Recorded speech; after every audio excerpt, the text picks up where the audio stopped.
Well, we thought day one of the Rocket League here at the Esports World Cup in Paris was crazy enough. The world champs losing, but day two achieves, it got even better. Yeah, continued insanity at the Esports World Cup. Space Station Gaming continues to win. I'm still in shock at how that's happening, but they looked great versus Karmine Corp yesterday, Jorby. You know, even yesterday with Ninjas in Pajamas taking down Twisted Minds, I definitely didn't see that coming, but all these flicks were insane, and I'm here for it. I'm here for not knowing what's going to happen. He was looking great. Ninjas in Pajamas as well. They get the huge win over Shopify Rebellion yesterday. That little group, they always play a Twisted Minds as well. They beat them, Twisted Minds, in Game 5. We saw CRR absolutely popping off. So a huge performance from NIP, a team that probably, Jorby, you were underrating in terms of Europe coming in. Yeah, I mean, they haven't really had the results. Their inconsistency, I think, like I didn't really rate them coming in. I really wasn't expecting much of them. I think I had them at like the bottom of my B tier. But hey, the only way you get higher on the list is when you start winning games. And I mean, they look good, and Twisted Minds is a great result to put on your belt. They look fantastic. We did have to eliminate two teams as well, unfortunately. Two best of sevens to finish off day two, and Wildcard, my boys, they didn't get a game in the end of Chiefs. Yeah, it was definitely a tough road for Wildcard. The real dagger at the heart was the Game 3 with the countdown to devastation with the own goal deep corner challenge. That was a tough pill to swallow, and perhaps Wildcard gets set for the World Championship here soon, but the end of EWC for them. It's cursed. I think OCE might be cursed, but it brings us into day three, final day of the group stage. We've got 6 best of 7, 6 elimination matches achieved, 4 teams making it through to that playoffs. Yes, 4 through to the playoffs. I like Gentleman's chances in the lower bracket, and since I picked Shopify to win, I know they've got 2 games to play today, but I suppose I got to pick them to go as well. It would look real bad if I said they're going to get bounced out, Jorby. Yeah, I mean, that would look pretty bad on you. I think the obvious one for me, though, would be Karmine Corp. Obviously, I don't think anybody expected them to get 3-0'd by Space Station. They still really didn't look that bad against them. I absolutely expect them to bounce back and try to reclaim their EWC title. Yeah, I mean, Karmine Corp and Twisted Minds, our 2 grand finalists from the Paris Major a couple of months ago, both in the lower bracket. It's a huge day. We've got 6 best of 7s, but in terms of our PlayStation story of the day, Chiefs, what do you got? I think the big one is probably NRG. They're the current reigning Rocket League world champions, and to have such a poor performance on day 1, they have 2 difficult matches today. First, they'll have to go through Furia. If they beat them, then they will play... Who do they play, Jorby? Twisted Minds. Thank you. They're welcome. Great team, making sure you're paying attention. Twisted Minds, also excellent team. They had a tough show yesterday, but they're no pushover, and if NRG doesn't find their form, even if they get through Furia, it's a tough fight. Yeah, I mean, I think the big thing for NRG is just, like, let's not take so many risks as third man. Like, they got caught so many times, so many open nets when they played on day 1. Not what we're used to seeing out of the reigning world champions. So NRG are the type of team, they're in the lower bracket, but they're not going to peter out. I think they're going to put up quite a fight here in the lower bracket. Yeah, it's clear they're a long way from their top, but sometimes it just takes that one series to get in the running and just get things going. So we'll have to see if today, because it's now or never here at the Esports World Cup, 6 best of 7s, 6 elimination matches, and achieves as well. Second last week of the Esports World Cup, which means the club championships, they're tightening right up. Yeah, and Vitality in a great spot. Obviously qualified yesterday into the top 8. They're looking good. Falcons have also secured a spot in the top 8, so it could be a battle there in the top of the club championship race. Yeah, it's going to be a very long day indeed as well for Rocket League action. But if you're a Rocket League fan, that's exactly what you want to see. 6 best of 7s, as we said, and we do have 4 teams. As 4 teams have already made their way through to the playoffs. But to really talk about the club champs, we might need an expert on the scene because, as we said, it's the second last week of the Esports World Cup. It's tightening right up, and we've got a few favourites in store. Ginny here, and I'm joined with Lauren to give you guys an update on the club championship points because things are heating up. The rankings are moving up and down. Every single game and every single title is now starting to count. Yesterday, we started things off with Falcons closing the gap between them and AGAL. Yeah. They got top 8 in Rocket League in their first match against Genomates, and then it was only a 50 points difference between them and AGAL, which is a great place to start. It's a great place to start, but then towards the end of the day, AGAL increased that lead just a little bit by managing to move forward on the chess side of things. GM Dennis was able to take out Aurora Gaming, get a little bit more points on the board. So now they've got a 250-point lead above Falcons. It's not that big. That's obviously closable, but it is better than nothing, and there's still more competition to come. It's a great place for them to be because we're looking at Falcons. They're also competing in chess. 2 competitors in chess. Okay. Already in the top 8 because we're in the top 8 now for chess. So, I mean, Falcons have double the opportunity to keep earning points. That's a great place for them to be, because when we're looking at the rest of the games that are happening this week, especially Siege, Falcons, even though they won, their roster had won EWC back-to-back, they weren't able to do it this time. No top 8 for them. Yeah. AGAL not competing in Siege. AGAL also no longer competing in PUBG Mobile. Exactly. And not competing in Rocket League. Yeah, so they need the points out of chess because they went out in survival stage for PUBG Mobile, and there's not a lot of time left in EWC. We've got one more week. There's only so many games. And they don't have a lot left either, because we're looking at AGL. They're competing in 4 more titles. So we've got the Crossfire, we've got the Trackmania, we got the chess that's happening right now. So it's not too many points for them to grab. But Vitality, on the other hand, they got CS coming up. And I know they love that. Yeah, I think that one's going to be really fun. I'm actually looking forward to that week, especially because we're going to be watching Vitality a lot this week, Ginny. Correct. I mean, you guys have them in Rocket League. Top 8. Already a great start and probably going to do even better than top 8. They are one of the top teams in PUBG Mobile, could easily take the whole thing home, and they're one of only 2 relevant CC teams in the entire lobby.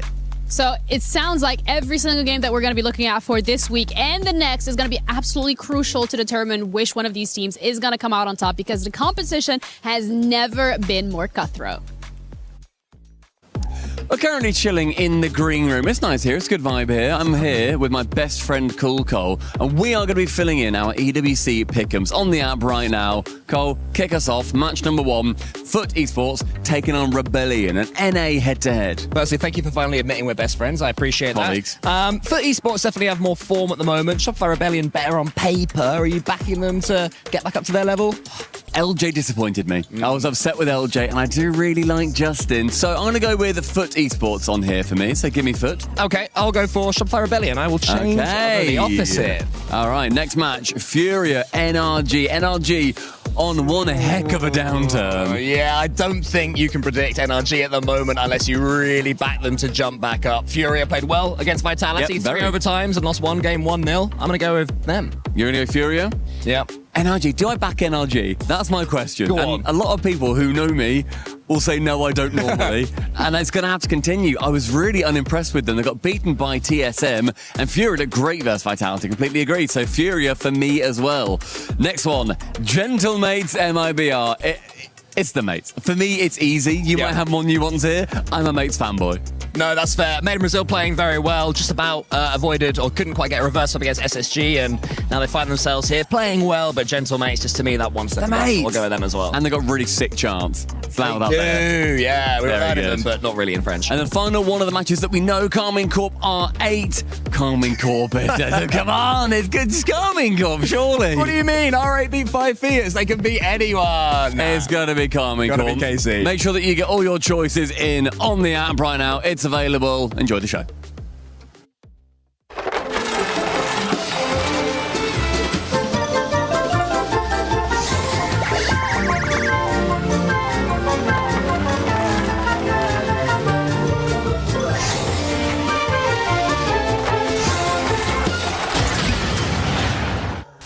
That looks like a lot of chaos behind the scenes, but these teams need to be on their game and play clean if they want to survive in the tournament. Facing elimination to kick off the day, we have Foot Esports taking on the Team Rockin' Bright Green. It's Shopify Rebellion, an NA battle to open things up. A little later, we'll see Furia versus NRG. But I want to start here, Achieves and Jorby, with this first matchup and talking a little bit about Shopify. Are you surprised to see them fighting for their lives at this point in the stage? I'm surprised with how they got here. I did not think they looked good at all yesterday against Ninjas in Pajamas. And this is a team that I was backing when we were at the RLCS Paris Major. I thought they looked great. They got really close. They had a close game 7 in top 4 there, but they do not look like that team here at EWC. A lot of frustration. You can see it all over First Killer's face. I don't think LJ has been playing well. Kofor has been invisible. And I don't know how many times I'm going to say it over the course of this guy's career. First Killer can't be the guy doing everything. A lot of people behind the scenes singing the praises of First Killer. Who else will shine amongst him on the stage today? That is a big question that we'll find out the answer to in a minute. Before we get to that, though, can you tell me about the team's play style? What do you like about these Shopify guys? So Shopify, they brought in Kofor, obviously. He was probably the biggest pick. And then the big thing that he brought, a lot of physicality. Very demo heavy, also mechanically gifted. That helps a lot, takes a lot of pressure off a guy like like First Killer because he used to be the big can opener when it came to Shopify for such a long time. So you bring in a guy who creates a lot of space, and whenever there is space, can let other people take more space. It's kind of a compounding, builds on itself type of Space-time continuum touch. I like that. Well, Michael, that is the last time I will ask you to say anything nice about Shopify Rebellion because this duo is going to be so one-sided in their cheers. Please welcome to the stream the Shopify superfan CJ himself and a man who is rocking better days ahead. Reddles, good to see you, my guy. Can you hear us in English? Because I hear French in my ears. I'm down here. It's ready to be down here in the co-streaming booth. Or should we say the Shopify Rebellion watch party. Got Reddles alongside me as well, just hanging out. We're having a good time. Where else would you rather be? Well, nowhere. I'd rather be playing. As former players, we'd rather be out there playing. Or in the upper bracket. Or in the upper bracket as well. Let's talk about the matches, though. It's great to be here. Shopify Rebellion, we got Foot first up. They're in the lower bracket. Shopify, they lost to NIP as well. That's a bad start for them, Reddles. Yeah, it's not great. And you've got a weird series on your hands now where you have a Shopify team that is, the 2 seed of NA. They've been solidified as that, but they're kind of on a slump. And then you have Foot, who looks really good. They give up their points halfway through the season to just make major, make worlds. So they're the 5 seed, but kind of going up. It's a weird little series that you can kind of see going either way. We always get these North American matchups on land. Winner plays TSM as well. Outside of the tournament, though, just quickly, EWC in Paris. You've been to many Esports World Cups, Gamers Edge before. What are your thoughts on Paris as a city for this event? I'm loving it. I love this place. I really do. I've gotten to go to this country 4 times in this year after never going. So I have a good time here every time. EWC has killed it. This place is nuts. The player area is nuts. They really killed it this time. I got one last one for you, though. We need a hot take. It wouldn't be a Reddles watch party without a hot take for today. What do you got for us? I've been stewing on this one for a little bit, and after the results from the beginning of this tournament, I'm ready to kind of call SSG as the 1 seed in NA. I think the youngins have it. I think they're kind of showing that they can do it on land finally with that win against Carmine yesterday.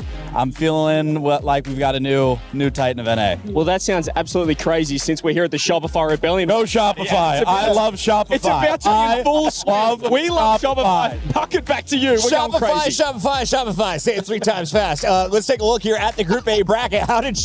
Does Reynolds know who pays him? Let's take a look here at our bracket, gentlemen. Group A has been shaping up quite interestingly. Ninjas in Pajamas handing that loss to Shopify, and then they handed one to Twisted Mind. So as NIP first through, Vitality right there with them as expected. But this bottom portion of the bracket is getting spicy. Michael, walk me through it. Yeah, so obviously the big one down there at the very bottom, NRG versus Furia. We hit on it a little bit in the intro. Current reigning world champions, absolutely miserable day one, and then they have to play a really strong team if they get through Furia in Twisted Mind. So it's a tough day for NRG. Now, we have something special at the EWC, Jorby. It is the Jafonzo Award. If you come through an LCQ and win the tournament, you get an extra $50,000, an award next to your name. Foot, well, they have the opportunity to earn that award. We got Lou behind the scenes with them. Hey guys, I am very glad to be with Foot Cheese here in Paris. Cheese, thank you for joining me. Es un placer tenerte. It's a pleasure having you here in Paris, of course.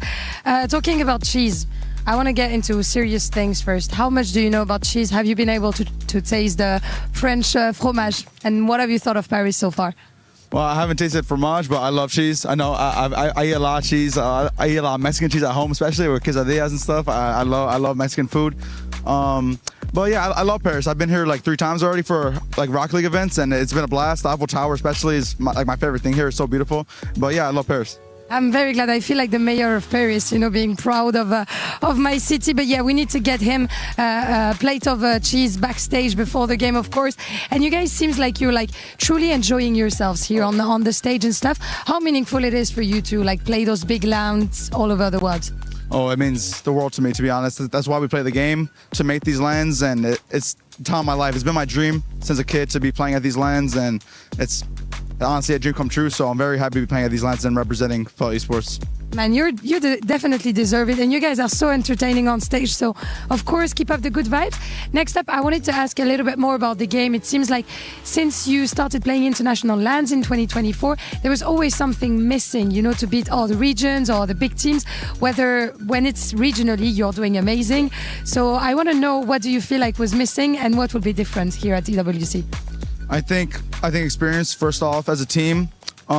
was missing for Paris. Obviously, we took KC and Vitality to Game 5 overtime. Obviously, close games.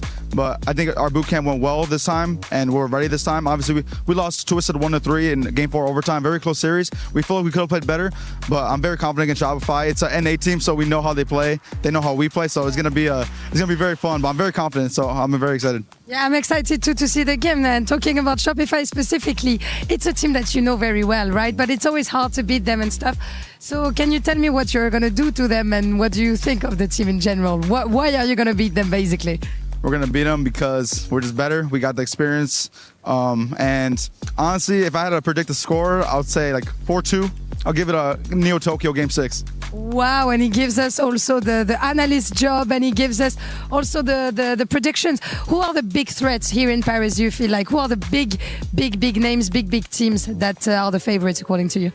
I would say, honestly, just the French teams. I would say General Mates, Vitality, Carmine Corp. Honestly, the top 3 for me. Thank you very much. But maybe foot? Oh, yeah, me too. I didn't know if I was including myself, but yeah, obviously I would put myself in there as well. Yeah, man, we're going with the self-confidence, of course. And we will also be finding you playing ENC for Mexico at the end of the year, so I'm excited to see that as well. Thank you very much for joining me. Cheers, muchas gracias, and let's get to the game. Thank you, Lou. During that interview, I was able to finish my artwork. Oh, what a masterpiece. We all Beautiful. love foot cheese, don't Yes, we, sir. gentlemen? Let's Yes, get sir. into this match. We got foot, we got Shopify, we got 30 seconds to the stage. 15. Where are we going, Jorby? Who wins how many games? Rebellion in 7. I pick Shopify to win the whole thing. Gotta pick them. Gotta go with Shopify. Let us know how you see the group stage playing out. It is the final day to crush some keys before the playoffs. Let's get it going.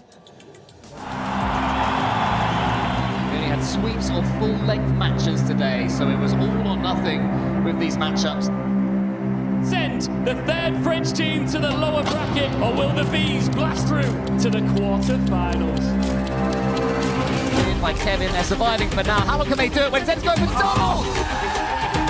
Astro looking for Sad, redirect right on target, top shelf. Here's the passing play, Monkey Moon. Canubo back to Monkey Moon. Monkey Moon really stepping up for Twist Mind, but there's the fake, the shot off the post. NIP are not ones to count out. Oli keeps going, a hat trick from Oli. Oli catches, Oli shoots, and Oli scores! NIP take down Twisted Minds in a flipper. Certainly wouldn't have had me saying that Space Station would be the ones dominating with a 1-0 lead, controlling pace of play. Juicy had to dodge a bump. Now he's got to play the net with 0, and Diaz will cut him down. They haven't even been challenging Juicy. They've just been deleting him every time. Not a bad strat. Into it, but loses the 50 to Zach. Juicy trying to read Zach on the play. Zach is just dicing him up. Absolutely ludicrous play here from Zach. Predicted at home. Space Station sweep the blue wall on home turf.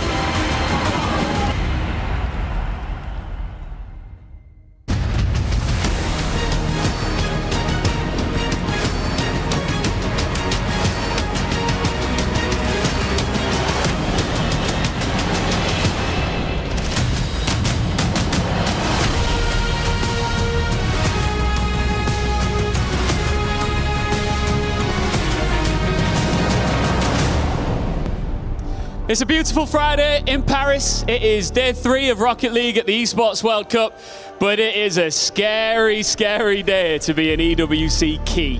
Look what happens when you lose. You get your key crushed in front of everyone, and as you're heading backstage, disappointed, sad with the boys, you hear that loud noise. Bang!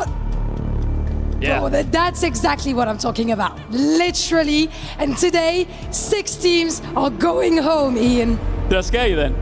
You did. Sorry. Yeah, and the thing is, this is what's crazy, right? 3 of those teams that will go home today, they could be some of the biggest teams in the tournament. At risk, we've got the world champions, major winners, and the defending EWC champions all could see their keys crushed here on stage today.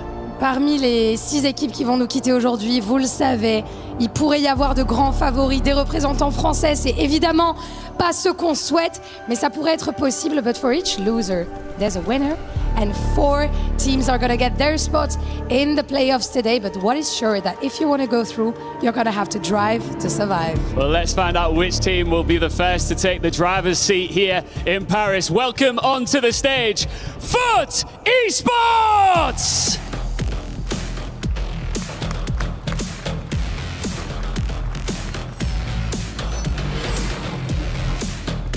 Foot step out at risk, as all of our teams do, and they've spent the last month getting very comfortable with their backs against the wall. Worlds through the LCQ, EWC through the LCQ. Pressure is basically home turf for them now. Twisted Minds knocked them down, but not out. And now it is an all North American scrap, and Foot know how to survive these. And on the other side it is Shopify Rebellion!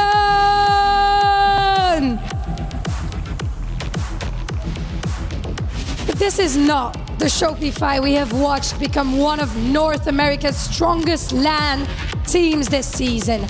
Day 1 was off, it happens. But they have had a full day to sit with it and reset. It is time for the Rebellion to wake up here in Paris. L'un des favoris américains va devoir se réveiller pour échapper à l'élimination. Who will be the first to fall here on this Friday in Paris? Rocket League at the Esports World Cup continues. Good morning, gamers. Get up and get loud. It's day 3 at the EWC. I'm Hercules. I got Cole. We've got Foot. And we've got Shopify Rebellion. It's elimination day, Cole. It's here. It is best of 7s throughout the day. Going to be 6 of them coming right at you, which is very, very exciting. We're having a little look at the matchups between these two. And in 2026, it's 3 wins for Rebellion and just 1 for Foot. So it definitely is a matchup that Rebellion have the better of. But on form, would you say the better team? I think Rebellion overall should be the better team, right? But if you look at the performances we've had between the two, Cheese, Justin, Chronic, qualifying through the LCQ here in Paris, they showed something that we have not seen from many teams here on LAN, and that is just the straight drive to keep going. I think we need a very passionate version of Shopify Rebellion if they're going to be able to take them down, which I think in a position like this, we should be able to receive. Yeah, we didn't really see that passion against Myth. It was a very blunted performance from them. And we know they can do better when you've got a player like First Killer especially, who's been such a leader in North America for so many years now, so desperate to get that first championship, whether it's an Esports World Cup or an RLCS Major. It will happen. It definitely will happen at some point, and I'm looking forward to the day that it does. Seeing him raise a trophy will be something that like a lot of people have wanted to see happen in their Rocket League esports watching career. Dude, it feels like he's had it already too. That's the worst part. And it is missing, and I think a stage like this would be absolutely insane, where if he could lift a trophy like this and with the keys crushed of his enemies of his choosing. Because you guys, if you didn't know, if you win, you get to put in the base of your trophy the crushed keys of any team that competed. Have you done a cast while a key is being crushed? Because so yesterday, Johnny and I casted the R8 5 Fears series, and when it crushed, we went, oh, it was so loud. It didn't in our used ears. To crush all the way through. It used to just fold a little bit. It was kind of lame. Now they go all the way through. It is pretty intense. I'm not gonna lie. I think we saw the who was it? They had a red light on his face during it, and he looked super evil. You know what I'm talking about? It was Gazi, I think. Yes. Anyway, here we go. Foot versus Shopify Rebellion. It's going to be a banger. It is all NA. Rebellion have the history in recent times, and they've got the early lead. Kofa on the score sheet. Kofa is the one that they brought into this team to really spice things up a bit. He's a mechanical genius, a 1v1 soloist, and the opener for Shopify Rebellion here in Game 1. They'll be very happy with that. That'll certainly calm some nerves for Shopify Rebellion. Seeing the Foot players fling themselves at the ball and not get it as well. Foot who had such an interesting season. So many play-ins, so many tiebreakers. They keep on winning them. They all have something that Shopify Rebellion don't have. And That's like they're playing with house money. There's no pressure on Foot here after qualifying through that last chance qualifier. Exactly. Foot are just here to go as far as they can. Cheese going for a raising double. Couldn't find the angle on that one quite yet, but Shopify doing an incredible job of defending. A lot of these are fairly intense shots coming out from Foot. Yeah, decent defending there on the backboard from First Killer. Sets up this chance for Shopify Rebellion, which Cheese this time does connect with and send to the side. Now we'll see Foot start to work their way into this matchup. It was a tough start for them against Twisted Minds, dropping down 3-1. They won the first game, and you're thinking, wow, all that momentum from the last chance qualifier is going to take them even further, but they lost the next 3 and didn't quite play up to those standards, so they're looking to right some wrongs here against their North American brethren. It's Chronic pushes that one, leads it to Justin. And we seem to have settled into this one now after that early lead for Shopify Rebellion. Yeah, this is a pretty consistent pace. Cheese trying to find some space for another double off the sidewalk here. There's not a lot of anything. I anticipate Shopify Rebellion is going to do just fine on that front at 50 forward. Kofor already up. Nice block there from Cheese. These clears coming in a little bit slow, but of course, none other than Justin would be the one to make the catch and save. Tied game overall after Justin makes a long-winded catch. I mean, this is the man, you know, of OGs, Cole. If you're Shopify Rebellion and you've been seeing his performance this past week, you've got to have a little fear instilled in you. Yeah, not just the past week, the past 3 or 4 months really. Justin is playing some of the best Rocket League in his career. Now, very experienced Rocket League professional, the former world champion, the Season 8 world champ, who of course had Rocket League's most famous moment in Season 5. It's lovely to see him back on top, and that goal was coming as well. A few times Shopify Rebellion were covering the backboard, Foot were attacking it plenty, and then that time, instead of going to the backboard again, Justin slammed it downwards, and it couldn't be saved. So a nice opener there for Foot. They're back in the game. First Killer pushes down against Justin, and LJ, he's up there. He's definitely a player I want to see more of. LJ. He's been a bit quiet in recent times, as another shot comes in from Justin. You mentioned him, he can't stop scoring. Justin and Chronic working together on this one from the sidewall. It's just a really good challenge starting out from Chronic. He's done such a stellar job playing that midfield role for this team, getting a lot of things going, and Justin, we're clearly seeing, starting out today, he's on one, and you got to find a way to slow him down. Yeah, they have to find a way to slow down Foot in general, because I'm a little bit worried about this Shopify Rebellion defending. There's so many clean touches for Foot players in front of their own goal, and that means that they can choose whether to go to the backboard, whether to shoot it cleanly. So far, we've seen 2 great shots from Foot and 2 goals. Little demo in the back line, small challenge there. LJ gonna immediately take it back, but he has no boost. He just has to fake the challenge of the pressure for someone to bail him out. Makes the catch. A small shot on target will be noted, but a quick counter from Justin means Foot go up by 2. A stolen goal, though, from Cheese. Yeah, Cheese is the one who gets it. He had the interview earlier, we saw him. Maybe he's still got that confidence. He touched that. VAR is needed for that one, but the real headline here is that Foot have now scored 3 goals in a row, and they are beating Shopify Rebellion for pace early doors in this series, which of course, as I mentioned earlier, is a best of 7, so plenty of time for Rebellion to play themselves into this one. But I mentioned that Foot had a tough time against Twisted Minds in the end. Rebellion, as the First Killer can't quite connect with that one, was similar. They never got going against NIT a couple of days ago, and still in this opening game, they haven't got going either. Yeah, it's been a slow journey. I will say, a team like Shopify Rebellion, you can commend on how long they can play the long game, right? But Justin and Chronic working together again on another couple shots. It's been low resource for Shopify. A heart-stopping save there from Kofor as pressure still on from Foot. She's puts that one into the corner where Kofor was waiting. It's a lovely little touch to himself, but then the second one was slightly heavy. Well, I say that, but it's actually worked out to perfection as Kofor tries to wrap his car around that one. It falls in the end to LJ, who sneaks it in, and Rebellion needed that. They get back into this one here. Kofor from the corner has to take his time with it too. Justin didn't have the read on it. It's the fact that LJ was able to just patiently wait just far enough back to make a read. That's that version of Shopify Rebellion that we know and love. Of course, it's a panda play style, right? To have that close follow, those connected plays.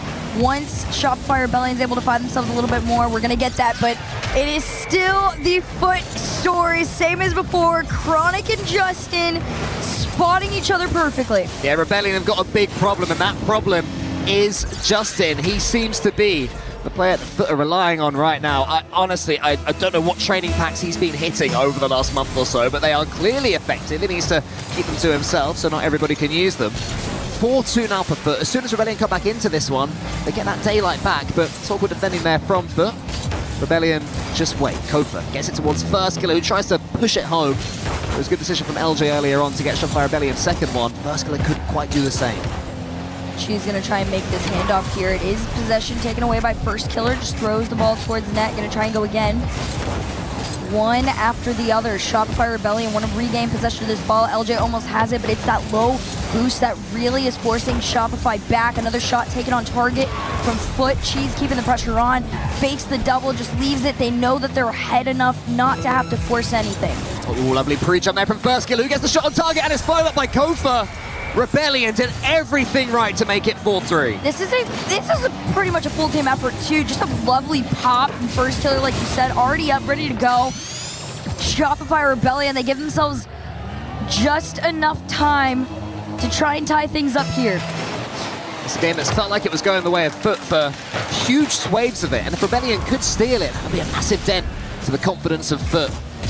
They do have the ball right now. Cheese wants to get this one into the center. Already one goal to his name. I mentioned Chronic and Justin teaming up to perfection, but Cheese has been involved as well. But First goes now down the other end. That goal is looking a little bit open for a second. Chronic pops it upwards.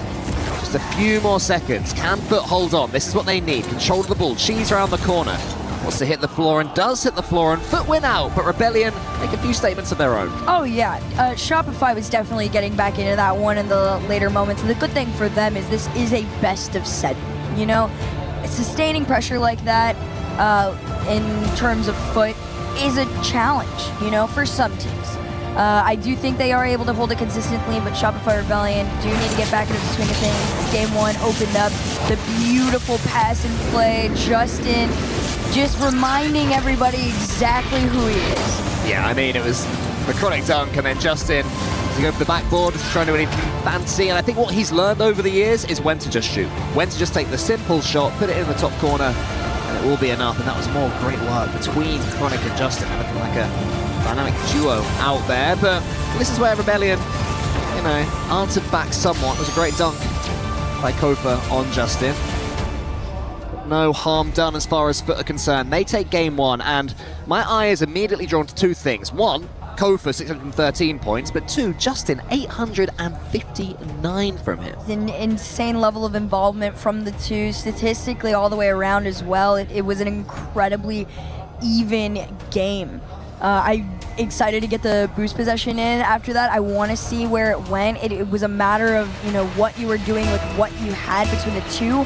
I think Foot had the stronger opener. Shopify Rebellion was getting a little bit more warmed up to the second half of the game, but they've got a game 2 to really get things together again.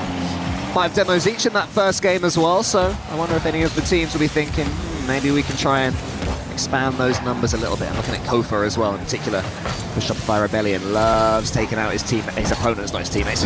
Loves taking out the opponents, getting them off the pitch. And the crazy thing, Cole, is this is the 2 lowest demoing teams in the EWC right now, which you would not expect when you see a name like Kofa on there.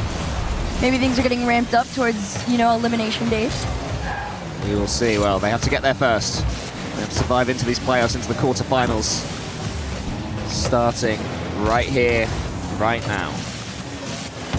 Justin, the catch, threw it down over to the side. First Killer will take it back. Oof. Beautiful pinch past the 2. Just enough to give a breakaway to Shopify. We'll see if they can get it back. Kofer dove into the challenge. Justin's already up, has his flip, saves it, timed it beautifully to try and fake. It's that creativity that's been keeping them back, but Shopify is already in their side taking shots. Yeah, it was a great read from Kofa there. He had a feeling that Justin was going to be waiting to use that flip reset and turn it into the wave dash.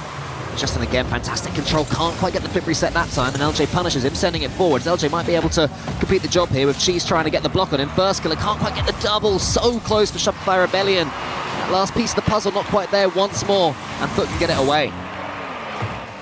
Cheese almost just a little bit ahead of himself here, almost throws it back, but Justin snipes it from the side. Look at this. The Cheese just a little awkward. Just enough to throw it forward. And they thought they had it clear, but no. You threw it to Justin, of all people. That opening lead goes straight back to Foot. That's got to be a tilter as well for Shopify Rebellion. They'd played well this game. They're starting to get somewhat on top. They'd had chances, and then Justin just steams in out of nowhere. Justin, whom they dunked in the first game, don't forget, so that'll feel extra good for him, but now LJ gets it back, and then they overcommitted for a second. I thought that one was squirming in. Rebellion, I feel, have got to be so careful. They're getting dunked again. Every time they try and take control, there's a Foot player there in their face. LJ's trying on his lonesome, but low boost in a awkward challenge. 50's all the way back. First Killer has to bail out his teammates. This one left down to Justin. Justin fakes the solo. This is some of the best we've seen Justin play in so long. Everybody's been saying that since the LCQ final. And Shopify Rebellion, still some of the greatest names we've been able to talk about in North America. We're just waiting to see really have their pop-off moment here at the EWC. This could be it, a shot on target out to the side. Yeah, I mean, it looked like a weak shot, but the truth was he dodged Justin, and then Chronic was covering really well. So more great defending there, and Justin's in again. They're just underestimating the pace of Foot over and over. Rebellion have to be so much more aware that Foot are going to be there. They're going to be faster than they expect, and now they have to do some defending of their own. Cheese forces that one into the corner, and then nudges at Kofa. Chronic's waiting over the boost as well, so that one won't be won by Rebellion, and Chronic does so much work. 2 jumps, and he gets that ball trapped in his corner, so it should be easily defended. Oh man, everything was right until the backboard defending. The scary thing is this actually opened with a Shopify Rebellion double commit, and then the whole team lines themselves up, and it is one follow after the other. It's that third follow that Foot was not prepared to defend. A tied game with less than 2 minutes to go here. Off the backboard of Foot, gets cleared out into the orange end. First Killer gonna leave it to Justin. Gotta make a quick cut before Justin takes his shot. Well played, First Killer, helping out your teammate there after that miss. I believe it was from LJ. Kofa up against Chronic, decent 50 from Kofa, but Justin helps out.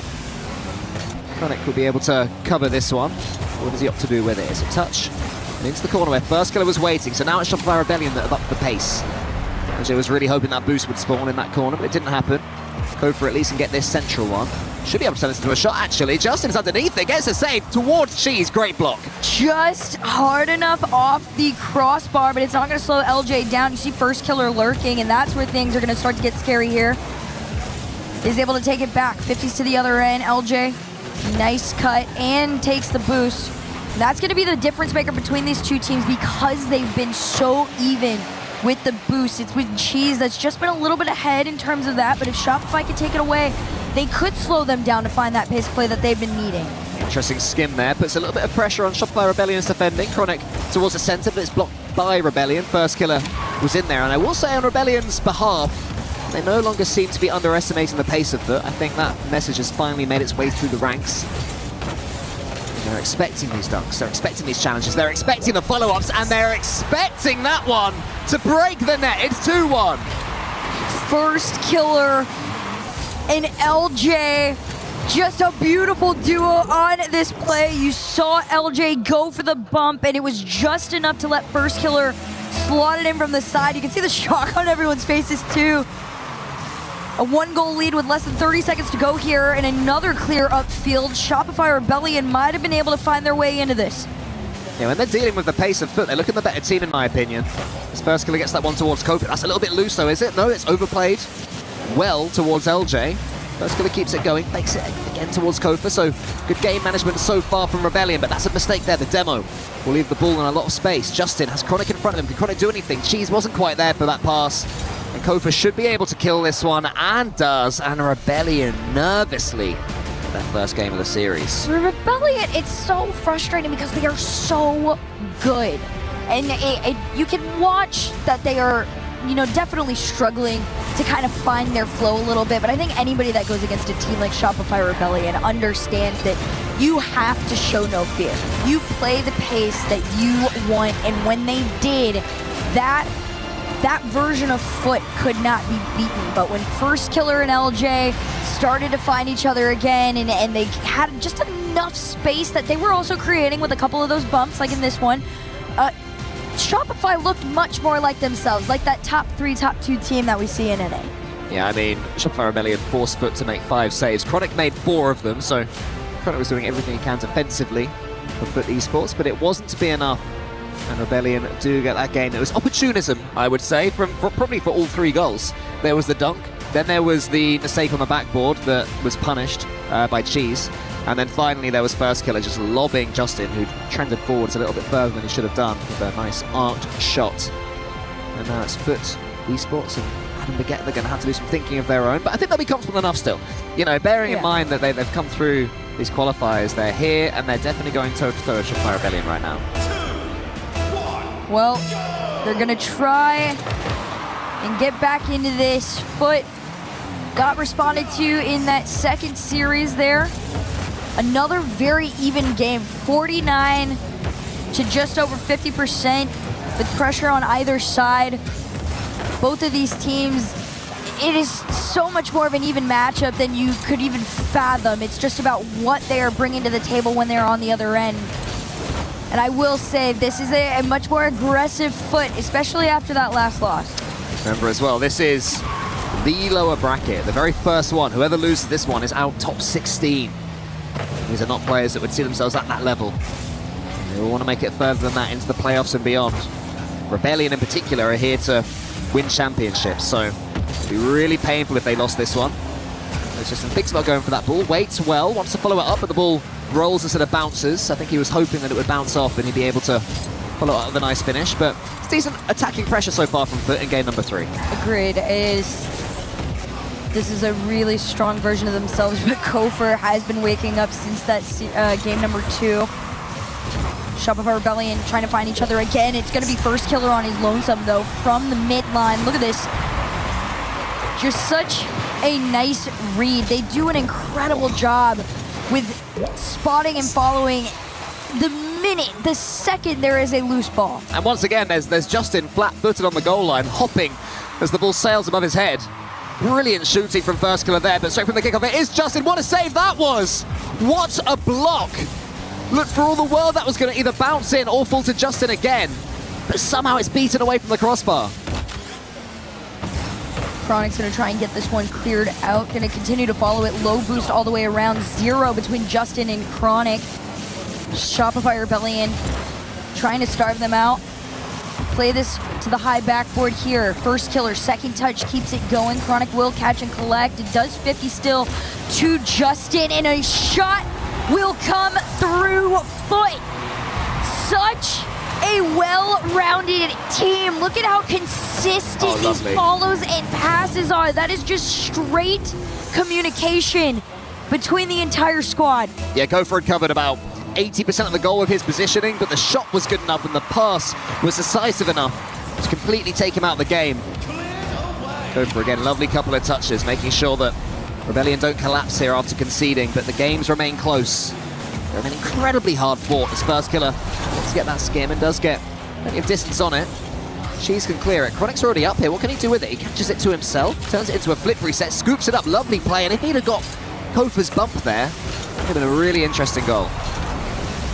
Eldridge trying to get this one out. Chronic and Cheese already lurking, ready to go. I like that bump onto Cheese. That physicality is what I think Shopify need to be able to get to the other end right now, just because it has been such an evenly matched up game, despite how much it feels like Shopify's been stuck into their own half. First Killer and Kofor trying to roll this one in. A big demo opens up a shot, but it is wide. Cheese will be able to get this one to the side, and Kofor tracking him all the way. Lovely play there from Kofor. Wants to try and complete the job, and since that goal for Foot, this has become very, very close in this game. The territory seems to be as close to 50-50 as you could expect. So LJ sends it high, Justin with the catch. Thinks about the flip reset, but instead gets an almighty dunk. First Killer was waiting for it. Fantastic awareness again from First Killer, who is locked in right now.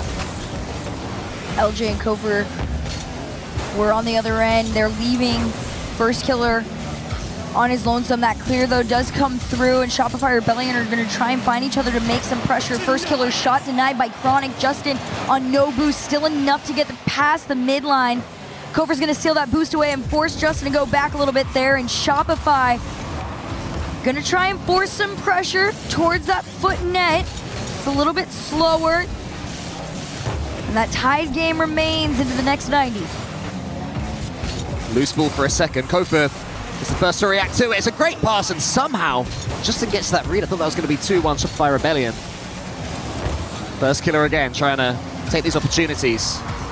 Will the ball fall to him? He's certainly become Rebellion's danger man in this last couple of games with these shots that he's taken as LJ waits for it. Up against Chronic, the ball goes high. It's going to be a loose race between all the players. No one really able to take too much control of things right now. This could change right here. Justin tries to find Chronic, and well, that duo was incredibly deadly in the first game. Not really happened for them since then. Yeah, they haven't been allotted the same amount of space that they had in game number 1, which is valid. If you're Shopify Rebellion and you saw that many passing plays that were that successful, you would never let them find each other again. First killer by his own. LJ, no bump to be found, so he's still just going to try and play it off the top. Almost manages to do it. Justin just kind of lurking around, hoping nobody is there to follow, and nobody is. And into those 23 seconds here, it's Foot on the other end, looking for the counter. Cheese has Justin in the center. Can he find him? Yes, he can. It's the shot from Justin, his top corner. And Foot take a massive step to take in this game. Cheese being there to make the catch absolutely is what started that play. I love that initiative from him. You can see it on everyone's faces. Having Cheese step up in moments like that really are what are letting Foot be so well-rounded right now. 10 seconds left on the clock and a lead to the blue. We'll see if they can find each other here. Hand up, first killer just a little bit slow. Just enough for it to be taken back. You gotta find one last play, but the ball will be killed. Foot steal game 3 at the EWC. Yeah, definitely stolen that one from Rebellion. It was the first time that Rebellion, to me, seemed like the better team. And yeah, Foot take that game. Even at the end, the defending was brilliant as well. I mean, they had to make 7 saves throughout it compared to Shopify Rebellion's 4 saves, despite scoring more goals. But at the end, it wasn't so much the saves they were making, it was dodging the edgeable bump attempts. It was just seeing what Rebellion were trying, and managing to wriggle their way out of those situations. But it seemed like it was going well for Rebellion when first got that goal.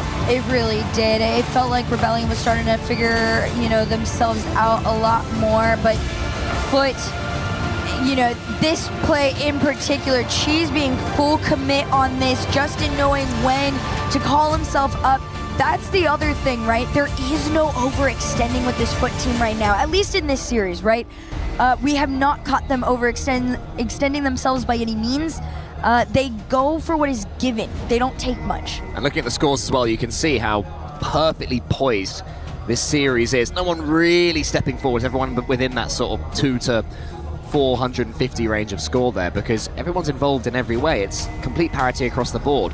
Ball possession, boost usage, demos, every stat you can think of is incredibly even between these two. And it's leading to these very, very close games that are decided by one goal here or there, by a moment of magic, or, as we've seen so far, really throughout, moments of opportunism. And if you guys are wondering why this one was just a little bit longer, Shopify Rebellion did decide to take their timeout here. So we're gonna see what Violent Panda can cook up. I by no means believe that Shopify Rebellion is playing bad. I think that they have just met their match. And it is showing very clearly, statistically. And of course, a team like Foot, you're gonna want to study, the Shopify Rebellion ways, right? Cut off Kofer, slow down first killer, keep LJ boost starved so that he can make, no path openings for anybody.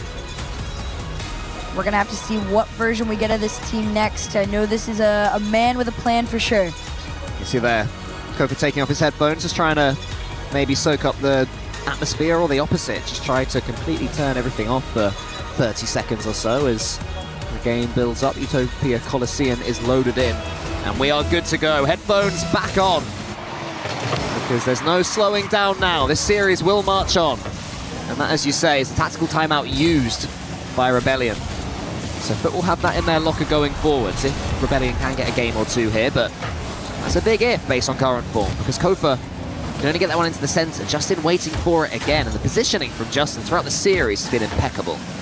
Yeah, he's looked insane. I will say they've managed to slow him down just enough that this is no longer what feels like a shootout. despite it being, 1 and 2 goal games.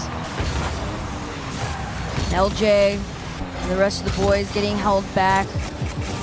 Chronic already into the other end of the field. First killer clear. Could be a first killer goal, except Justin is going to be the one to beat. I should say from Justin, impeccable positioning and attack defensively. The ball's gone over his head a couple of times, so that's something for him to keep an eye on. But here he is defending well. Was much better. Good touch. And able to get the second one as well to send Rebellion back. But this opening minute in game number 4 has mostly belonged to Rebellion. They've had more control of the ball. And the ball in the blue half better. And they're finding each other out on defense as well. But that's a great dunk there from Cheese. Make things a little bit tougher for first killer, who's able to do something with it. Gets the ball as far as Chronic. But coming forwards again, they're beginning to work their way into Utopia Coliseum after a slightly slower start. All is back and forth so far. Foot being stuck in their half a little more often than not. LJ going to try and make a catch here. If he can get it off that backboard, maybe somebody could take a shot. But Justin already there to defend. Shopify Rebellion trying to find their moment. Demos coming through, bumps, pushes, whatever you name it. They're throwing everything towards Foot, and nothing results in even just a shot opportunity right now. They've been held back so much. Yeah, true, you're right. Foot defending from the front foot. Definitely stopping Rebellion, even making an attempt. There is a shot, but Chronic was waiting for it. Back to the side we go. First killer's turn this time. He tries to go a little bit quicker. I like that idea. Instead of rolling up the wall, slams it to himself, gets a quick 1-2 of his own car, and the dunk comes in. So Rebellion trying some different approaches, some body feints, some jabs.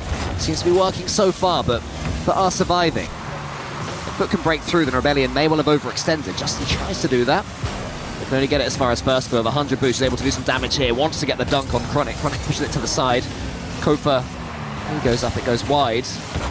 This game's definitely belonging to Rebellion, and finally, they get their reward. This is such a beautiful and patient read from First Killer 2. Look at this. The bounce comes up, he recovers, just quickly throws himself back in.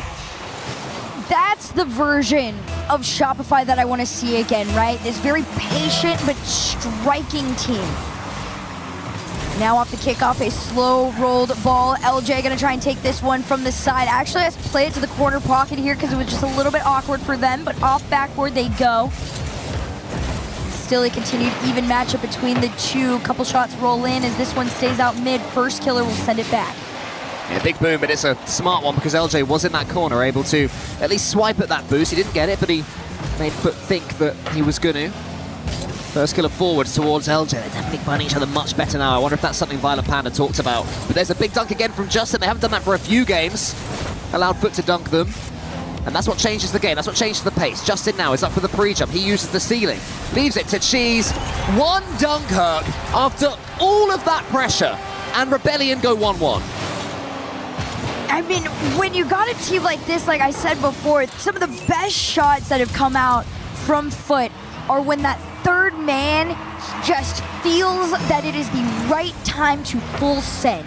And Cheese and Justin have both shown that a few times here in this series. That was just another one of them. Shopify Rebellion gonna need to answer to this one as quickly as possible, otherwise time will get away from them again. Justin waits this time. I think LJ was expecting him to charge it down, so that's more smart play from Justin. As I said earlier, an attack. He's been a fiend to Rebellion. She's up against First Killer. First Killer put into the corner, and there's a demo, and it's 2-1! And Foot have turned it around again! Where was the defense on this? You're challenging on nothing. It's the demo there from Cheese. That's what opened it up, but again, it was one dunk. One dunk completely changed them. When Foot changed the pace, Rebellion have been struggling to find answers, and Foot have been changing the pace excellently. The fun thing about these two teams is truly just how evenly matched they are. So something as simple as going for that extra demo, going for that aggression that the other team is lacking a little bit on, will make a much more significant difference than it would in any other series. Justin has this one in the corner. He's met by Kofa. Kofa needs his teammates to get going. 50 seconds left. First Killer up for this one, but the touch is imperfect. That'll slow them down even more, despite the demo from Kofa, but then Cheese misses. And suddenly, Foot are trying to avoid being dunked, so there's a little bit of danger here for Foot with 40 seconds left, but they do manage to emerge with the ball. 3-1 would be lovely if they can get it almost. First Killer, big save. Huge save from First Killer. They've been having him stay a little bit further back this time. We might need him on the forefront, though. Demoed out for the effort. There's the shot. Nosedive from Cheese. Off the sidewall. First Killer slow to follow with a low boost. It's Kofor from the ceiling. 80 in the tank. Goes for a pass, but nobody's there. Instead, it's a slow pyramid around the offensive front.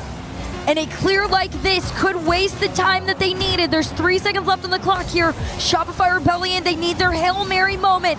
Over the nose of one. Can First Killer get up? It's still in play. The ball is there for somebody to catch, and it's Kofor. Yeah, horrible moment for Kofor there. No boost, but does so well. First Killer into the corner. Not quite the first touch that he wanted, and it is able to be intercepted by Foot, who go within one game of taking this series and eliminating Rebellion in top 16. And you gotta hand it to Foot, right? It's not like Shopify are playing bad. I am truly sitting here commending them on this matchup. They are doing everything that they can. You know, you've got First Killer sniping on solos, following up as best as they can. You got Kofor on the back end. He had 7 saves to his name before. I'm sure there was, what do we have in this one? Well, none this time. It was a much different story than the last, but Shopify Rebellion, they keep trying to, try out different versions of people being on the back, and it's not working, but they're not playing bad. It's just a close game. Well, they're playing against a team that is so perfectly set up, 300 points plus for all 3 Foot Esports players, and then for Rebellion, it's First Killer that was leading the way with 485, and his teammates in the ones. When one player is getting that much score, well, the score isn't everything, right? But we've seen it consistently throughout this series that First Killer seems to be, to my eye test, their best player, and also based on the scoreline, the best player as well. If Kofor and LJ can live up to their potential, can step up to their standards, then they've got a chance here. Well, they definitely have a chance, but there is only one more. If Foot take this here, the Shopify Rebellion key could be crushed today. Well, in that last game, Foot had the ball in their half 56% of the time, and still they ended up emerging winners. So Rebellion have to make the most of the ball control they've got. I asked for more for LJ and Kofor. That's the start I wanted. That is exactly what we were waiting to see. It starts with a fake, dribbles it on the top of his car, and look at the bait on Justin. One of the few times we've seen Shopify take the early lead. We'll see how they're able to hold on to it, but off the kickoff we go to see what we get from Foot. Yeah, Rebellion have had brilliant minutes of having complete control. First Killer would have got that one, I think, if Justin hadn't got that little nudge on him. But there's another demo from Kofor. Again, something we wanted to see more of. Kofor getting involved really with the nitty-gritty of the game. And here he is in the corner. He's got Mex 2. Gets it as far as LJ. LJ wants to get a touch of that ball, but Cheese is there. But so far, this is the best look, the best 40 seconds, I would say, that we have seen from Shopify Rebellion. But here comes Foot with the flip reset, but it's blocked. Cheese is still staying in their side, taking this one person at a time, but got it taken away. Kofor just going to try and throw this ball towards net. Shopify not only need to waste the time, but hold the possession. Almost gets taken away, but First Killer and LJ working together to keep it in their hands. In that first 2 minutes, Foot playing from behind now. Rare sentence that we've said throughout this series. But at the end of the day, it is still Shopify Rebellion. They have the potential and the capability to take this game. Justin thought about coming in there, but Kofor was tracking for Rebellion. In the end, the demo comes in on from Kofor. LJ here wants to get the flip reset from the ceiling, not quite able to do so, but Shopify Rebellion asking more questions, forcing Foot to launch themselves forward with no boost. Cheese could do nothing there. He had 3 players swamping him and nothing left in the tank. So it's all Rebellion. This must be their game. If they can win it, then the momentum will completely swing. Remember, so many 1-goal games in this series, just an incredibly close matchup between these two. Somehow Foot are picking their moments, finding their goals, getting their counter-attacks. Here comes a flip reset from Justin. Cheese watches LJ all the way. Pushes that one into the corner. Bump on Kofa as well. Shooting chance. Instead it's passed. And was that an overplay? And will there be a counter? Could it be 2-0? Here's Kofa. Justin sends it high. LJ's turn towards Kofa. Someone's got to finish surely. He goes above the goal. Chronic can't get the save. Justin can't get the save. It hits the post. They just can't get the second goal they need. They can't get daylight, Herc. Shopify Rebellion truly are putting all the pressure on, and the difference between the two is the shooting accuracy, but also Foot's defense. There could be a catch out here. First killer all the way from his end. Pinches to the other side. We'll see if Shopify can do anything with the momentum of this ball following into that blue half there, but it's Justin from one end to the other. Chronic gets the catch. Foot looking to get themselves into this game. There's a dual attempt at a pinch. Cheese wins that one again. The challenge game going the way of Foot for now. The survival going the way of Foot for now. That's all they can really do so far this game. It's boom forwards by Kofa. What can LJ make from it? Lovely glancing touch. Cheese to the side. And Foot are desperate just to get control of this ball, Herc. They need it, but Shopify Rebellion have understood that you don't have to fight for more than the one goal that you have right now. LJ going again, another attempt. Justin has to play this to the backboard to just really have some control to get out. They almost get boxed in. Chronic and Cheese playing this one forward. Chronic gonna try and center this. Nobody there. It's Kofer to take it to the other end. Yeah, Justin decided against it. There was a decision that he had to make there. A 50-50. Didn't go for it. Was that the wrong decision? It's hit the post again from Shopify Rebellion. Kofer goes high. Cheese is there, already waiting for him. Justin awaiting underneath. First touch is good. Second touch is nice. Wants to go underneath LJ. LJ tracks it well. Correct now into the corner. Pass or shoot. It's a pre-jump. Great read from LJ. Cheese has made the catch on top of it, and they've got that final minute left to try and find something here to tie things up. First killer and Kofer, no boost, but still managed to get the ball over to LJ so he can take the shot. Just waste a couple of those moments that Foot desperately need, but this could seal the deal. At 47, it's LJ to catch out Foot. No nonsense there from LJ. He saw the infield pass coming, the slow roller from Foot's own defense, and he was like, nah, none of that. I'm driving forwards. I can hold R2. And that makes it 2-0 Rebellion. Finally, they've got a couple of goals away from Foot. Surely they take this game. It's gotta be, but Chronic is here. You can't forget about him. I said surely they take this game, and then Kofa gets bumped by Cheese, who then takes out First Killer as well. Brilliant assist work from Cheese. The only player that wasn't involved in that goal statistically, because it was an assist from Justin, who then watches that one go over the top. Somehow gets a save, actually, and it does remain 2-1. This game is alive. This is back to that same level of intensity that we were seeing in game one. Shopify Rebellion still holding on to their 1-goal lead. 24 on the clock to go. First killer trying to make a dunk. Instead, it's a Justin opportunity to score. 17 to go, and Cheese around the corner, but it's low boost, and LJ again. Chronic and Cheese working together to just give themselves another opportunity, and this could be it. Oh, what an effort that was from Justin. They'll keep it going. Could Cheese have shot instead? He tried to go high above the goal. Chronic needs to get a touch on this ball and does. Justin's got nothing in the tank. It's gonna land.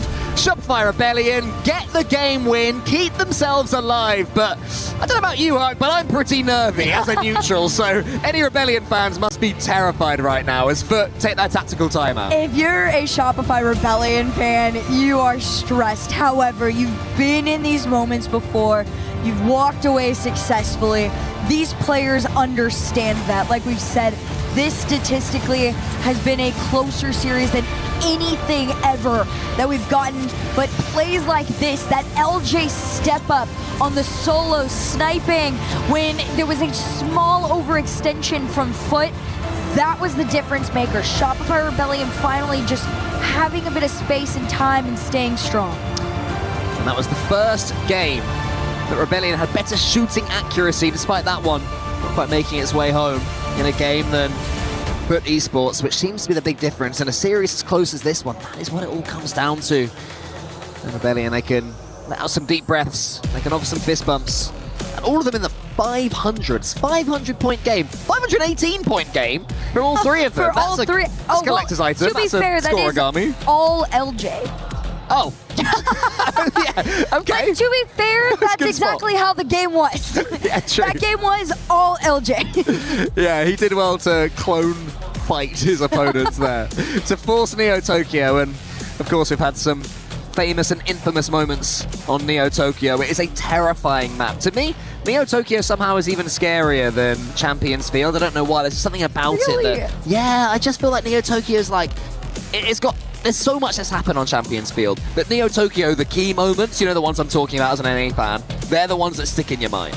That's fair. I absolutely love this map. This is the map that I have my Rocket League tattoo from, that I had to sit there and confirm with Rocket League for a full month with Murdy, that it said Rocket League on the neon sign, because I thought it was a joke, and maybe it was saying something else. There's so much depth to this game that we will never know about, so much that lore. you guys would never know. No, this is genuinely such a fun map, and a fun series at that too, right? This is the LCQ team, the only one to get to play here at EWC Rocket League through the LCQ. Everybody else qualified in their original regions.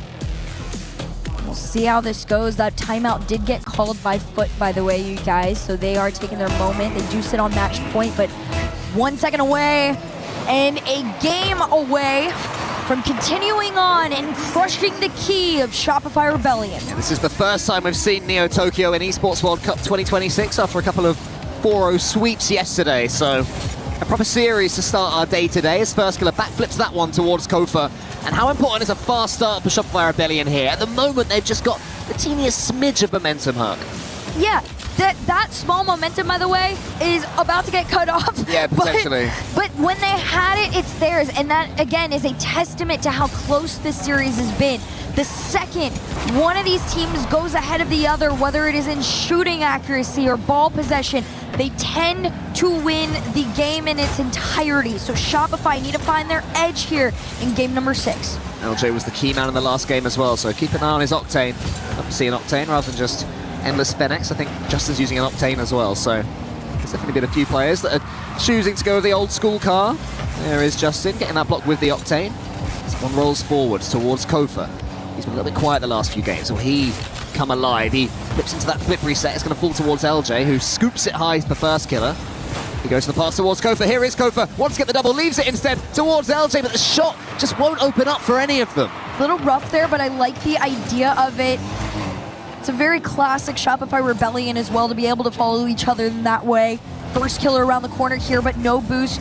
Needed to play a 50, but actually leaves it. Chronic pass to Kofer. Another incredible save. He's been the one on the back line, really bailing out Shopify so many times. We finally get to see First Killer on the other end here in this game 6. A couple of nosedives, but Chronic really has just been the man to try and take that ball away from. Yeah, Kofa, he's got the most demos in this series, and now he gets a goal to his name as well. 1-0 Shopify Rebellion, and as you say, Hug, starting to look like themselves. Like I said, Chronic was the one to try and take it away from. They finally get it. First Killer was also waiting in net, messing around with that last man to really open up and make that shot go in with so much ease. And that's what I'm hoping we're going to get from Shopify Rebellion a lot more, but Chronic up in the air, takes his flip off the ceiling, but 2 defenders on the back line ready to go. LJ from his own backboard, can't get much past halfway, but it does fall to First Killer at the end. Can LJ get the redirect? He can, towards First Killer, it must be 2. That is a stunner!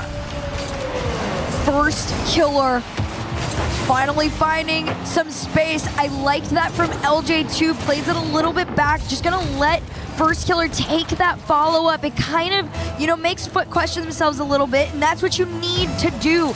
Gotta have them hesitate for just a moment to find some sort of an opportunity. Here we go again, it's First Killer's turn, this time turning into a bit of a shootout right now for Rebellion.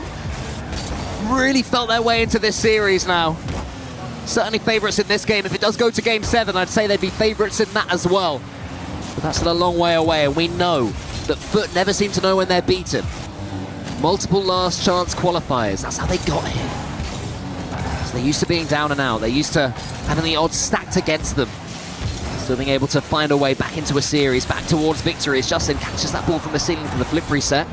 She's wave dashes, should get a clean touch on this one, but what a read that is from Kofa. And for the first time in this series, it is entirely Rebellion dictating the pace. The largest lead we've had in this series so far. Catch. The catch The air dribble straight into a wide open net for Kofor. This is the Shopify Rebellion we've been waiting on. Like I said, between the two, this best of 7 truly is a marathon with how close it is statistically. LJ from the corner doubles it down. Shopify Rebellion just wanting to extend on the lead and build on the pressure that they've started. Foot trying to steal that momentum right from them, but Kofor seriously warmed up right now. This is the most expansive performance he's put in so far this series, this tournament, to be quite honest with you. Can't get that one though. Chronic round him. Slams it into the ground. Wants to get the dunk on first killer. They fake each other out. Chronic trying to get a bump. Doesn't need to in the end. But once again, right back in it.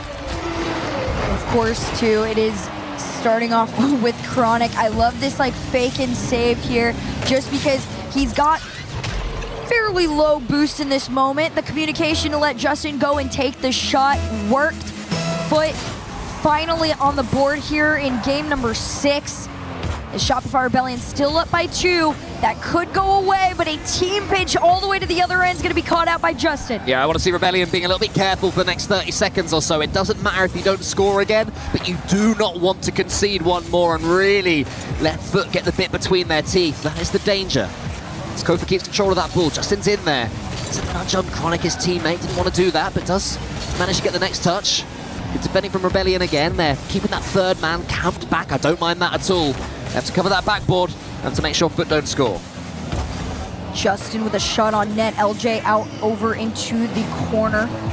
First killer's gonna follow it up. Past one, Justin bumps him off, but you're worried about the wrong one.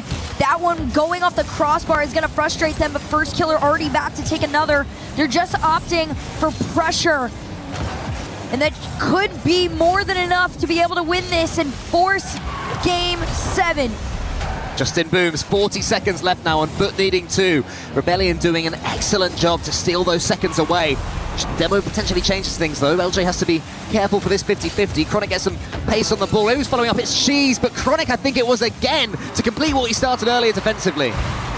Justin trying to go down for a shot on center. First killer.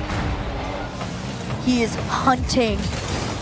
Cheese is trying to do his best. Justin's there to snipe. You can see everybody. It's the same story as before, right? Chronic and Cheese, working together, just keep that ball there, and Justin waiting for the right moment to call himself forward, overextend. They give themselves 16 seconds off the kickoff to try and tie this game. Any plays here? It's the dual kickoff there from Foot. Chronic up against first killer. He does get the dunk, needs to follow it up well. Decent challenge there from LJ. All 3 have boost. It should be relatively safe for Rebellion, but you never know with 5 seconds remaining. LJ to the side. A pinch here would be massive. One more touch. Will that be enough? It could be, but the ball is still up. Justin into the pocket. Kofor around this side if he can get this down, and they will. It is a game 7 for a key crush between the two. This is what we wanted to see. This is Rebellion kicking and scrapping, showing us their fight. It seemed they were going out of Esports World Cup 2026 without a whimper. But my goodness, have they stepped up since then, and that was their best performance. Sure, Foot scored a couple of goals. Sure, the ending was scary, but that opening 2.5 minutes was the Rebellion we've seen win NA regionals. And look at that touch from Kofor. That's sublime. That's world class. That's the Kofor. That's the reason he got brought into this team. He's an incredibly mechanical beast. To be able to put these 3 players together and have them be cohesive, I've said this from the beginning that they formed. They have the potential to be the best in the world. It was that consistency that was missing at times. They're finally starting to get it again. Take a look back over at a couple of the stats there, but Kofor, 5 shots to his name off 3 of those goals. I mean, Justin taking 6 shots, and it didn't even feel like it too, right? A couple of them just felt like, you know, throwing it there, hoping for the best. But Shopify, they've done an incredible job of learning the patterns of Foot and forcing Champions Field. Potentially. Yeah, well, part of Paris then, exactly. We don't need Champions Field. Yeah, I know what you mean. We know what you meant. And the last game, despite the potential comeback from Foot, was the first time we've really seen a team pull away in the boost statistics as well. Shopify Rebellion forced Foot to have no boost at all for 150 seconds compared to that 100 in the last game. So if they can do the same, Foot are in serious trouble. Foot have already lost the last 2 games in a row. How do they step up now? Where's their fight? Chronic goes underneath first killer. Chronic to the ceiling. Can he get this one on target? Almost over the top of LJ, who defends it well. But it's Foot that have started Game 7 the better, whether it's on Champions Field or Park to Parry. Our metaphorical Champions Field. Chronic and Justin working together to try and take a shot towards net right now. This one all the way sent back, a demo up field. First killer to follow, a little bit awkward there, and here comes LJ through. Foot and Shopify, another equal back and forth. Chronic waiting for the snipe, goes for the redirect down. They have him red, just enough to keep Foot out. It was a nice idea, and is that finally the moment in this game where Shopify Rebellion can come forwards? They've been defending throughout. Justin keeps that aim. Cheese up against LJ. Cheese follows it up. He's got so much boost to play with. Prods it against the backboard a couple of times. Maybe could have gone for a pancake there or try to pinch it downwards. Not quite the right decision. And it does mean now that Shopify Rebellion can counter. Cheese is up again. Leaves it. Waits. Watches towards Chronic. And Foot look better. They've stepped right back up in Game 7, Hug. They absolutely have, especially just because Game 6 was finally starting to get away from Foot, right? But a demo puts them right back where they started, and that's in the lead. Yeah, it seems safe enough. First killer was tracking. Cheese got it into the center, but with Kofa there, should have been fine. But Cheese is a nightmare to play against. He must be horrible. Every time you think you're okay, he takes you out the game. Cheese shows no fear in these situations. Clearing this all the way to the other end. Hoping for a follow is Justin, but Kofer's gonna pinch it off the sidewalk here. All he has to do is play it out. Foot are gonna try and defend their 1-goal lead, and they do so successfully. They get to the other end. They've had to be aware of the fake right there. They don't want to go a couple of goals behind Rebellion. They've barely made a glove in this final game. And a real step up from Foot the entire time. Kofa gets the dunk, but it's only into that corner, and right now, Rebellion can get the ball into the blue half, but they can't get control of it when it's in the blue half. Yeah, that control has definitely been the big difference maker between the two, as has the shooting, right? The moment somebody goes up ahead statistically of the other, they've been able to take it away just because of how close it's been. When Shopify Rebellion in that last game shot just 12% better than Foot, it was more than enough to take the game and force that Game 7 here in the series. It's been lacking a little bit here in game number 7, though. LJ up. All 3 members of Foot just lurking and waiting to take it away. Good catch from Kofa. He's taken out again, though, by Chronic. Just turn into a passing play, though. What a read that is from Cheese. That is a nightmare of a ball to go for. Directly above your head, bouncing off the backboard, high-pressure situation. One mistake, they'll be in to equalize. And Cheese nails it. Cheese keeps his team alive there. Now the demo's flying in. There's a chance here for Kofa. Finally, do they break through? No, Justin was reading it. But Rebellion have been inching forwards. Chance after chance for them now. Until Justin comes forward. What can he do? Can he turn this into a reset? Yes, he can. Wants to get the bump as well, but not quite able to do so. Shopify Rebellion really got to calm themselves down. There was almost a team bump there on the back line. Justin, shot opportunity off to the backboard. Can he recover? Can he take the shot? Just enough, but Shopify still there to defend. And as this whole team scrambles to really just give themselves a second to recover, Foot are not going to allow that moment to happen. Yes, again, there's definitely come in waves of pressure. The first couple of minutes were Foot's. Rebellion had a minute of their own, and since then, Foot have just come right back into it again. And now Rebellion have broken through what they would give for an extended period in the blue half of the pitch, but it's not happening because Justin has control of this ball. Turns it into yet another flip reset. It's met there by Kofa, who wants to go forward. He's got his opponents in his sights. But Cheese waits. What a performance this has been in Game 7 from Cheese. A huge step up. We're going to see if we get that from Kofer. No connect there on the pass. Still enough time for them to be able to take a couple more shots, but these demos are forcing Foot back to the other end. You can hear the crowd getting loud. Everybody feeling the pressure here. 37 to go with Foot staying in the lead. Kofa can only get it as far as, I thought it was Cheese, but it's LJ. Clean touch here for Kofa to finish what he started. It's saved there. Followed up though by First Killer, who I've got to say, throughout the series for Rebellion, has been their top player. And he's the one that gets the equalizer. And you got to hand it off to Kofer too, right? He was able to take that double off the side to even give them the opportunity to make that follow. These 2 players gave them the chance. 26 seconds off the kickoff. We'll see what they can do with this quarter minute now. LJ with the catch. Big pop off the rip. Nobody there to follow, and the final 15 come through. Yeah, more brave defending there from Cheese in the last 15. Chronic spins around it, gets the boost, but it's awkward. Kofa goes high. Rebellion, can they win this one in regulation? Justin trying to give his team a chance. That was going just over the goal. It should be safe for now. Chronic lets that one bounce. No, it's shot by LJ, but saved. What almost was the heroic effort moment goes to the ground. She's gonna try and make one here off the backboard. No waterfall to be given. First 10 seconds, all the pressure is with Foot. Pass over to one, sent out into the side. It's LJ to try and take Shopify out of their side. Chronic gets the catch and gets the 100 boost as well. First killer meets him. Huge 50-50 win. Chronic somehow emerges from it and forces the challenge into the corner. LJ slightly awkward, but manages to do tremendous work with that one. Can he get another reset? Not quite, but it's a pass to Kofa, or an attempt to one at least. First killer, who got the equalizer? He's got victory at his side, saved by Justin. Those demos are making all the difference now. Justin gonna try and be the clutch factor here, but Kofor takes it away. Chronic denied his opportunity, and LJ there to keep it going, but Cheese is the one to beat. First killer down to the ground, and here comes Chronic to the side. Foot doing everything they can to scratch and claw their way out of their end, but they continue to be pushed back.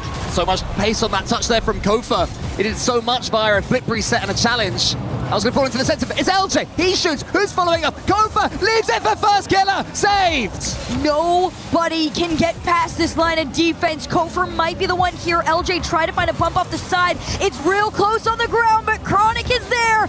First killer, 50 out into the mid. She's trying to carry them all the way through, but these low boost plays are keeping Foot back. Most of the game belonged to Foot. Overtime so far belongs to Rebellion, but Foot have won in these situations in this series before.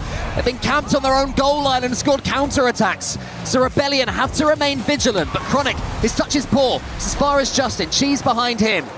Boost reserves are good right now for Foot, but the ball is always on their half. It's always near their goal. Chronic has to win this 50, but it goes towards first killer. Chronic's got no boost. It's LJ versus Justin. In comes first killer. Round the corner. No one's there. Kofa was waiting.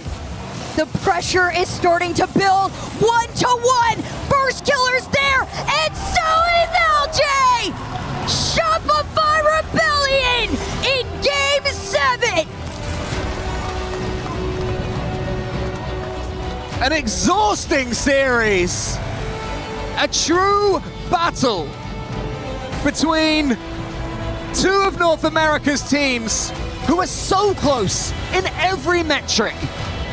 But the Starmen, in the end, woke up for Rebellion, not just in this matchup, but in this tournament as well.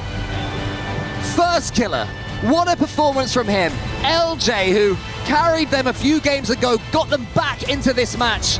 And then Kofa, who improved as the series went on. They have knocked out Foot, and it was a battle. The closest statistical game here for Rocket League at EWC. On top of it, Cole, neither of these teams had won in overtime in 2026 EWC. That is the first one that Shopify Rebellion is found here. And on top of that victory, you get to crush the key of Foot. It is a huge moment for this squad. It is a testament to their resilience, their experience, and just how great they are all the way around. There's one we got to talk to, and you know who it is. It's LJ. It is indeed. It's LJ, the man of the moment, standing here, and Shopify Rebellion live on Rocket League at the Esports World Cup. LJ, that looked like it took absolutely everything you had to get it over the line. Yeah, it was a little stressful, a little too stressful for me, but I'm just glad we pulled it through, bounced back from that 3-1 deficit, and I don't know, I'm just happy how we played at the end. Yeah, you played phenomenally, and you individually as well. It felt like you really grew into the game. Yeah, I felt I was a little slow at the beginning, but I'm just glad we got the win. Team effort, for sure. Yeah, absolutely. Now, you started off on a loss here in Paris, and then you had a whole day yesterday to kind of reflect on it, digest it, and I guess prepare for today. What did you get up to yesterday as a team? We played all day pretty much. We knew like it was kind of, we got to grind. Like we just did not play how we wanted to, so we just went back to drawing board, just scrimmed a lot, and playing better now. So I'm glad we took the win. You were really honest in Paris when you said in an interview that nerves are always going to be there no matter what when you're playing at this level. How were the nerves there in Game 7? It was there for sure, but it wasn't too bad. I think we were settled in by then, so it just happened. I don't know. Yeah. Well, you've earned the right now to crush a key. You want to go do it? Sure. Absolutely. All right, LJ, come with me. The key crusher has been revealed behind you here, and our key master, looking stoic as ever, handsome as ever, standing by. If you just join him, he will talk you through exactly what you need to do, because for the first time here on day 3 of Rocket League at the Esports World Cup, we've got to take care of some business with the key crusher, where we punish our opponents here. Now, Foot truly have built a representation of being elite when the second chance is on the line. But not today. Their luck runs out. Foot drop out of the tournament. I'm just going to ask you one last question here, LJ, if you just step here onto the stage. Now, you are not all of a sudden into the quarterfinals. There's, work still to be done. TSM next. How do you feel about them as an opponent? I mean, we had a close series against them last major, but I think we learned from our mistakes, and we're ready for them. Good stuff. All right, we'll see you later. Congratulations. Go and prepare for that crucial matchup. If that is anything to go by, we've started things strong here with a Game 7 series to kick off the Play Day 3. We move on to the next series very soon.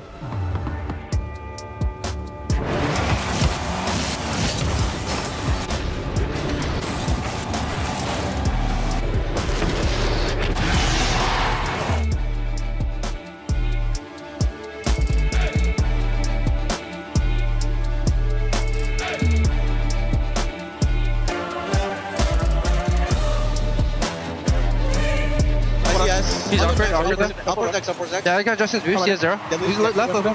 Yeah. Go. Think 50. You know? Fake it. Think 50. Yeah, I'm about to. Yeah. Fake it. Bottom. Time. I'll be left. I'm left open. Cross. Bottom. Yeah, one up. I get it. I'll go. Cross. Yeah, open. Yes! Boy, come on.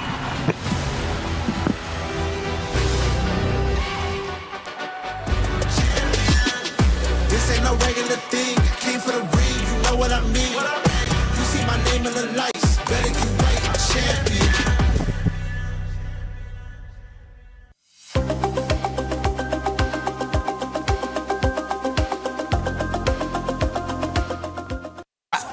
We got PUBG Mobile here at the Korea City Grid, and it's day 1 of finals, which is a very important starting point for a lot of teams competing here. We got the super fans, we got the lovely glitter to let us know what's up. All right. We have a 3-day long final. Like you said, this is day 1. The way it works is that after 2 days, the team with the highest amount of points will set the smash point threshold. Then on the 3rd and final day, that will be 10 points higher than whatever that point total was. And that's what our teams have to hit and then have to win a match after in order to win the competition. Otherwise, it's 6 max matches, right? Okay, we've seen it before in PUBG, right? So this is now what we're doing here. We're on day 1. We're only 2 matches in, though. We're CC side, the 2 big teams that we're focusing on, Aurora and Vitality. Okay, right now Aurora's actually at the top of the leaderboard. Okay, so that's big good for Aurora. Vitality, not at the top of the leaderboard. They're down at the bottom, but that's okay because there's only 2 matches in, and they're one of the best teams in the lobby. They are expected to do very well. A little bit of a slow start in the first 2 matches, but totally recoverable, especially when you think how much time they have before we even get to day 3. All right, and the fact that AGL and Falcons are not competing here is also a big W for the side of Vitality. Of course, as the games progress and the scoreboard goes up, we're going to let you guys know what's happening, so stick around.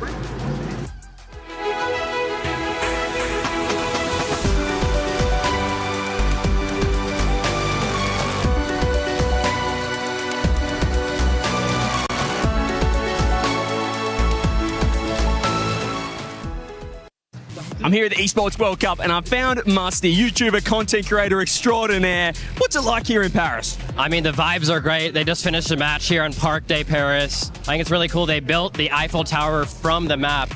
They made it in real life now, so I've been enjoying all of France, really.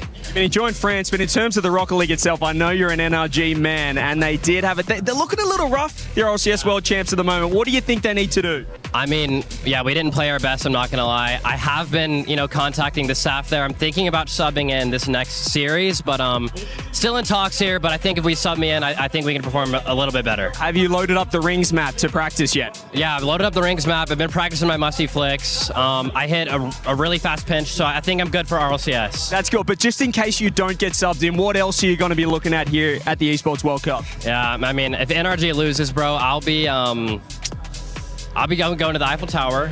They got the Louvre here, and probably tomorrow I'm going to get some baguettes, just enjoy the city. Any other games you're interested in outside of the Rocket League right here? I'm a Rocket League diehard, right? I don't really know much about other games, but I saw PUBG Mobile was cool, but the chess really excites me. It's a little quiet, but I really like it. I saw Hikaru, is that how you say it? Yeah. Hikaru, I saw him pawn to E4 sacrifice.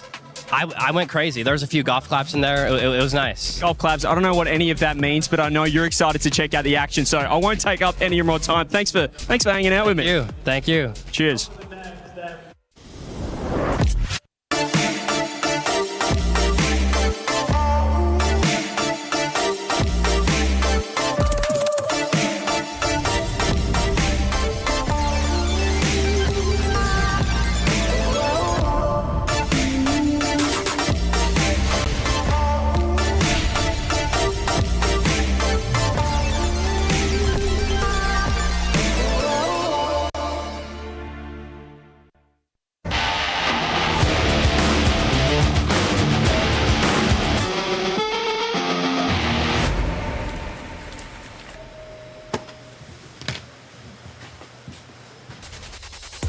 It's the Esports World Cup, and we roll on with the group stage. It is day 3, which means we are crushing keys. Whose key is going to get crushed next? It'll either be Furia or NRG, our returning world champions from last year. Will they be able to get the job done unlike day 1?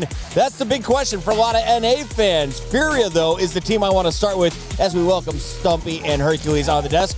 Elise, I want to start with you. How good is this NRG team, and are they actually that good right now in Paris? Oh, that's tough. Hey, whoa, not too much on my boys, okay? Listen, they're human, all right? At the end of the day, yes, NRG are absolutely that good. Did they perform yesterday? Not up to their standards or the world's. However, I do believe that does not take away from the win that TSM had. Okay. TSM absolutely stepped up. They've been close to taking a series like this before, so it was absolutely earned. However, for NRG, this is just another day for them to really kind of just get things together. Absolutely, and you've seen the disappointment on their faces at the end of the TSM match. Well, TSM is in action a little bit later today, and NRG with the win over Furia will have to take down, it looks like, Twisted Minds. We'll have to talk about that later in the day. First, though, can we talk about Furia? Why do they have so many fans, and why are the fans so excited for this team in Rocket League in particular? Because I think South American fans in any esport are just sick. They're so good, they're cool. so loud, they get so up for their teams. And Fury, they've had a little bit of a weird year so far. They've been the number 1 in points for their region. They have been the best in their region, but it's not like they've won everything. Made in Brazil have also been there. They've been pushed to their limits a lot more than we would normally see. But I think when you see their fans, which normally don't come up to these events necessarily, but being able to see them come here and come to an EWC, they're showing off and they show that they can be just as loud as a KC Blue Wall, as the Megs, as the Bees. Oh, bro, I was on that last series there. There's maybe like 15 of these guys. They sound like more than the 80, 100 that the other orgs have brought. They are so fun and passionate, and I know that's going to kind of lead the boys to feeling like the crowd is on their side. The crowd is there, so are the gameplays. Let's take a look here at some of the best moments. Stumpy, when you're talking about play styles, how would you describe Furia? Because they had to go up against one of the tournament juggernauts in Vitality. I mean, the biggest thing I think from Furia and from a lot of these, like South America, Mina falls into this as well, they're incredibly mechanical and incredibly fast. The issue is, I think, for Furia and what they've done throughout the season so far, is they haven't been able to make much work. I've been quite disappointed historically this season with Lost. He's also not shown up at this event necessarily, but then at other lands, he has been the guy for Furia. They've just not all clicked at the same time just yet. And the fact that now they're in the lowers, Herc, it's do or die. You have to get something going. To be fair, I feel like a team like this is when they thrive. Like they're the ones that you're like, you have to throw them into the last opportunity to get through, and then they just keep going longer than you would have thought they would. Yeah. I will say this is some of the best Rocket League we've seen Yan play in years. Agreed. Like by far, the only player in the EWC to be having over 70% ball possession. The only one. The closest is like 62. After that, this guy is insane. So we'll see if that translates here into the next series. How much faith is in Furia today? Well, 71% of our fans. I have a feeling North America's still sweeping. 71% of our fans. South America's still same time zone. They're going with Fury here, 29 for NRG. Is NRG really that doomed? On the current form, I don't think that's actually that bad. I would have Fury here as my prediction, personally. Herc? My upset is NRG take this. You've got the upset for North America. The world first original champs sentence are in Rocket gonna League. make it out of group stages. We're having a lot of fun here. We've already seen a game 7. Does this get past a game number 4? Absolutely. Stumpy? Get us to 7. Let's go to 7. Round 2 on the main stage. It's groups. Rocket League. Let's close it out tonight.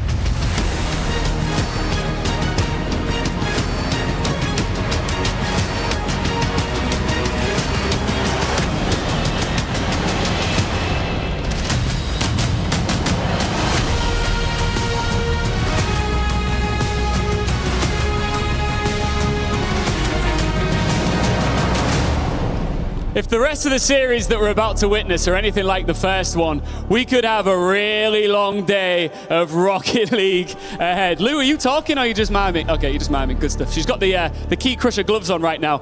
Now, we've just witnessed, of course, Shopify Rebellion crush the key of FUT Esports, the team that refuses to die normally in a last chance situation like that. But now we move on. We need to crush another key. Do you want to announce the next team or? Yes, of course, it's time to roar here at the STC Arena. Furia!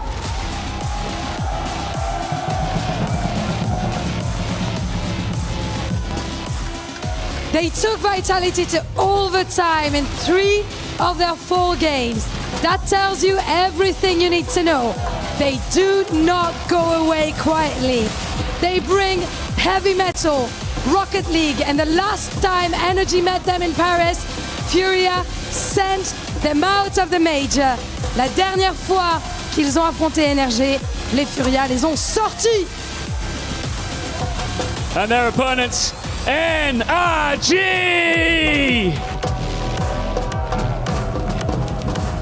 The champs took the biggest punch of day 1. Now there is no soft landing at all. Same city, same Furia that ended their Paris major, and this time another loss ends their EWC as well. NRG are wounded, angry, and are out of second chances here at the Esports World Cup. It is South versus North America, and it's time to pick your region. Well, here we go. The second match of the day here in the lower bracket. NRG on the comeback tour.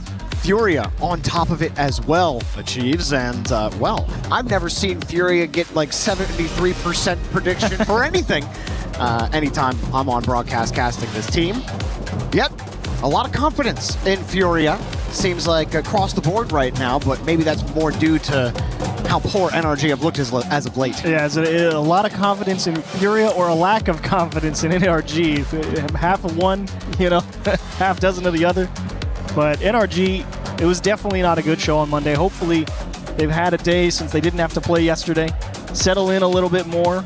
Furia as well. It was a tight series versus Vitality, 4 games, but all 1-goal games, so it was close there for Furia. Very typical of Zen to just not drop anything against Furia.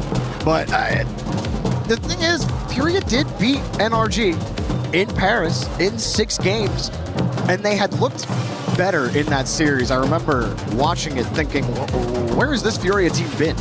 Like, they hadn't looked like that in so long. Now, they didn't do anything else in the rest of the tournament, but I'm kind of waiting for them to get back to that form. There was a little bit of that against Vitality, I think it's hard to judge it. Vitality being really one of the two best teams here, you're always going to have trouble actually getting one over them.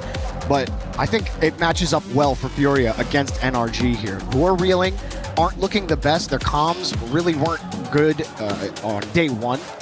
Lots were going wrong for NRG, and I don't think you could say the same for Furia against Vitality. Yeah, I mean, it was just like you said, Vitality's just a difficult team. There's no guarantee you're going to come out successful anyway. And playing them tight all the way through, I think they're okay with it. Now, obviously, they're not happy that they're in the lower bracket, you know, in round one, but it is what it is. You got to play who you got to play, and I think we talked about how we'd like Furia probably wants a rematch against Vitality. I think they feel they could have beat them if they had another look at it.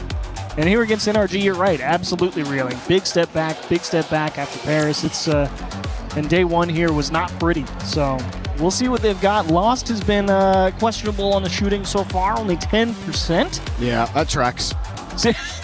That tracks, yeah. I love Lost, and he's had some great standout moments, but he definitely is getting back to kind of where he was when he first joined Furia. He seems like a little nervous. His touch quality has really gone down. Obviously, the shot quality isn't there.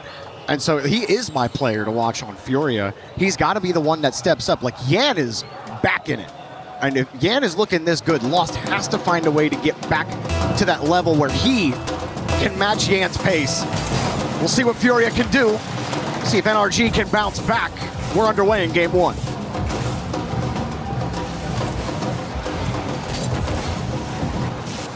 We didn't talk a lot about him, but Swift, the newest addition to this Furia team, actually makes a good stop against Daniel there. Atomic up straight to the ceiling, resets right around. Oh, wow. Got a second one. Excellent movement on the ball from Atomic. Good catch from Daniel with the dribble into the 50. Beast mode off the bar. Swift with no boost just gets the touch in time.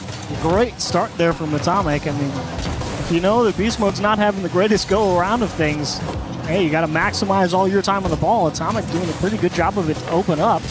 Good squeeze for NRG early on here. Furia looking for their first breakout. Lost just wants any kind of space, and Daniel will give it up to a teammate with more boost. Yan will break that up. He was also in that role a lot against that Vitality series. Yan was getting in there and making things difficult for them and trying to apply that pressure, driving through the midfield.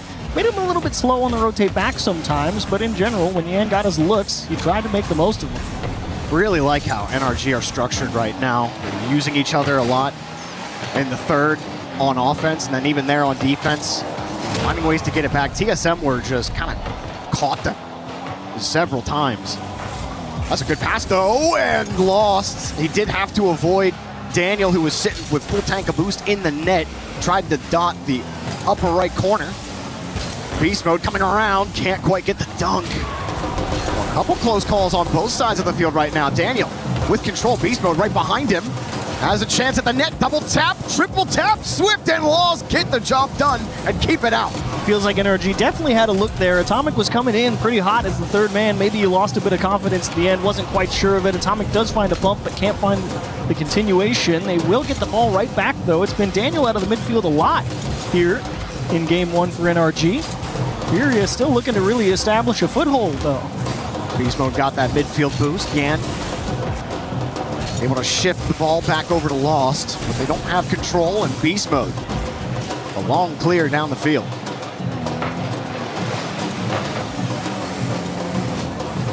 Both teams really sizing each other up right now. First half of game one, just nothing there for Beast mode. It's just surprised that all three players on Furia just kind of on the fence there at the midfield line. Felt like it was one power clear away from going straight into their net.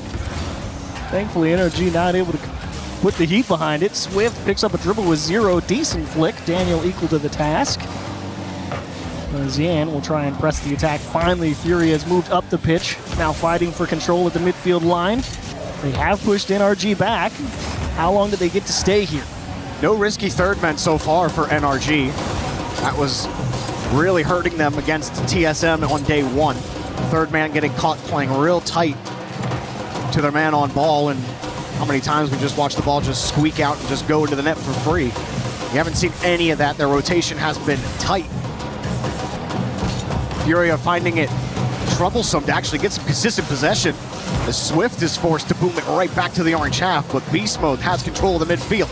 Atomic gets over one. It's just too heavy, and Lost will kick it away. Still, Furia cannot get control. Daniel with another try, and Swift off the post and the bar.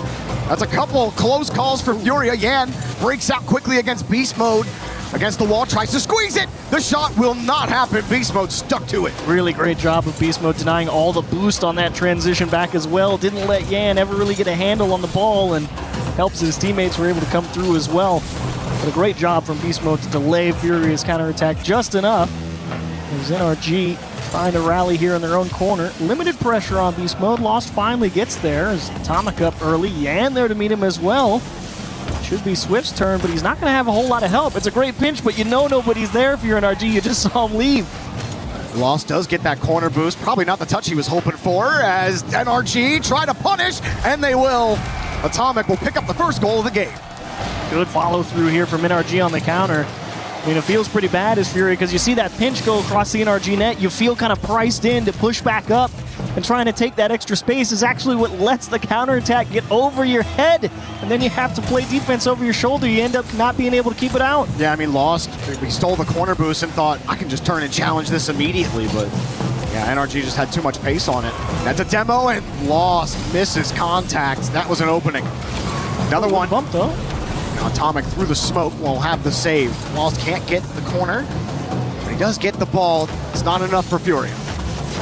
Tough read for Swift. Great job getting to it. Difficult play here for Yan with limited boost, and Atomic will just break it down. That should be the end of game one, probably 2-0. Indeed, Beast Mode will turn it in on the empty net. Furia, wash, rinse, repeat. I think game two, I actually don't know if I really want to see him take too many changes. I kind of like the approach. It just, you know, it was one mistake, cost him the first one, and then you feel like you got to force it in the final 30. You give up a second one. It is what it is. They had the demo and a pass to Lost. Lost just whiffed. It was a good try at the end. Time is up here in game number one. NRG, very clean game. Complete different, a complete flip from what we saw on day one versus TSM. No rotational mistakes. Beast Mode looks a lot more comfortable. Atomic and Daniel, for most of that game, you were talking about it, seemed to take more of the front man, where, you know, usually that's Beast Mode. Beast Mode's playing a much tighter support to Atomic and Daniel. Really worked out well here. I say that, but Beast Mode setting that up there on high. I mean, he was second man there on that follow through. He was trying to force it. Like here, he's just trying to put pressure on, and it's decent pressure. That's really all they need out of him right now. You know, that's the whole thing that makes NRG the three-headed Hydra, right? They have, you know, if somebody's not playing well, the nice part is they got three of the best players in all of North America. So if one's not doing great, the other two are probably pretty good. Yeah. And it's not easy to beat them, even if somebody's having an off day. Shout out a great to our rally for Beast Mode. Shout out to our statisticians here at the Esports World Cup. We do confirm that Beast Mode in that first game was last back the most often for NRG. So our eyes are not broken, Chiefs. Love that. Happy to hear that. We can in fact see, and we will see if Furia can bounce back here on Forbidden Temple. Like you said, I had some chances. Maybe don't have to switch things up too much. Yeah. I mean, I think all the pieces are there. It's just, you always got to come in the first match of the day, even if you've played on stage already. It's always a different feeling out process. Doesn't matter how many times you've played NRG. Still got to get out there and see what kind of form they're in, see what kind of form you're in. And Furia doesn't look too much different than what they look like versus Vitality, I wouldn't say. I mean, historically, back when this NRG squad were G2, when Furia were in North America, they were very familiar with losing to this squad. It was very frustrating for them. Thought maybe things will start turning around. Back at the RLCS Paris Major, they beat them in 6. Now having to play this song and dance against Beast Mode and company again. Yan on the back wall, won't get a chance at it. Atomic got chipped, prevents him from getting a solid touch on the ball. Stop their momentum. Still NRG have the midfield. Daniel with a pot shot, good save and little outlet to Swift, but Beast Mode takes it away, and demos Yan, forcing Lost to have to clear this out. Yeah, it's a tough defensive sequence here for Fury, and they also played some really nice defense against Vitality as well. Yan doing a great job here, aware of where the open space is. making sure not to put the ball back in danger despite this pressure from NRG. They're playing pretty tight. NRG about 10%, a little closer together than Furia, so you know the pressure's coming, and it's coming quick as Atomic will split 2 defenders off the backboard, and he will score the first one here. Squeeze the juice out of this orange young man. My goodness. That's nasty, Atomic. That doesn't feel fair. The first guy's like, oh, I'm too quick, and the second guy's thinking, I'm totally there in time. No, sir. Not this to go around. What a shot. Great way to start here for NRG. Looking a lot more like their old selves. As Daniel will go forward, look for a bump. Atomic trying to handle the ball. Beast mode right behind, no contact. Free ball, though. Daniel will take it. Beast mode still on the back wall. Looking for the corner boost, does just get it. And he's just causing lots of chaos here. Lost and Swift were just getting bumped back into each other from Beast mode. And he will call Daniel out. Atomic rotating back. Furia do got to be careful, though. I mean, right now they're pretty stocked up on boost, but it does feel like NRG overall feeling like they're having the slightly better end of the boost battle. Like here, Atomic just trying to go and steal that corner. He doesn't end up with it this time, but it feels like more often than not, NRG's coming away with a few extra pads here and there. And that's an advantage that slowly builds over time. Daniel trying to shorten the space. Couldn't find much of it. Swift. Every time he's been behind the ball, to your point, even more, Chiefs, never has any boost to do anything with it.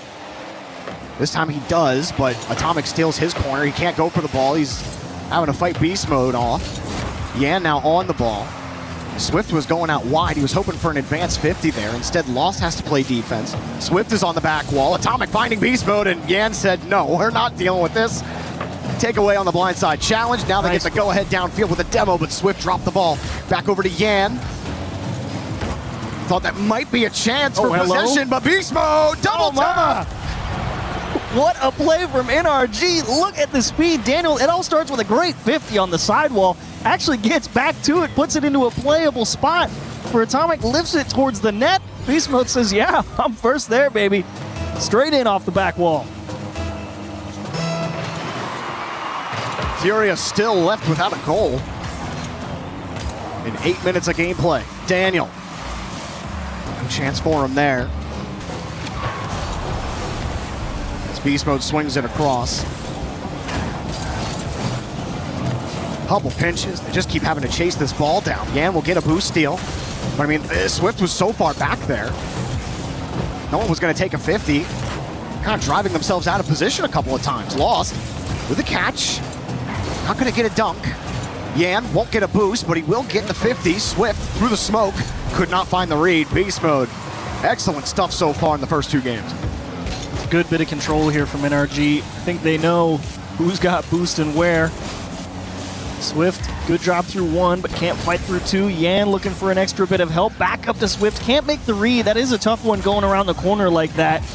It is not easy to get back behind it and get a clean pass out to a teammate. Yan tries to solo play through a couple people on the sidewall. As Furia will make sure they pick up all the boost, but the pass is too far, and not only that, it's to a guy with 0, and Yan just feels like he has to try and force, because what else is he going to do? Swift will try to take the ceiling. He gets bumped out. And Lost is forced back to the back wall. 40 plus for Furia to get something going here. Lost off the ball.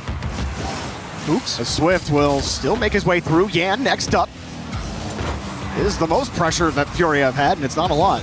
Lost getting back downfield.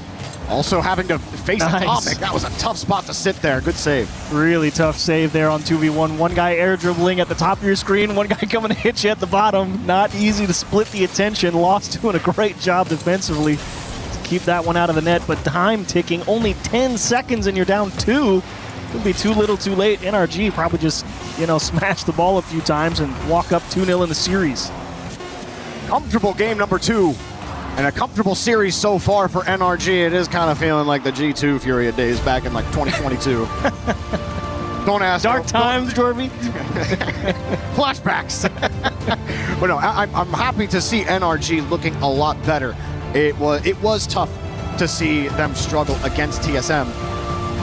You want your best teams in your region to perform at the level you know that they can.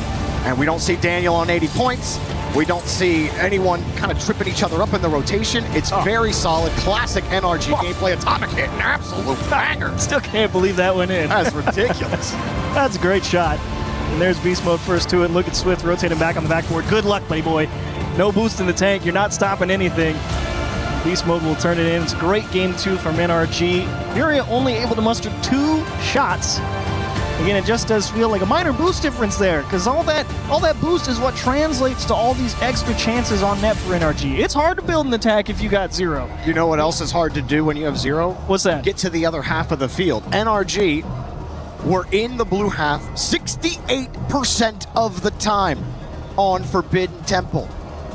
For those of you at home that might not be used to seeing like the ball in half stats, like anything above 55% is big. 68% of the time in Furia's half is just ridiculous. They're getting dominated. That is field domination indeed.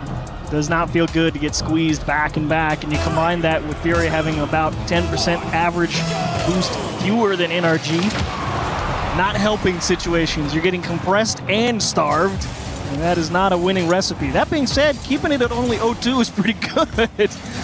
You know, Fury is working hard defensively, but I think the first 2 games tell you that defense is not the answer here. I think you have to be willing to give NRG a little bit of the ball so you can spread yourselves out, make sure you're ready, and just say, look, I think we're good enough to stop them once or twice and fight on a little bit more even playing field. It's risky, but games 1 and 2 were not inspiring if you were saying, let's just play defense. I don't think that's the way. Yeah, they don't give you gold stars for trying. Nice save from NRG, and the shot for Furia, the most pressure that they've had. Swift decides not to force that ball in front of the box and give a free clear out. And there's a great pass. Furia are alive. And it's a great idea. You noted Swift electing not to make the chase out and force it on target. Why? There's 3 people sitting near post. He knows he's not going to win the shot. So just flip out to the outside, save all the boost, get to the back wall first, dig it out. Who's there? Yan with half a tank, and he beats the rest. Great play. Some sparks here for the Brazilians as Yan punches it out, gets a bump to not give Beast Mode a free clear.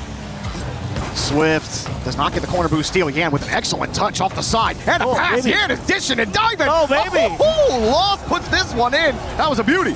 Swift comes up with his first assist of 2026, and now Yan, look at him get it done, beating 2 defenders, and how about Lost? How about 2 consecutive challenges in a row against the same guy right in front of the net? Furia finally off to a hot start. The drums are pounding. They're back in it, baby. No timeout either for Furia. They just went right into game 3. And it looks like the nonsense has gone away as well. Nice catch for Swift. Back to Yan. No scoring. Oh. Beast Mode just getting there. I knew someone was jumping for it. He was going to try. Beast Mode will get back and play defense as Daniel will take control. Now Beast Mode in support. Atomic next up. Beast Mode still just kind of sticking around, waiting for his turn. He's got it. It was a heavy touch, easily challenged here by Furia. Yan, he's kind of waiting for things to materialize. He's been prioritizing his positioning over making sure he has boost. Several times we see kind of the ball in his area, and he is just deciding to hang there and see if he can play the ball. This time he's on top of it. Oh, nice catch. Actually, somehow got by 2. I think Beast Mode decided to let it go to give an easy clear out. No, NRG are left with some questions here on how to get back into the blue half, and it's another goal. I wonder what happened here at the midfield line. I think it was Beast Mode. Yeah, he was following Daniel up. I think Atomic was on the blue half looking for a bump. I think Beast Mode just caught a little bit blindsided there, just not realizing he wasn't actually going to make it. It's not quite no man's land, but he did not make it to that 50, that's for sure. Swift had put that ball in. That was his first goal of this tournament. Swift finally able to notch one of those in his belt as Furia extend their lead in game number 3. Demo stymie this rotation from NRG, and Swift swinging right around on it. Didn't get that midfield boost. Gets stuffed on the 50 early. Daniel at least makes Lost think he's going to go high or do something with it. Yan. Not much for him. Atomic setting the clear back for NRG. Atomic is credited with a shot there, which is kind of funny. That was absolutely not a shot. Thanks, game. Oh, Daniel, great composure. Knows he's going to have time to let that bump pass over his head and make the save afterward. NRG got to make something happen, though. You're kind of hitting that threshold that I like to play. You get about a minute to score a goal here. You need 2 of them. NRG need to make some sort of adjustment. They need some type of pressure. Not the greatest. Good carry. No block either. Atomic will steal the boost. Fury are still having the same boost issues. They just were able to collect on the opportunities. This time they're already up 3, though, so Yeah. you can have them now. Now's a great time to have boost issues. Right. Especially with the amount of time on the clock, but they're starting to lose control of this game. Or lose control of the ball, not the game. Pass to nobody. Lost is just getting smacked around. Now, go ahead for NRG. Beast Mode saw the angle. Yan, though, a good save. Here's another pass. Front of the box. Through the smoke. Right side. What a recovery from Lost. It's not over just yet, but he got on the wall and prevents any future shots there from NRG. Yeah, big stand from Furia. Honestly, that save makes you feel like, okay, they've definitely locked down game 3, because that certainly felt like a chance where he could just slip right by. Swift has got through 2, puts Atomic on the back foot, and just shoves him into his corner. As Lost, aiming top left corner, goes just wide. Time continues to tick. Beast Mode's not there in time. Daniel will poke it away, but the follow-through from NRG going to be slightly delayed here. Atomic, best try. Hard flick, and Yan not even in the mood to find out if anyone was up. This is good for NRG. Yan almost found a way to avoid the bump and get the save. NRG still knocking at the door here. 2 goals to go with 34. Nice job, Daniel. Just go across the formation. Don't try and force it towards the backboard. Just throw it off the corner. That'll go mid for your teammate well enough. 34 seconds. You got to do some type of kickoff here through NRG, right? It's got to be something. Looking for the bump, maybe? Yeah. You get all the boost. Get the touch here. That's just lost ball. Difficult for NRG to get down the field. Beast Mode finds the 50, pops it up high again for Daniel. Daniel off the ceiling, has the dropper. Atomic shading closely. He went for the read on the dunk. Couldn't quite grab it as Daniel needs a goal with some time on the clock, but Furia knocked the ball away. Knocked time away here for NRG in game 3. Gotta have it, Daniel, just late, and that will indeed close out game 3. Furia with an exclamation point. Yan will drill it home. They get their first win in the series, and Furia trying to storm back. An authoritative game 3 win. Crowd getting into it a little bit after Furia had scored their first goal. The drums are alive and well here at the Esports World Cup. Paris, France. Yan getting top honors, MVP. Really looking like his old self. Which is exactly where Furia want to be. 2 goals on 4 shots. And also a sick pass right here off the sidewall. And then a great little shove out to Lost, who got a dunk on top of it. And after that, Furia never let go. Absolutely. I mean, it really is what I wanted. I said, you just got to go get a little more boost. How do the first 2 goals happen? They've got people there to help out. And all of a sudden, the attack gets a lot more dangerous. And before you know it, they're just cruising to a victory. NRG will go right back at it. Now, so, see, we've been talking a lot about the stats and the boost and things like that, and how they were averaging, 10% less in game 2 than NRG? Yep. Well, we were still talking about them having boost issues in this game, yet statistically, it would tell you that the boost game was even. That's just to show you, the stats can't tell you everything. Context, very important. And Furia were starved on a lot of pushes that NRG had in the back half of that game. And ultimately, it only netted 1 goal for NRG, so there you go. Yeah, I mean, from one heck of a defensive stand for Furia, too. That's what Furia showed a lot in that Vitality series. Yeah. They had to play some stingy defense. It was not easy. So they've proven, for a long time, Sam struggled with kind of that stigma of being not the world's greatest defenders, but slowly but surely over time, they've proven, they've learned. Can you keep applying that learning? Try to take down NRG again, like they did a couple months back. Lost, sit right next to it. NRG will start with some possession. Atomic won't get a second try at the ball. Daniel, pot shot. Swift forces Beast Mode to go vertical for this, and he will find his man. Atomic again. Straight down, good 50, but it's right back to Daniel. Another pot shot. Yan won't let him in. It's a dangerous one from Daniel, and it looks so deceptive because he's coming from the wrong side of the ball, right? And it's tough to read that as a defender sometimes because you're not sure when he's going to hit it. Daniel squares it up, aims it top right corner. It's a great bit of shooting from Daniel and a nice save from Furia. Nothing for Fury to play with. Got to chase this down. That's a good bump. Beast Mode was coming to cover quickly, but Atomic has it handled. Boost still grabbed as well in the midfield. Swift, I think, went the whole way to NRG's corner to get his. Oh, he got it. And he ends up winning the ball. Yan actually gets most of that 50. NRG are happy to play with the ball in the corner. Beast Mode slips right underneath Swift.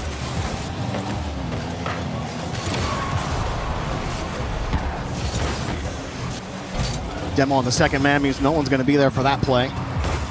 Furia trying to stop it. Yan back to Lost. Good catch. Holds the reset. Tried to get underneath. Gets an extra 50. Second man gets demoed by Beast Mode. And that will stop any quick attack that they might have stopped. Ooh, Swift 1v2.5 here for a second. He's got to make a second save, and he will find it.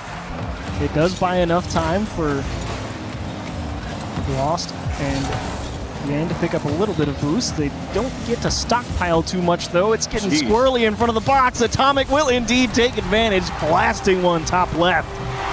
Squirrely is right, and they couldn't find a branch to perch on. Lost just completely misses, and then Yan is stuck like a duck. It's handcuffed. Good luck. There's no chance at that one. The surprise touch off your own car, off your backboard, you know you're stuck in the net, and you're just hoping they hit it right at you. NRG back in the driver's seat. First 2 minutes.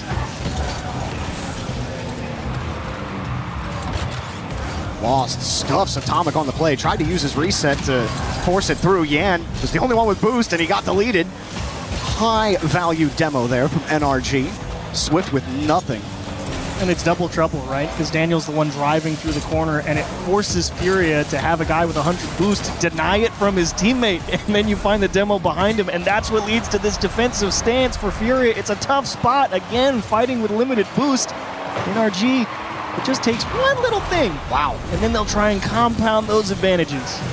NRG firing every missile they have. So many demos on Furia. Here's a quick shot from Swift.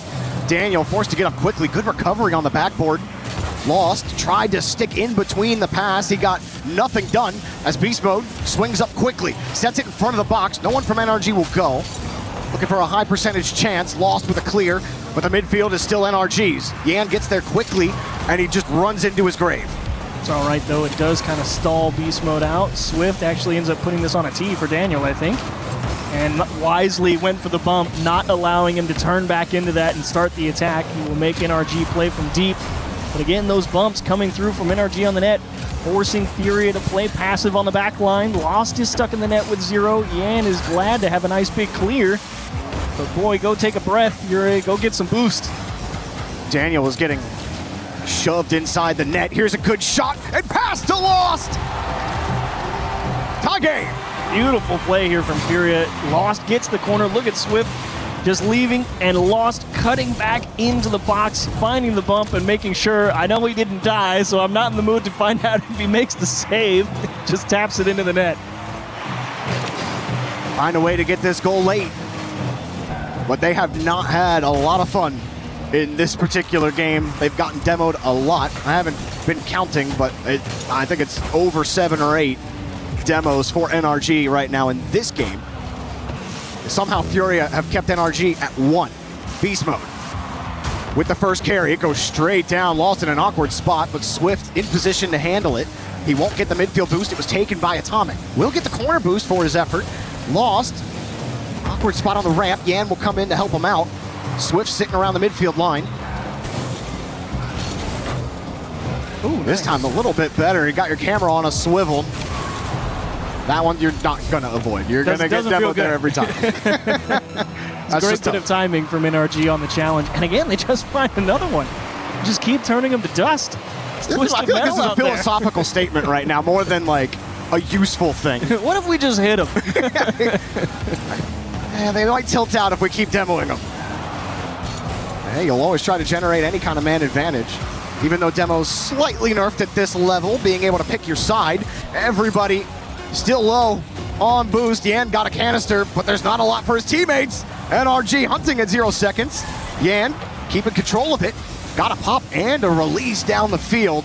This may send us to overtime, but the ramp has other plans. Swift underneath it, just could not keep it. We got overtime. It's a good time for an overtime. It's a nice welcome reset, I think, for Furia. They were getting pressured there towards the end of regulation.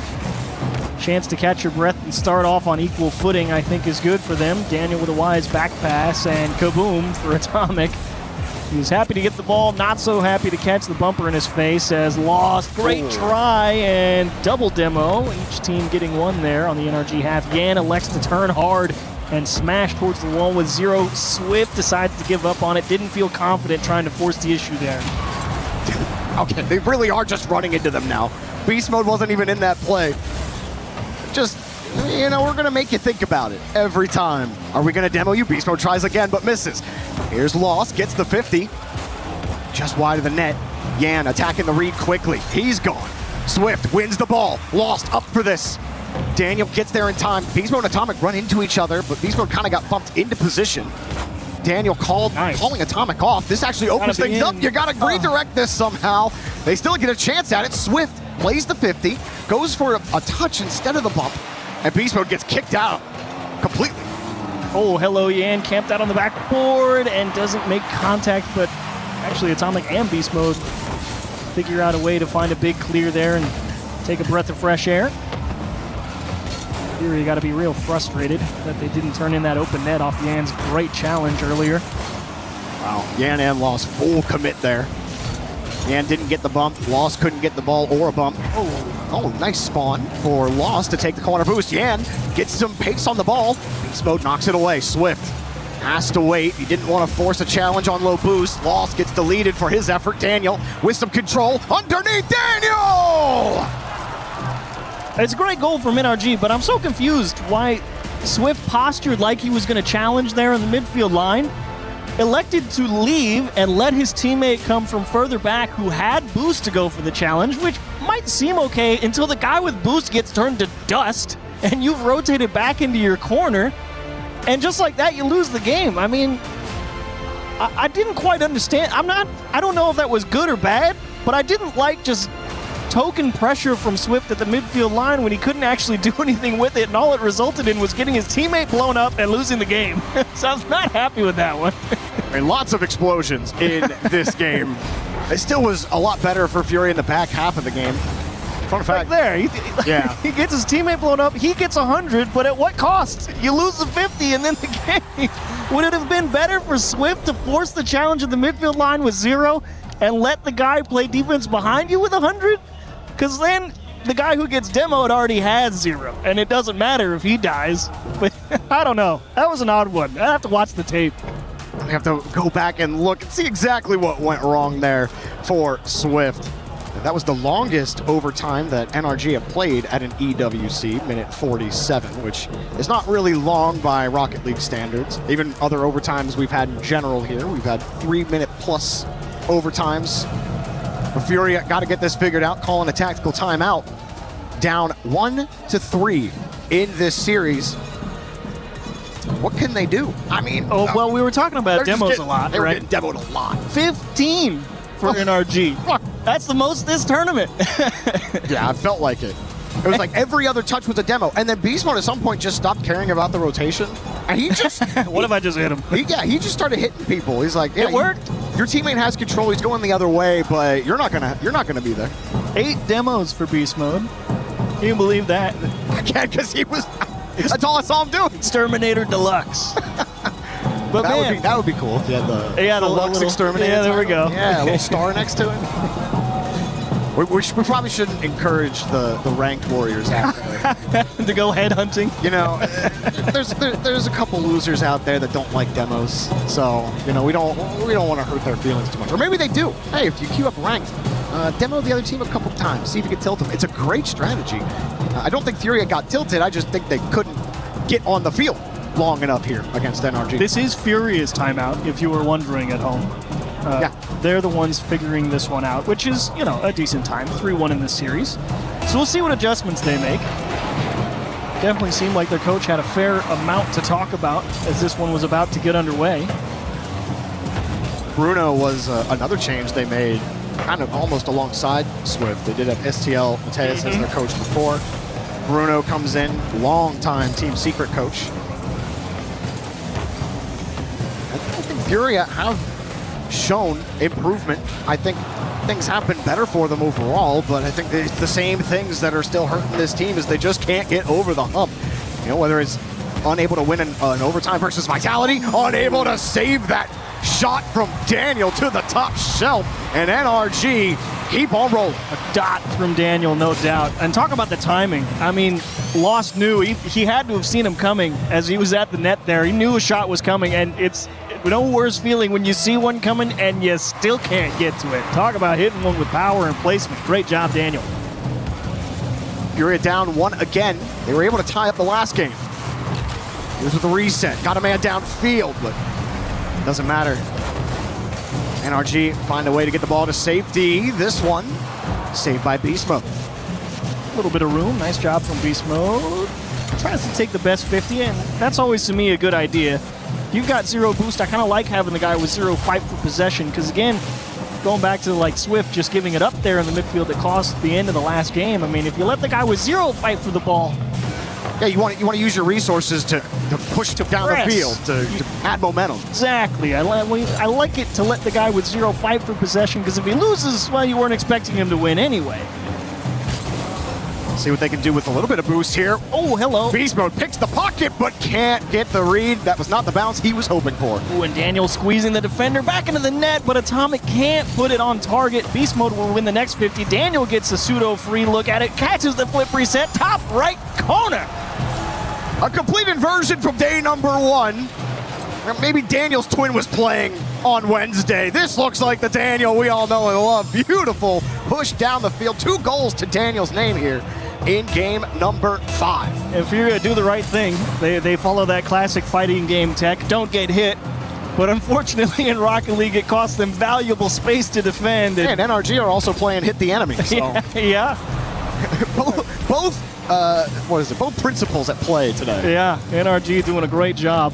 I mean, just pushing them slowly and slowly further back. I mean, that's what demos are good for. They create room, and even if you don't hit them, you'll make them give ground in one way or another. And NRG's done a great job following up. Daniel takes a beautiful 50, but pushed just wide. An excellent stop from Swift on a difficult save. But down 2, approaching the halfway mark in game 5. Furia needs to kind of turn it around right about now, and Yan has tried with a long shot. Beast Mode just able to get across the face of net. And Furia, they're trying to go for demos. They're just not connecting. Yan there, he stole the corner boost. Atomic was rotating back to net, and he tried to demo. Atomic just easily swerved around him, got the clear out. And that's the difference. It's like, if you can't hit the enemy, you're not going to have a good time. And probably can't even believe that he didn't slip that one by Daniel. He poked it up the backboard, and he could see Daniel coming at him. So he even stutter-stepped on the wall to see if he could get Daniel to commit to a line, and he tried to go around him to the sidewall. Daniel still got a piece of it. And he's like, what do I got to do to beat these guys? Even there, Lost gets a demo, but Atomic was fighting Swift the whole way for possession. Good drop. Oh, what a save! NRG can do no wrong. And the pop-up, Swift wasn't expecting it. Has to pop in reverse.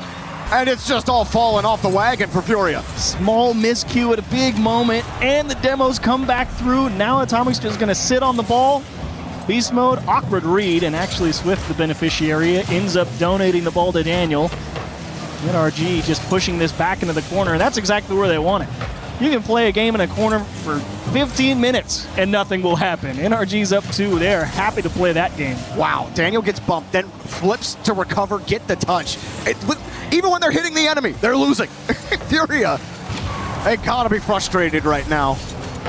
Trying to recover it. Daniel with a little bit of flash. Saved on the mark. Beast Mode takes this one. No bump on Lost. A minute left in Furia's tournament push. Gotta get it going.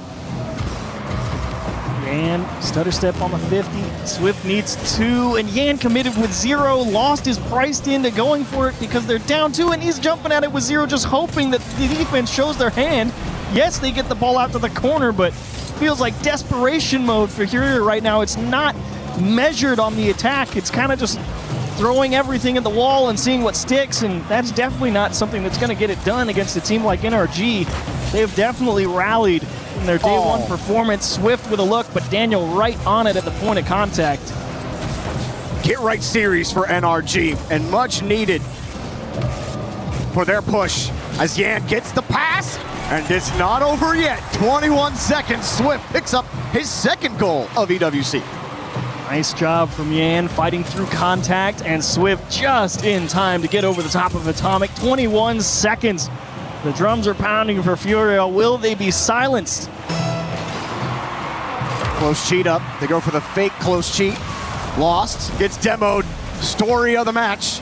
And Swift has Yan. 13 seconds. They gotta go. Ball's not moving fast enough. Yan pops over one. Lost with a reset. Beast mode takes it away. Swift is nowhere to be found. NRG lock it down. Put the ball down. And GG. NRG survive. Furia eliminated.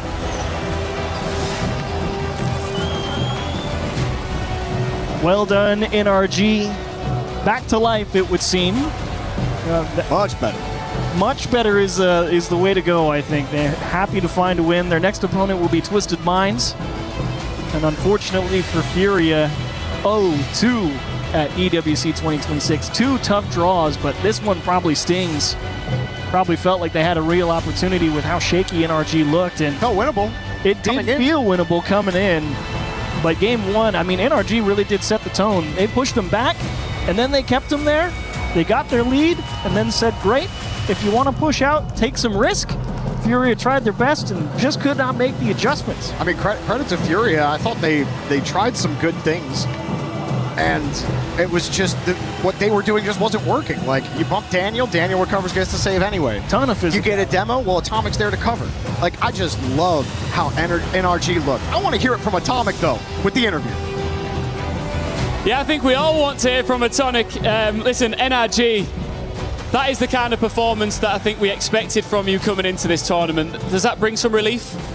For sure. I mean, obviously what we showed against CSM was horrible, and I mean, we should do better for our fans, and we talked a lot. We were overthinking, and I think now we have something we can rely on. What were those discussions like? Because you said in previous interviews how tight you guys are. You're all really good friends. I'm sure you were brutally honest with each other.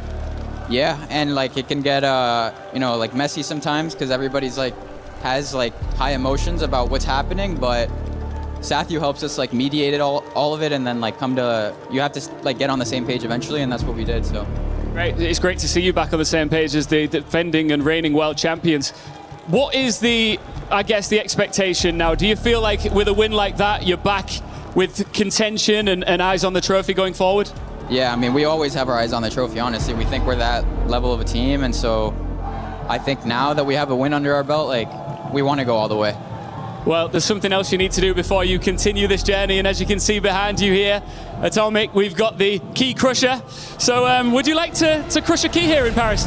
For sure. Absolutely. All right, so you go and join our key master here as we settle another score here at the STC Arena. NRG and Atomic continue their lower bracket run here on day 3, but Furia arrived to the bang of a drum and a wall of noise, and it continues here in the arena, but they leave on one final sound. Their EWC key breaking in half. Atomic, just finally, of course, the job's not done. You are not into the quarterfinals just yet. You'll have what is going to be for the fans an incredible series against Twisted Minds. How do you feel about that? We're confident. I mean, now that we got the win, I think we can beat anybody, and yeah. Quick message to your fans? Thanks for the support, even when we do horrible, and yeah. Congratulations, man. We'll be seeing more of you a little bit later on this evening as Rocket League at the Esports World Cup continues to break hearts.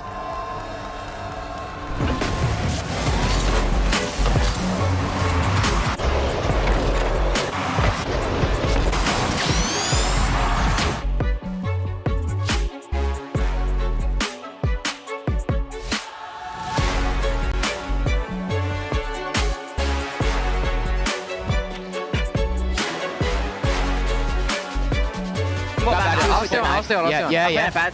Nice. Waiting. Yeah, I'll play it after Atomic. Okay. Yeah, planter. Nice. One over. I can't. It's fine. Ready? Nice. I'm on. Cut. I'll go. I'm dead. No one there. Yeah. I'm second. Keep behind you. Nice. Planter. Nice. Let's go.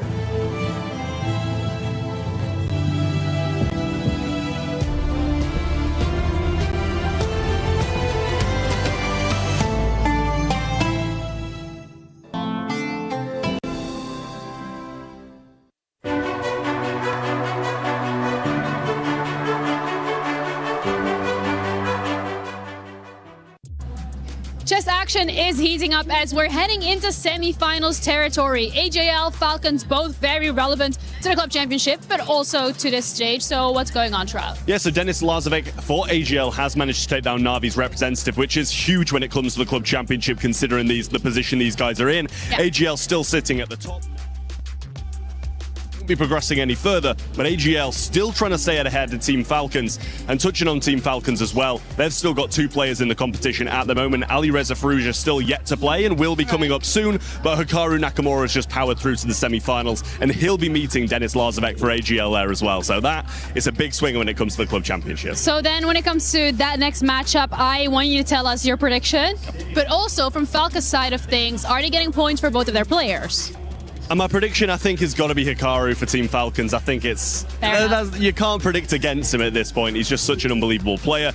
But no, it's only the points from the highest ranking player. So if one wins it and one comes second, they're only taking the 1,000 points. If both of them in the semi-finals, they just take the 500 or 300, depending on who comes third and fourth. All right, well, that's good to know. Thank you so much for the update. That's it for now. And of course, we'll keep you in the loop.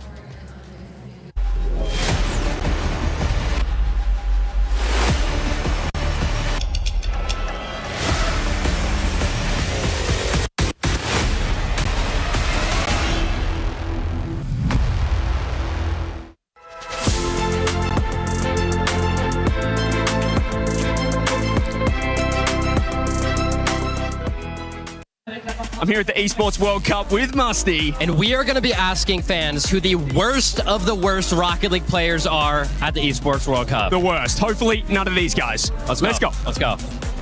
Gotta be Joreous, man.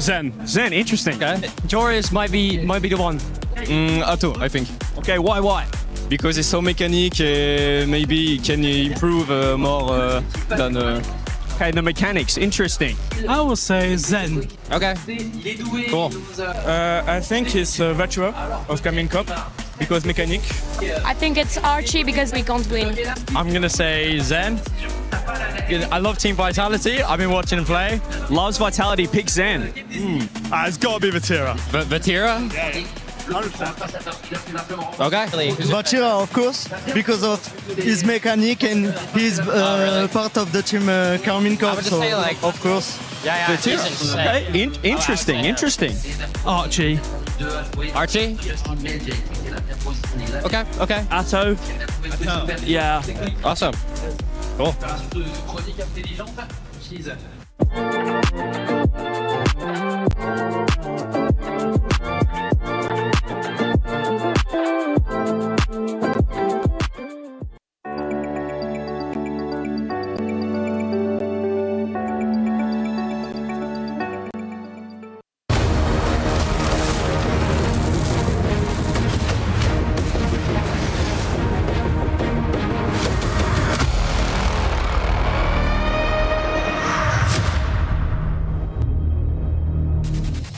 Hello, one and all, and thank you for joining us for the final day of group stages here at Rocket League at EWC 2026. It's been a blast so far, and as you can see behind us, the fans are getting rowdy. Why? Well, one of their French teams is about to take the stage, and I've got an American and a Scotsman to break it all down. We got James Bott and Johnny Boy. I want to start with you, James. Why are the Gentlemates fans so loud here in the venue? It's not even 2 p.m. I mean, if you know anything about French Rocket League, you know that they are passionate. You know, every time we've come to Paris, every time we've been out here, the fans have been insane. And here at the Esports World Cup, it's no different. Johnny Boy, they fell in their match against the Falcons. How close was that Game 5 series? Unbelievable. I mean, I said it when I was watching it live. I'm thinking this could be a grand final. It could still be. So back and forth. Falcons did so well early. Gentlemates looked like they were going to get the first reverse sweep in EWC history. And then Falcons managed to ice it up. So congrats to them. I mean, they're proving everybody wrong. Everybody's saying that Falcons are out of form. They've had a bad split. They've fallen off. They're here to prove differently. Archie seems to be a fan favorite. He's so charismatic on camera. When it comes to in-game, though, who needs to be the loudest voice? Oh, man, I felt like it's got to be Nas. Nas. He wore the I'm Zen tag against Zen in Boston. Like, he's got that swagger. He also has, I think, just a great personality to lead. So for me, I'm looking at Nas. Right now in your power rankings, where do you have the Gentlemates? I know they were S or A tier according to all the talent, but if you're looking at 1 through 5, are they one of the top 5 teams here? I think they still have to be a top 5 team, maybe number 5 if you're looking at the teams that have made it through as ahead of them at the moment, but I think Gentlemates could be the 5th team. Just how confident are they playing in front of the fans? Well, we had CJ check in with Nas behind the scenes. I'm here with Nas from Gentlemates. We're actually in the Gentlemates booth as well at the Esports World Cup in Paris. But let's talk because you've got a big match coming up against MIBR. Actually, before we get into that, what happened against the Falcons? What happened? I think we just started slow. Going 2-0 down in the series is kind of hard to come back. But I think overall we played well. We just did some minor mistakes, but I think we can fix them easily. And I mean, Game 5 OT loss is not that bad. Yeah, and it seems like you guys are still confident then. You have MIBR best of 7 to qualify for the top 8 playoffs. What are your thoughts on those guys, the Bull and the team? I mean, we played them in Boston, where we went Game 5 against them. I mean, their defense is pretty good, so we just have to play disciplined, and I'm happy it's a best of 7 instead of 5, so we have more time to... I mean, we can make more mistakes, yeah. You guys seem like a pretty relaxed team. It's not just all about practice for Gentlemates. So anything else you've been getting up to at EWC, checking out any other games, playing some table tennis in the play area? What have you guys kind of been doing outside of practice? I mean, we've played some table tennis. We've done the basketball thingy where you throw it in the hoop. And I mean, we've just been chilling. I mean, playing ranked, of course, scrims in the evening as well. But it's been a good time so You far. guys seem cool, calm, collected, ready to go. So Yes. I won't take up any more of your time. Best of luck in your match. Thank you. Thank you. They've been playing the basketball thing where you throw it to the hoop. Well, tonight they're hoping to put the ball in the net. We'll see if they can get it done because they're going up against MIBR, who we need to talk about because this was a squad that looked like they were going to beat Space Station Gaming on day 1. That ended up going 3-2 in favor of Space Station, and that meant MIBR had to play against Wildcard for APAC. This may have been the biggest beatdown if you're looking at the 4-0, but some of these games went into overtime, James. Yeah, I was expecting this one to be a little bit closer in terms of the game score line, but MIBR stepped up.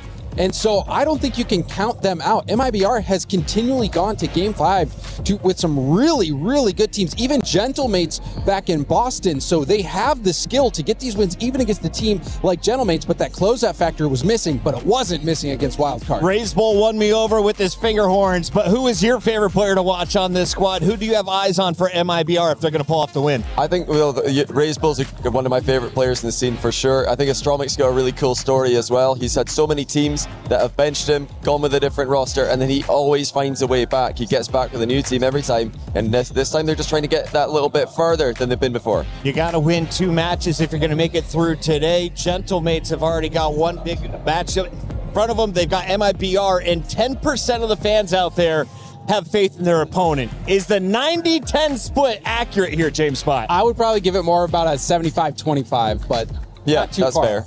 75-25? Yeah, I think so. I mean, I'm picking Gentlemates, but 90-10 is doing MIBR an injustice because they played Space Station super close. They did 4-0 wildcard despite the games being closer than that. So I think, MIBR deserve more than 10. We just crushed some keys. Now it's time to send another team into the playoff bracket. Will it be MIBR or Gentlemates? Let's lock in as we send it to the stage.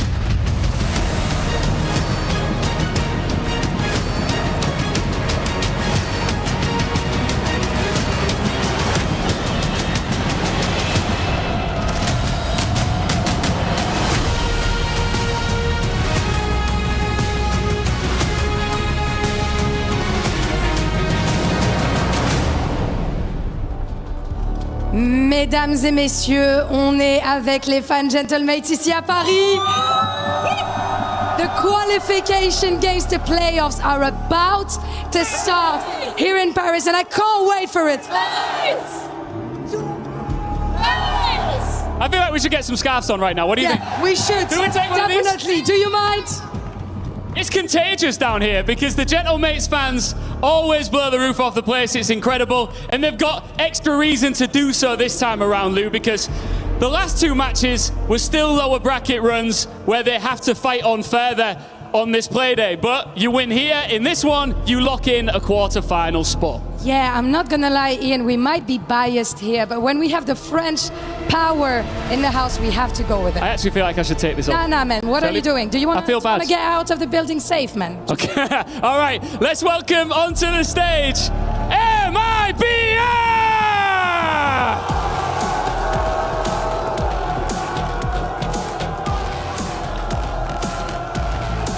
MIBR came into the lower bracket, hurting, and answered with a 4-0. That is how you reset. They might be getting a bit of heat here from the local crowd, a few boos here and there. But South America's #1 suddenly have found some rhythm, confidence, and nothing to lose.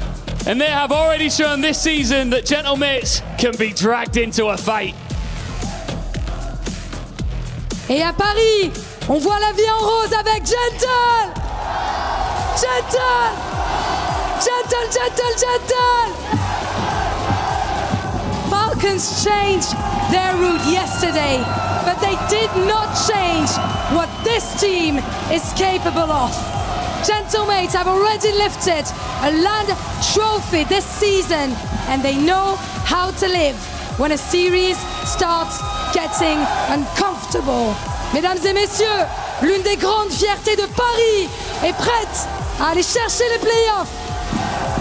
Hey, the big smiles on the Gentlemates fans' faces and on the players too. There's a lot on the line here for both teams. MIBR want to cause an upset. Who's taking that quarter-final spot?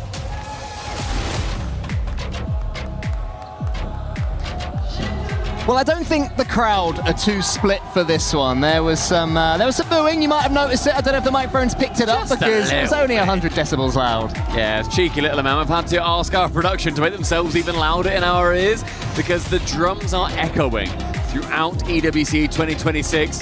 The MIBR, they've come against Gentlemates previously at the Boston Major. Unfortunately for them, they did get run over on Gentlemates' way to winning that LAN. So the one result, it did end up going all the way to 5, pretty close. But ultimately, they both find themselves on the precipice here of qualifying through in the lowers to the quarterfinals. Yeah, I mean, Made in Brazil have been performing pretty well, I'd say. They had the near reverse sweep against Space Station Gaming, which came all the way to Game 5 overtime to start off their tournament.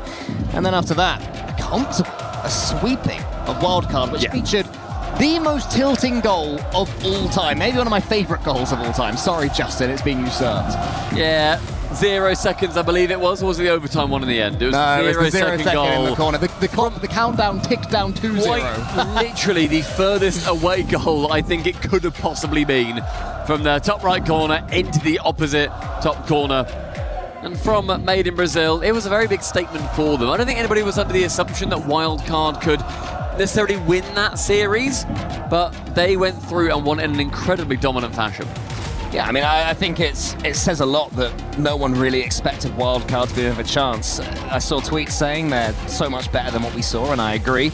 They are so much better than what we saw, but they have got Brazil. They were not here to talk about them, but they have not won a game at EWC, so not great from their standings. Made in Brazil, though, they have spent the season battling with Furia to be South America's #1 team, and at times they have been exactly that. Yeah. You know, for the first time in a very long time, the conversation wasn't insane that, oh my god, maybe Furia might not be the best team from that region, and that is mainly credit to Made in Brazil, how much they have improved.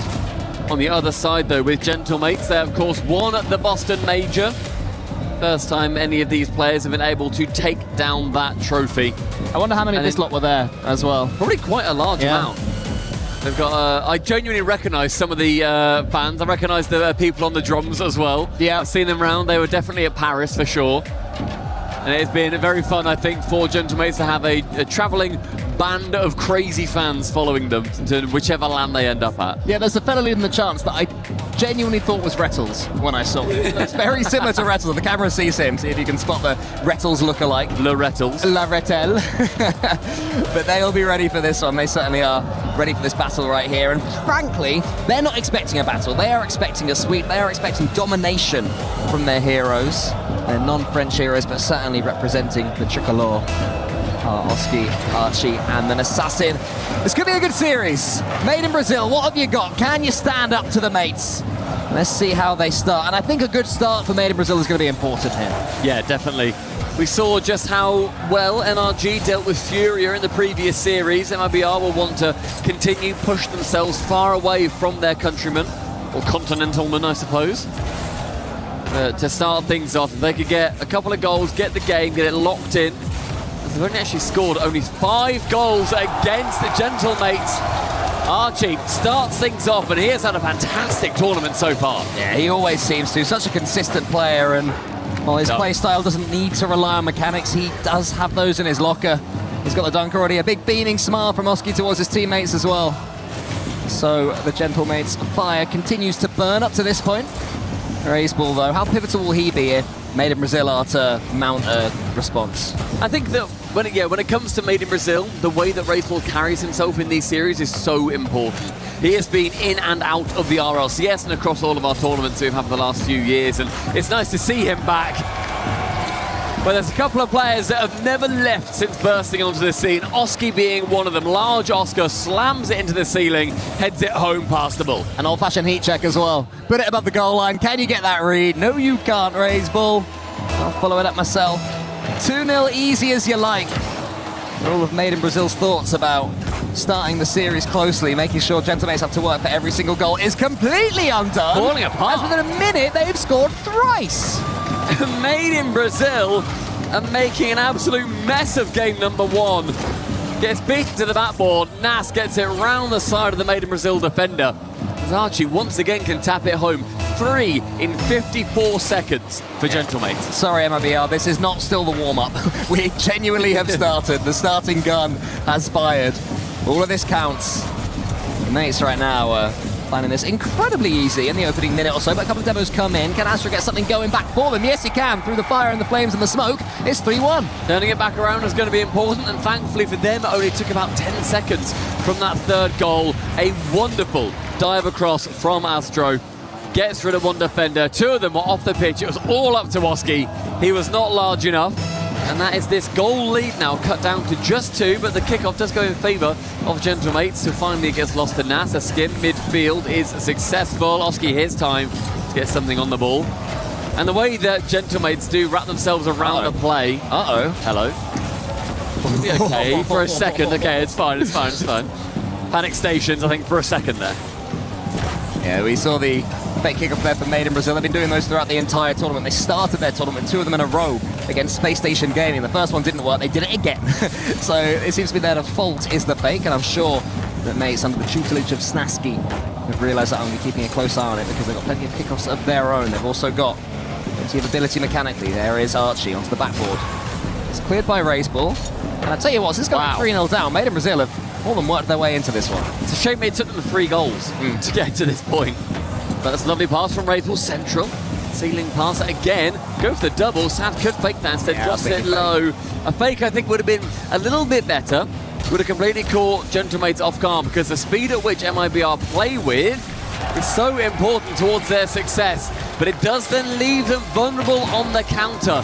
And as soon as Oski gets around the side of Astro, he is the last man back. And Raiseball, even with the horns on his head, does not have enough to defeat the ball. Well, I'm saying, mate, I said they should have faked, and if they'd have done that, who knows what would have happened, but this is the reality we live in. And mates return their 3-goal lead. Astro goes for a free jump there around the corner, trying to get the block before the ball comes into their own goal line. And so far, Gentlemates have scored from the vast majority of chances that they've had. They've been lethal in front of goal in this one. That's just to make another save. Made in Brazil almost got that goal that went over the top of the Gentlemates defenders' heads earlier. Wasn't able quite to on target this time. And actually, this is looking far simpler for Gentlemates than I thought it would be. At the Boston Major, when these 2 teams played, and Gentlemates ended up taking down MIBR. Game 1 was 7-0. It was a smashing in the first, but MIBR did bring it back to the 5th game. So by no means is this going to be, okay, you know what, it's 4-0 series. It's just a shame that MIBR aren't able to get into it early. Now 2 series on the trot. They do realise they don't have to concede 7 goals to Gentlemates in the game 1, right? It's not like in their contract. It might be at this point.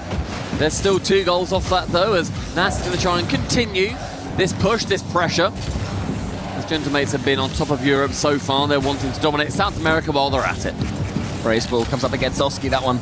We go into the center. Here is Nas. What can he do with it from the corner? Wants to get the sick. That is brilliant. Archie denied by Sad. What a stunner that would have been. Oski will keep the attack going. Still hungry for more, Gentlemates. They want to entertain this all French crowd.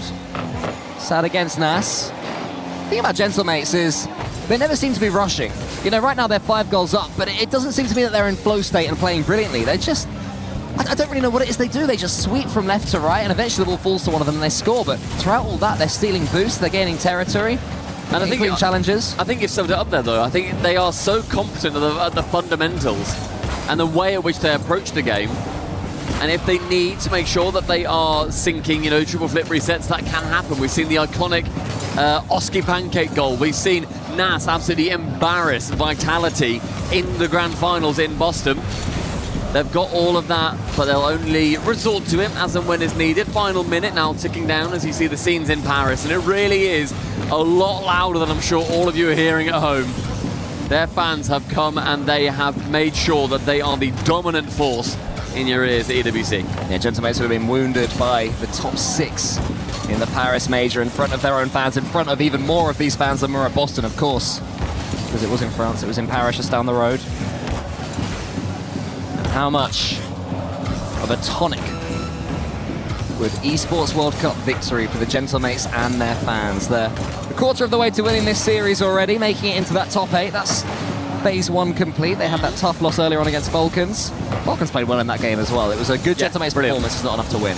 Well, as Nas said in the pre-game interview, he was saying that it came down to an overtime. We can't really be that mad. Falcons are one of the best teams in the world. Can't be too upset with that. It's a shame that they were on the track to the reverse sweep, so maybe it would have hurt a little bit more having the light at the end of the tunnel that they then couldn't secure. But game 1 here, incredibly decisively, goes the way of the pink suits. And their fans, I'm sure, are going to be erupting very shortly. And MIBR, a lot to watch. Ah, unlucky MIBR. Couldn't even get the second goal to take into game number 2. And it is looking very relaxed, professional and chill so far for Gentlemates. Yeah. As you'd expect after a 5-1 victory. 3 goals for Oski, a couple for Archie. And Nas, despite getting no goals, second top scorer with 2 assists as well. So all 3 players involved. And when I think they were 3-0 up before a minute went down. That's when you're setting yourself up for a bit of a party, really, a bit of a boogie for Gentlemates. So I'm sure their fans are going to go through their entire repertoire because that looked so comfortable. And now we all turn our eyes towards Made in Brazil and we say, can you stem this flow? Can you make it less easy for Gentlemates? I think that was the key word, easy, and it shouldn't be easy against Made in Brazil. No, yeah, completely. I think as well with the way that Made in Brazil have played their previous series, we saw it, of course, against Wildcard. They were swarming. They completely smothered Wildcard. They did not let them out their own half. And you see from the streamers, Katoga and from Itachi, it was an easy one. Shake it off, move on. You got 1-0, 3 more, boys, and you look to be qualified. Yeah, as I mentioned, Oski, the top scorer and in points and goals with 616 points and 3. They're so relaxed in this situation now, aren't they? This will not be phasing them at all to be on this stage. And to be fair, credit to Made in Brazil as well. Raiseball had a big old smile as he was being booed. I wonder if he was thinking, I bet one of them was saying, they love it. I think there's a few players that love it. They love to get booed. They love to have the crowd go against them. And I admire players like that, because if that happened to me, I'd cry.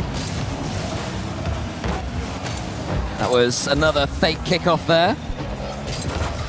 Gentlemates, fewer demos in that first game, so that's another string to their bow they may be able to rely on if Made in Brazil do step their own game up.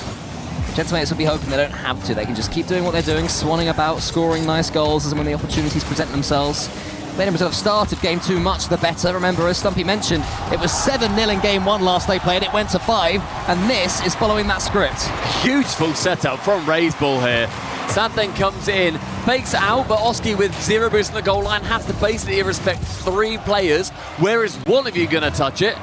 And in the end, it does get sunk. Astro gets the first lead for Made in Brazil off a fantastically choreographed bit of magic. Yeah, I do wonder at what point MIBR wrote off that first game, at least in their minds. I'm sure they were still coming, but we're putting 100% into it if you're 4-1 down or 5-1 down. So now we'll see the real then. There's a pass there. It could be 2-0 depending on what Archie does here. It's good play from Archie. Decided to go straight for the ball. Raiseball thought that Archie was going to shadow there. Now Oski against Sad. It's an awkward touch. Race, but should be there. He's going to get swiped at by Oski.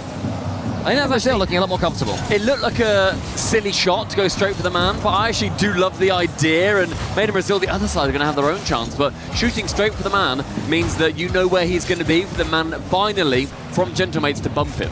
So if you can make it as predictable as possible for the man shooting the ball, it's going to be a much easier time for the bumper. We did say that Gentlemates can certainly up the demo game if they choose to, and now swiped at a Made in Brazil player there, as Oski gets a fantastic doink. Causes all sorts of problems. That is why you don't dodge. You only go for a doink at every other pro player, apart from Monkey Moon, who got the wave dash doink. Helps so much.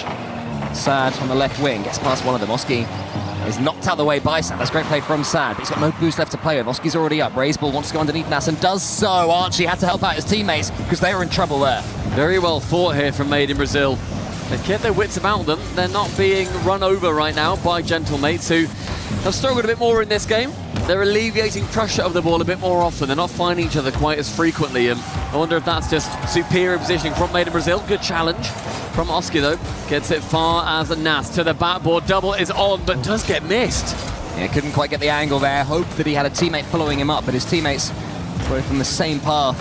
Weren't able to do anything with it. Made in Brazil. So a little bit of defending now. Archie to the side as he goes for the snapshot. He goes for the backboard instead. There is Oski underneath and Astro. Unfortunate, it's 1-1.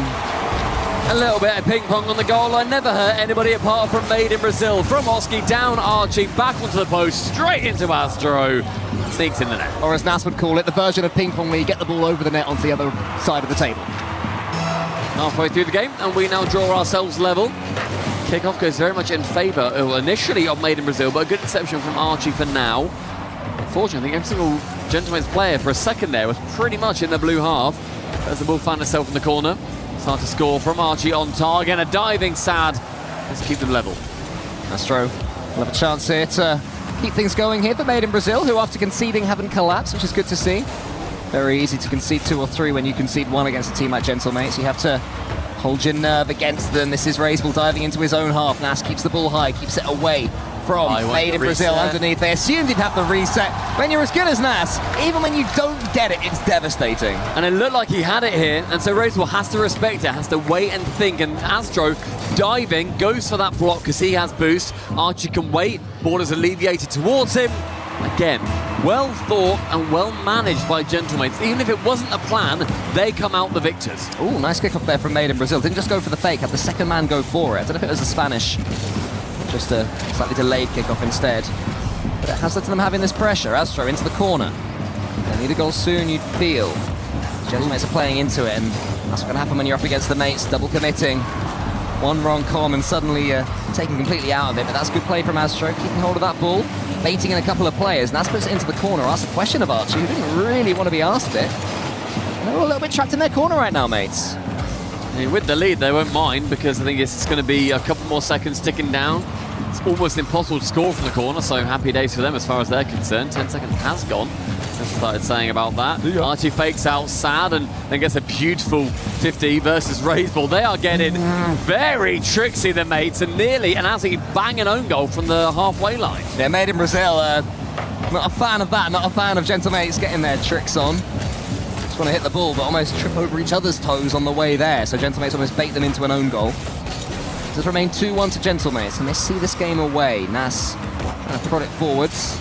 Archie looking up against Raiseball and Astro. Astro gets it into the centre at least, but Made in Brazil can't really get hold of the ball, and Gentlemates should be able to finish it. I think the main thing mates do well, aside from the mechanics, right? But the actual loads of blooming goals. But the way they do it is they're so good at timing when to go to the backboard. If you leave your backboard open for a second, Gentlemates will always punish. And that's what we saw NRG do incredibly well against Furia as well. Furia were not defending their backboard whatsoever in the first game especially. They finally got around to that plan, but then NRG just did something different. And right now, mates can exploit a single hole in the defense of MIBR, and they've done it incredibly effectively. And their fakes also are completely bemusing what MIBR can put forward towards them defensively. And 3 goals now, and bear in mind, that's 3 in a row after MIBR did score the first in this game to go ahead pretty early on. Yeah, that's true.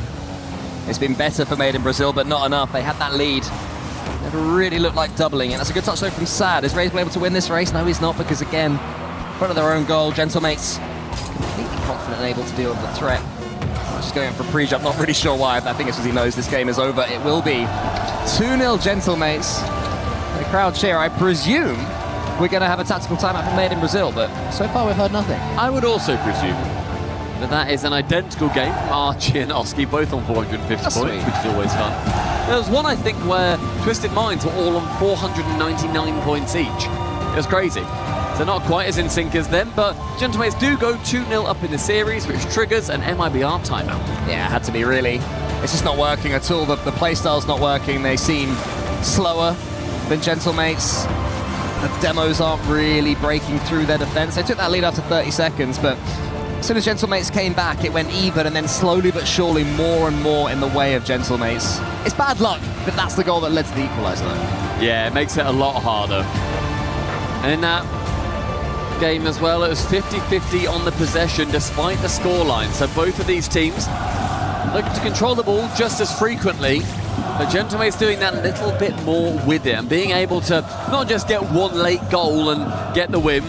It almost felt like it was a goal building. They almost had a goal every minute and a half, where it's like, we get one now, give it a little bit, we get another one. It was a constant trickle of pressure that then led to those Gentlemates victories. Yeah, Archie and Oski hitting some side quests, trying to get the same points in a game. I wonder if Nas will join in for the hat-trick in the next game. There's a fella that looks like Rettles standing up there, in my opinion.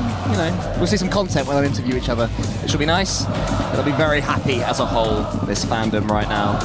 We're happy to some struggles for the French teams so far this event, of course. Carmine Corp dropping to Space Station Gaming. Vitality have made it through, but only after Gentlemates had already lost to Falcons in the last couple of days, so it hasn't all gone the way of the French. Just like the World Cup. Very true. Thoughts about third place, fellas? Yeah, exactly. Yes, please. Sorry, boys. 10-goal thriller in that one, and already we have seen Gentlemates score around that 10-goal mark as well. They're currently on 8. But I think overall, you know, you look at that previous game and it was MIBR, they were spent a lot more time on 0 boost, and yet they had more boost overall. So as soon as they had some, it looked like they were burning through it more frequently and with a lot more aggression. Was that to try and keep up with Gentlemates who were flowing more naturally around the pitch? Because then I think boost stats can normally look towards so many different things, that they can link to so many different issues if you end up losing the game. So the boost is looking very important for a team that likes to play quickly. So any eagle-eyed viewers at home, keep your eyes on the MIBR boost meters and how frequently they sink themselves down to 0. Well, let's see how frequently we can keep this ball out the goal for a start. Already nearly going behind, 13 seconds into game number 3. I always say it's the last thing you want to happen after a tactical timeout. You concede straight away, and all the air that you've breathed back into the room is sucked out once again. They survive for now, but they're doing more battle. They're having to do more defending. Archie coming forward this time, gets a flip reset, tries to conjure something from it. Oski's coming in. Nass will be deep, but he'll win this one cleanly using the ceiling. That is brilliant from an assassin, almost able to get a flip reset. But the amount of defending that Made in Brazil are having to do, it's exhausting. In the previous game, like I said, they were 50-50 on the possession, but they just weren't able to actually do as much with the ball as Gentlemates were. So already this one's starting out a lot more in the blue half, and another chance with Archie hitting it straight into a diving across Astro. An opportunity for Nas to drop it down. Oski pre-jumps, goes to the fake instead, but very well read by Astro yet again. And there is a contingent of MIBR fans who will still be not frustrated with what they're seeing, but they'll want to see a few more goals come through from their boys. Yeah, they'll hope they can at least manage to express themselves. They can barely get a touch on the ball at the moment, but that could be a chance. It's slightly heavy from Astro, turns it into a 50-50 into the Gentlemates corner. Sad is watching. Can he do anything with it? Really too much. That seems to be the story of the tape so far for Made in Brazil. They're getting these half chances, not doing anything with them. Even that from Astro was an attempted flip reset bump. Doesn't fall to anything down the other end. Oski, he gets a chance to flip reset. It falls to Nas, and it's almost 1-0. Big save, Sad, important save too. Again, this defense is now holding on, but it is real shoestring. And they've got to get a lot stronger offense going the other side if they want to capitalize on it. Because this hard work is really putting in a lot of good results for them so far, considering that it's 0-0. The amount of saves that they have earned is currently outperforming the offense that Gentlemates can put up. So in the midfield, Oski with low boost, going to want to try and get a 50 against Ray's ball. Wave dash to gain the speed and then land it with a haymaker. Yeah, brilliant play from Oski there. slams it home. He knew Sad was in front of him and Raiseball was closing that near post, but you get enough power on the ball and it will make its way in. And the Gentlemate's professionalism continues. Quite a procession just yet, not like game one made it seem it would be. They're having to do a little bit of work to get this series or stay in the lead in it. And here comes Nasta up against Raiseball, 1v1. He's got Oski to his left if he can get it to him. Sad had tracked. Gonna be Archie into the bottom corner. One goal becomes two yet again. We spoke a little bit earlier on about what happens from the backboard, and that time, yes, it goes via the medium of Sad, and Raiseball has to dive across, but there was nobody really to challenge and get up in a good position. It's a poor challenge from Sad. He goes into the corner for it, but to have it slammed that high into a perfect doubling spot, it's tough. And again, this pass back now coming through as Gentlemates, they're all incredibly close, but where on earth are MIBR to put the pressure on? Yeah, I think Gentlemates got a little bit lost of where they were on the pitch there. They're all hitting it in towards their own corner, slightly in each other's way. But it didn't matter. No, exactly. MIBR just weren't near enough to actually have that be a stressful moment for them until the post is going to thwart them for now. Archie's going back towards his own goal again. Archie, again, side quests. Hit the ball towards your own goal 100 times. Hopefully that's the 100th. And normality can resume. It seems to be the case. He's hitting the ball forwards again. Going to fall towards Nas, who just waits. Takes all the time in the world. Launches something. Lackadaisical as you like. Goes for the flip reset Musty. He was trying to get that one into the top corner. Couldn't quite do it. But that would have been a lot of fun if he had.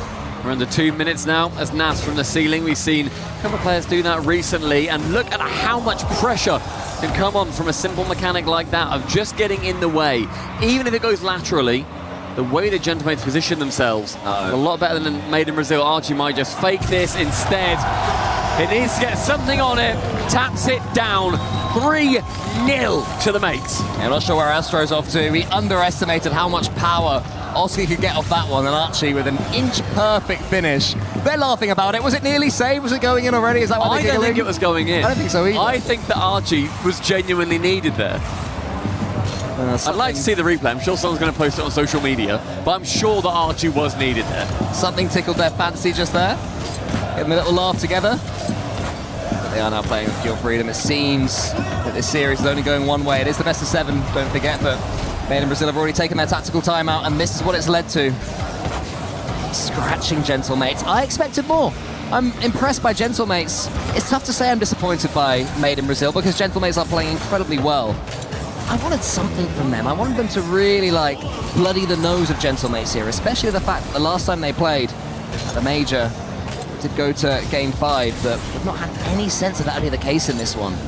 Gentlemates have been faster, Gentlemates have been more aggressive, Gentlemates have got more demos, it's been more impressive. And they've been a lot more efficient with the shots that they've been able to have. A 42% shooting percentage in this series so far. They have had a good number of shots, but they've also got a good number of goals. 11 in total in just 3 games is a stunning amount. It could well be 12. Next player to it is going to be a save.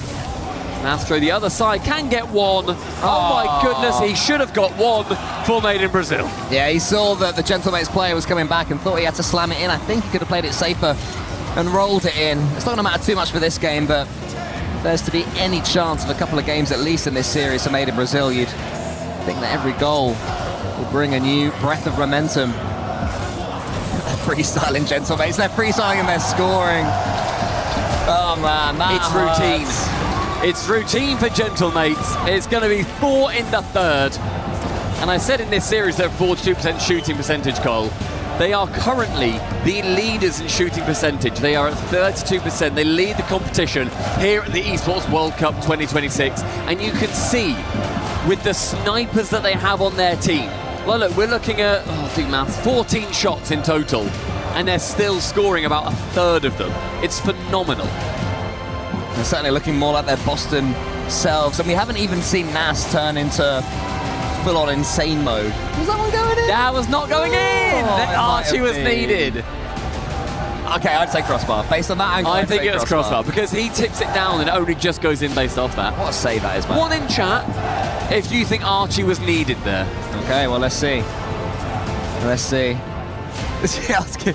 I think Oski's saying you nearly missed. I imagine that's what he's saying there, which is very funny. Very, very funny there. But I do think that the vibes like that on a team helps out immensely. Like, they've just scored 4 against what South America have been able to put up as one of their greatest teams. They've done a stunning job at just playing the game that they need to and shutting down MIBR, not just making it a little bit close like NRG Furia earlier. It was a little bit close in some of the games. There was an overtime. There's been no hint of that. There's been no hint of closeness. This is an ocean between these two teams right now, metaphorically and physically. Made in Brazil can't even get out of their own half either. There's an ocean between their opponent's goal and the ball as well. And they're going to have to try and swim it. Get something going. Every game represents a new chance, and maybe Made in Brazil will find the extra gear. But they are severely lacking right now, and Made in Brazil are punishing them every time they make even half a mistake. Already there's a chance for Nas, but they've smuggled it away so far, Made in Brazil. Can they do something with it? Sad couple of touches over the top. Archie, it's that one towards Nas. Somehow it falls to Oski. And Oski finds himself with breathing room. Up on the pitch, a couple of flicks away. Archie's already up. Could be 1-0, just like that for Gentlemen. I think it's going to be. And they make that look so simple. 3 seconds ago, they were getting a last-ditch save themselves. And Archie, with a perfect amount of boost spent, gets himself into the ideal position. It's a cheeky double tap, and you just see how much they're like, yeah, this is just what we do, this is easy peasy. And across the entirety of EWC 2026, throughout the Club Championship, this is what they have been doing. They are already qualified to get some of the Club Championship money, but the points here, by getting through into the top 8, would help them even more. So make sure everybody are keeping an eye on your favourite organisations, so you can see just how much they can earn and how they can invest back into their own esports orgs, because mates, they are looking brilliant so far with the team that they've acquired. Yeah, money that will go towards furthering the French scene even further, I imagine, if Gentlemates play more, but there's still a chance here for Made in Brazil. They get the equaliser. Oski's having a little bit of a giggle, and Archie, but I think they need to take Made in Brazil slightly seriously still. They're very much a team that can punish them. I think Gentlemates are. I think that even though Made in Brazil, they went ahead in game number 2. They haven't shown too much since then, but they do get 1 goal back, and that may well light a fire. It's a big bump. Removes Astro after grabbing that mid boost as well. That's going to be a 2v1. Oski dives down, and Razebull does a phenomenal job of keeping the ball away for now. Yeah, not for the first time this tournament. Razebull is 2 or even 3 versus 1 in defense alone, and still manages to get the save from it. He's very, very good in those situations. And they are horrible situations to be in, so well done, Razebull. Can they build on that? If Astro can find Sad here, I thought a team pinch might have been the order of the day. I said it's Nas from his own back wall. Surely not even he can do some damage from here. No boost, no momentum. Made in Brazil, give themselves a sniff. Yeah, and I think sometimes that's all you need to reinvigorate yourselves, to get back into it. That one slowed down. It was a good demo at the back, which opened up the defense. But again, I feel like whenever Made in Brazil have a chance, apparate in front of them, and not necessarily, they've not got the cleanliness to actually make it into anything more convincing than, oh, that was a really good chance. Sad gets the reset up against Archie. Forces Nas into the corner. Nas tries to escape. Razebull's already up, but he goes underneath Razebull, gets the pinch, and Astro was scrambling back to get the block there. In the end, his clearance was good enough to get it to halfway, and halfway, unfortunately for him, was Archie. Gets into the back wall. Nas, he shoots. Not the best shot in the world, though. Razebull saves. Should be enough to keep them out of danger for now. For now, but this pressure is building. It feels like there's a Gentlemates goal looming. It's going to be an attempted bump. 2 to end up committing to it. Oski, mid-amount of boost towards the ceiling, has his flip still, gets a 50, and Astro joins the defensive team alongside Razebull to shut down Gentlemates. But I must say, only for now. It does feel like they're on the precipice of another goal. Archie booms it long. So far, Astro is the only player from Made in Brazil this game that hasn't made a save. They've all been on hand to do some heroics in front of their own goal. It might happen again here. Archie, he shoots. Razebull gets yet another block on the goal line. Archie keeps the attack going. Oski's waiting. Archie goes to the bump instead. Such good. They communicate so quickly. Yeah. Gentlemates. They always seem to know what the other one's going to do. I think you get that from, you know, Oski and Archie having teamed previously. Oski and Nas being a team for a little while now. Archie dropping it mid towards their team in particular, calls Oski into action though, and throws everybody on the pitch there for a second, was low on boost. Oski, chance to bang it home, and bang it home he does. Gentlemates, a late lead that could well send them through to the quarterfinals. Yeah, now slams that ball towards Oski, and between them they shove another nail in that coffin. There is still time for Made in Brazil. but Gentlemates will feel entirely confident right now that a 4-0 sweep is on the cards. But they have to keep their concentration up. Yeah. Because as soon as they let it go, Made in Brazil will punish them. Here is Sad to the ceiling. Gets that one maybe towards Astro. It's going to be too quickly read though by Oski. Sad keeps it going. But Archie's 50-50 game is strong enough in front of his own goal. It's been such low-scoring games for Made in Brazil whenever they have been able to get goals. So getting another one will unfortunately be a very tall order for them, but they have met these tall orders previously. In the final 60 seconds, Sad finds Astro on a pre-jump. The second touch comes in, corner is found, and that back corner boost is also stolen, leaving Gentlemates somewhat thwarted. It's going to be a top 12 finish for Made in Brazil unless they can score in the next 45 seconds. But first they have to get the ball. What I would say is they've at least had the ball in orange territory more this game. Astro goes around the corner, but that's weak. Nas was waiting for it, wants to gobble that one up and punish them even further. Oski to the ceiling. Gentlemates happy just to send this ball away, save their boost, conserve everything, and waste nothing. With Nas receiving in the midfield. Made in Brazil need to do something that they've been unable to do this entire series so far, and that is to score 2 goals in a game against Gentlemates, and that would just be to earn an overtime. Oski wants to make sure it's shut down before then. In the corner found is Nas. As we enter the final 10, the Bull wants to clear it as far as possible. They know their key is on the line, and that ball is over it. Gentlemates will be going through to the playoff quarterfinals. It's a goal that sums up the series, really. Didn't have to do too much. Keep batting that ball away like a cat playing with some string until eventually there will be a path towards your opponent's goal. Gentlemates have played this one perfectly. The brain of Snaski saw them through. Archie waits on his goal and he has had enough. Get rid, get it down. Series 1, 4-0, one of the most comfortable 4-0s between two teams that could be of a similar caliber that you will ever see. Now, I was going to say that when you said it's one of the most comfortable 4-0s, the last comfortable 4-0 that we saw was Made in Brazil over Wildcard. So they've now tasted the other side of things. And their fans are erupting. They knew this moment was coming. Yeah, I think they knew it from game 2, to be honest. It only ever seemed like it was going one way. Well, congratulations to Gentlemates. In total, it is 15 goals to 3 in that series. An absolute shellacking over Made in Brazil. Cool goal. Thankfully for us today, a little bit of excitement. There's a key to crush, baby. Oh, yes. That's what we want to see. That is always fun. And I think that Gentlemates are certainly a roster that will enjoy destroying the dreams of an opponent. And their fans will love it as well. Love that, absolutely love that. There's no one to shush. Oh, I guess to be fair, there are some Made in Brazil fans in the corners. Yeah, no, that's true. There are people to shush, and credit to the Made in Brazil fans that have come over. We are on the stage with Nas. What's he got to say? Gentlemates are in the playoffs, ladies and gentlemen. Gentlemates sont en playoff. Vous l'avez vu, Nas. You won 2 games and there were stomps here. But now in the playoffs, only the big dogs remain. So I want to know, how do you feel? Do you feel ready for those big games that are coming and why?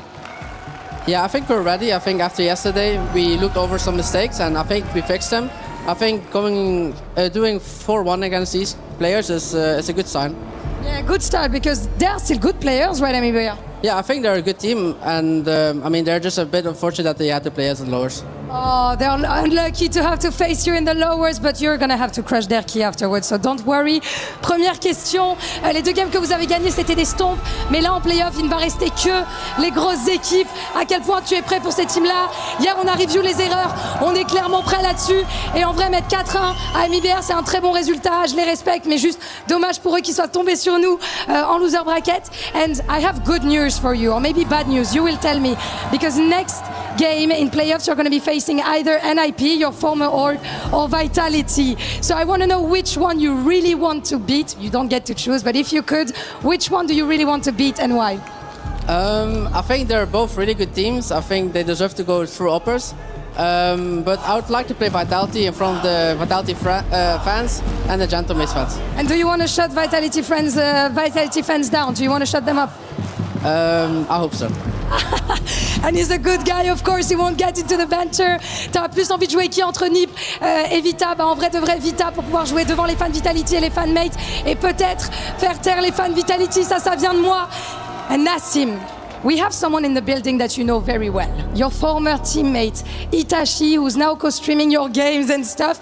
So now you can say it. You are the real Morocco monster, or do you sometimes missing him and his sexy roadhog that he used to play with? I do not miss the road dog, and I think I'm the new Moroccan monster. Oh, Itachi, t'as entendu? Est-ce que Itachi, il te manque un petit peu? C'est toi, le vrai Morocco Monster, ou est-ce que son Road Dog te manque? Non, le Road Dog, pas du tout. Et c'est moi, le nouveau Morocco Monster. And for the new Morocco Monster, I have a present. The Key Crush. Shall we go together, Nas? It is his first Key Crush under the colors of Gentlemates. Nas, let's get it? Let's go. Let's go. The Key Master is going to explain you how it works. Mesdames et messieurs, Nas sur scène pour les Gentlemates qui éliminent MIBR. Oh.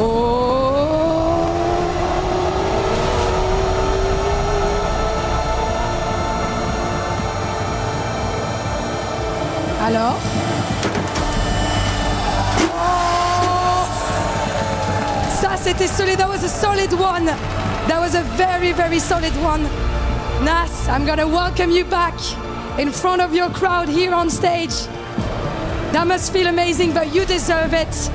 I want to ask you, those fans maybe feel a little bit like family because you have also your sister and your family here. So بريت تقول شي حاجة الفاميليا ديالك بالعربية بالفرنسوية or in English. The mic is yours. I'll do it in English. I mean, I'm really happy everyone came to watch us play, and especially thank to my family for supporting me. Congratulations, Mabrok. Of course, bravo. Beautiful words that I don't need to translate. Vous avez tous compris. Mesdames et messieurs, une dernière fois pour Nas, du bruit.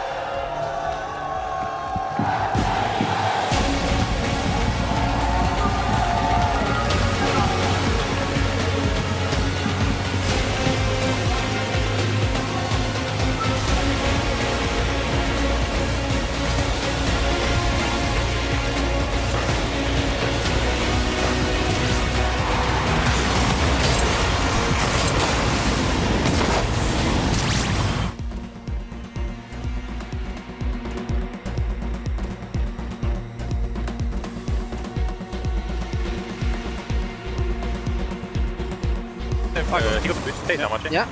He's coming Ultimate, right?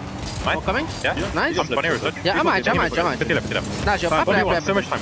He's coming now, though. Nice. Up control. I think so. Left out middle. I go. Yeah. Nice, yeah, you. Dumping last.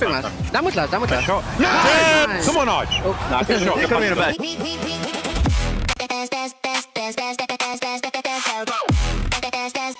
We book Esports World Cup up.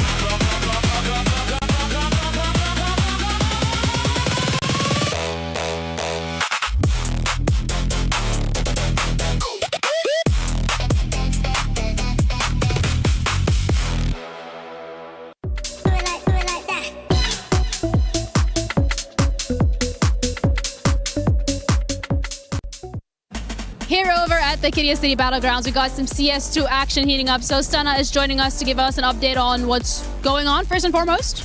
A lot going on. All the Counter-Strike. We had so much Counter-Strike on day one, it was kind of overwhelming to a degree. It was 16 best of ones in one day. Pretty high stakes. Pretty much at that point, you know, you really get to half and half the group. You really get to like feel the vibe of the CS. Yeah, I thought, you know, because you called me a little Stunna earlier, I was thinking like, these are big days though. These are not little days. These are big days of Counter-Strike, especially when we start heating up this Esports World Cup Club Championships. Correct.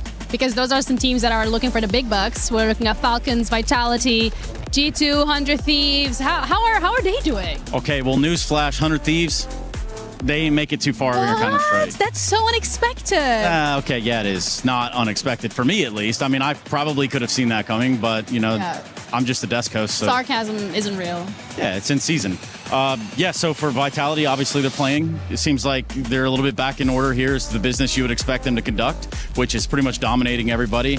A couple of question marks, though. So we'll have to see how they prevail. Of course, they're playing B8 today for a spot in the playoffs. Oh, and then Falcons, how are they doing, actually? Because they're number 2 right now on the club championship point. Now, those Falcon guys, I tell you what, if you ever talk about a team that make you sweat for no reason, because you know they're going to win, you know they're going to figure it out. But yeah, the Falcons are seemingly on the right path. You know, they won the major, and now they're here trying to continue that dominance. All right, well, it looks like they just want to make you work for it, which is absolutely fair. That's it from us for the update for CS2. We'll keep you in the loop.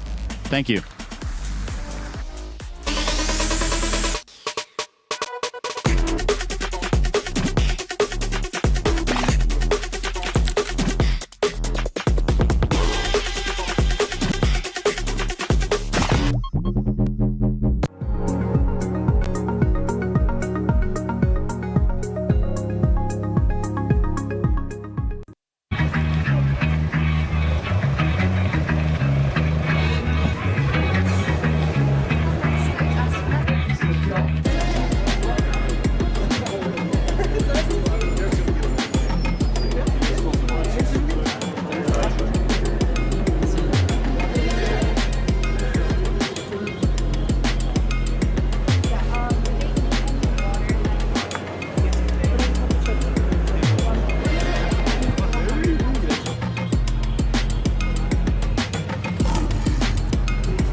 C'est pas moi qui suis parti.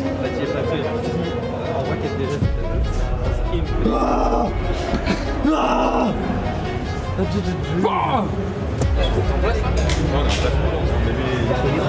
En vrai, il n'y a pas 15 équipes qui doivent rentrer à 3 mois. Europe gatekeepers. To go deep, you usually have to go through them. Experienced, stubborn, and still chasing the trophy that would turn consistency into legacy. Paris, vos personnages principaux, Carmine, go! The Blue Wall is back in town, defending their title in the global standard of how Rocket League should be played. Parce que ici, c'est Paris!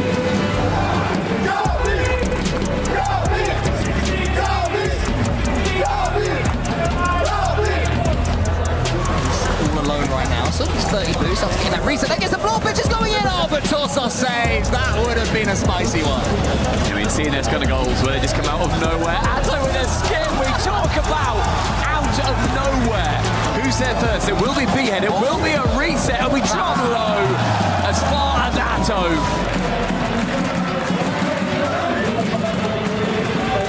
Comment on arrive à rentrer toujours dans les matchs, à préparer les tournois avec autant de sérieux, sans sous-estimer ses adversaires quand on a un palmarès comme le vôtre? En vrai, c'est pas évident, mais c'est pour ça qu'on travaille beaucoup. La semaine de préparation, elle a été bien chargée. On reste concentré, on sous-estime pas les gens, on essaye de rester humble, même si on sait que normalement sur le papier on est meilleur. Merci beaucoup. Mon frère, toujours un plaisir.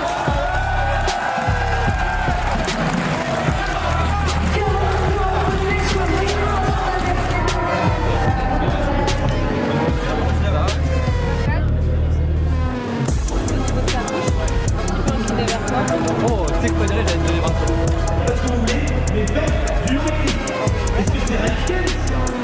20. R8 contre Falcons va pouvoir arriver dans un instant, mais avant cela, un invité de marque qui va pouvoir nous rejoindre sur le plateau. Il vient de gagner son BO5 contre Wildcard, c'est Atto. Atto, comment tu te sens après cette magnifique victoire 3-0 dans la facilité? Mais écoute, c'est pas la première fois qu'on affronte Wildcard en premier match d'un tournoi important, donc en général on a peur, on va soit en game 5, et là pour une fois on a bien fait le boulot 3-0, donc on est que content.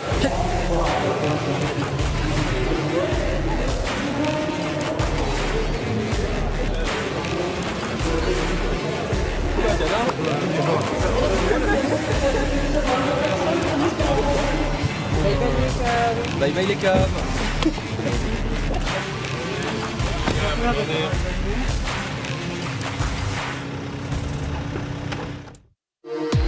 We were there. for every click, every clutch, every respawn. We were there for the years of grind, and we're here. Now, the proud founding partner of EWC, powering the biggest event in gaming, shoulder to shoulder with the world's best, making history. Greatness deserves a stage. Lenovo Legion, reach your impossible.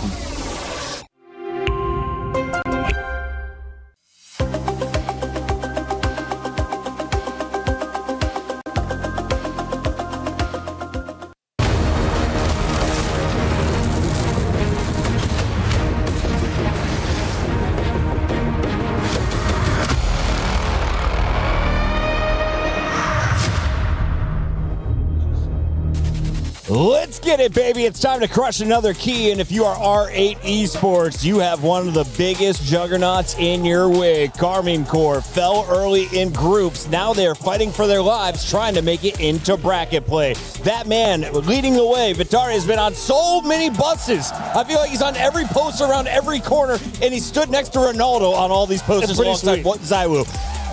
What do we have to do to get our faces on the posters next year, Jorby? That's true. Because I'll do it right now. Win a lot of games on stage. Yeah, can't do that. Get on it. Yeah. You got this. We're going to work on it. In the meantime, we got to revisit how KC did not win a single game against SSG because you guys told me USA ain't so good at this game. France is the best. I didn't say that. France did not look the best in this 0-3, Michael. No, they did not. SSG, it really felt like they had KC's number. They did a great job getting physical. KC feeling a little bit like they fell into the trap. You know, they felt like they could just do anything they wanted, and they trusted that their own demos were going to come through. And when they didn't, Space Station would just take the ball right off them. You see Diaz going for a bump there, and it was just, that's the story. Like, here's Vatira, but they're all ready for it. They don't care. Except that time Vatira scored. I was going to say, that one I looked don't know pretty what's good. coming in the package, but I remember the game. I casted it, all right? Yep, we were there. We blacked it out just like the Blue Wall did. If you're looking for an improvement on that first performance on stage, what do you need to see from your KC boys? Honestly, I didn't think they had a bad approach against Space Station. Space Station just had their number. And I mean, Vatiri was talking about it in the video right before we came back, saying like they had a really tough preparation week. Like they have prepared and they know the game that they want to play. This team does not suck multiple matches in. Okay. They just don't. They always bounce back. I expect KC to bounce back. They're going to play their game. They're going to be physical. And like Vatira is going to lead the charge on this team. He always has, and he's been delivering consistently. I do not see a world right now where KC are falling off. Vatira is the player to watch, KC the team to watch coming into the tournament. But if you are an upset lover, if you are a chaos creator, what do I need to know about R8? Where are they coming from, and how strong is this squad? Because I was told the Falcons couldn't beat them. Yeah, and then the Falcons just beat them. Yeah, exactly. R8 definitely coming from the MENA region. They did have some success inter-regional against Falcons, who's been traditionally the #1 seed out of the MENA region. You know, Abdullah gained a lot of fans in the previous major and online as well over on the MENA side. Mohammed and Ghazi, both, of course, phenomenal support crews, but last time against Falcons, they just didn't quite have it that go around. No. And that's okay. I mean, they don't beat Falcons every single time, but they are the closest thing that MENA has to a solid 2 seed. And they did beat up on Guns and Snowy and the 5 Fears crew, who are now 0-13 in games played at EWC. If you're looking to keep your numbers climbing for R8, what is their secret to success? Is it teamwork? Is it a star player on the squad to watch?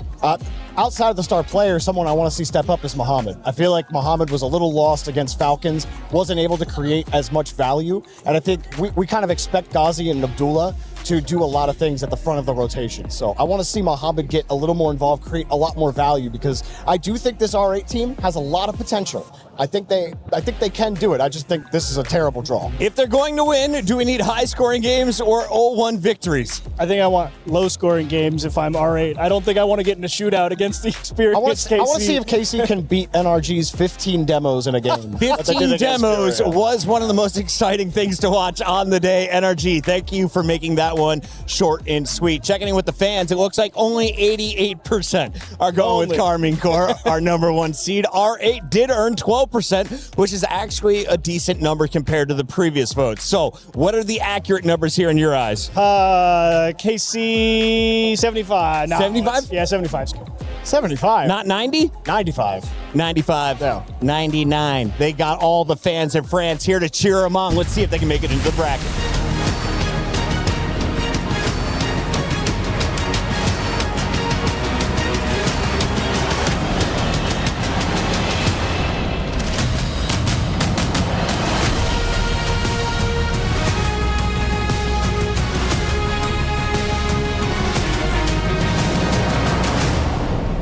We are having so much fun here in the STC Arena at the Esports World Cup, and in a world where we have seen nothing but contested series in Rocket League, it was actually quite refreshing to see a dominant stomp of a performance from Gentlemates. Absolutely. A reassuring stomp from Gentlemates. Et Gentlemates qui savent accueillir un petit 1, 2, 3, 4, 0. Of course, they know how to welcome the teams here in Paris. And the French crowds are just so good. I'm just sad that that was the last time we're going to hear them shout here tonight. What do you mean? It's just getting started, Ian, because you know hate watching is a national sport in France. Wow. And I can tell you that if KC lose this one, the Gentlemates fans are gonna get loud. Vous l'avez compris, la hate watch c'est un sport national en France. Et Carmine Corp et Gentlemates en sont fans. Je suis certaine que ça va bien se passer pour la casser. All right, I need to witness this. We all need to witness this. Shall we welcome the big team's opponents here right now? Yes, the opponents from KC, it is R8!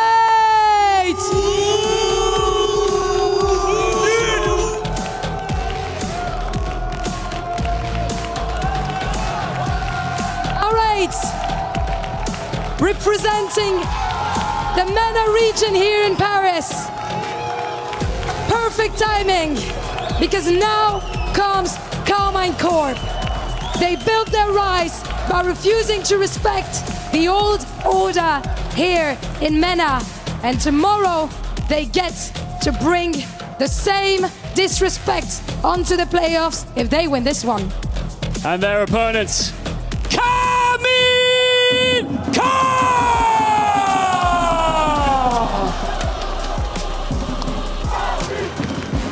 KC are not supposed to be here. Defending EWC champions, Paris Major champions, the #1 ranked team in the world. And now, one best of 7 away from potentially going out before the playoffs have even begun. The crown just got a whole lot heavier. KC need to wear it. One thing in particular here is their organization desperately needs the club championship points. C'est Vatirois et ses princes face à R8, mesdames et messieurs. Faites du bruit! It's getting started in the lower bracket. We're here with KC, R8. What a match, what a chance for R8 to keep their momentum going. Another serious challenge for KC, in my opinion, as they've already faced one tough loss just yesterday.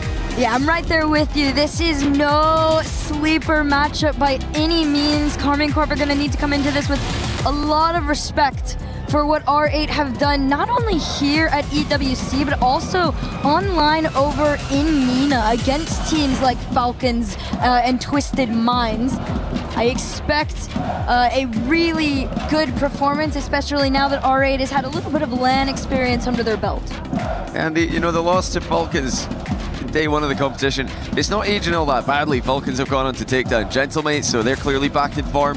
R8 did look better in the second half of that series. They were far too much for 5-tiers yesterday, although I think that was, it's still promising to see 5-tiers get some pressure, get some chances against them. That's something that doesn't bode well for R8, but KC have struggled. They've looked nervous, and I think for me, the difference has to be the club championship. They know that they are one of the teams in KC that have got the best chance of winning for the organization and getting a pile of points on the leaderboard. Yeah, the club championship's been pretty up and down so far. If you guys haven't been paying attention to it, definitely check out the Spotlight show at some point today.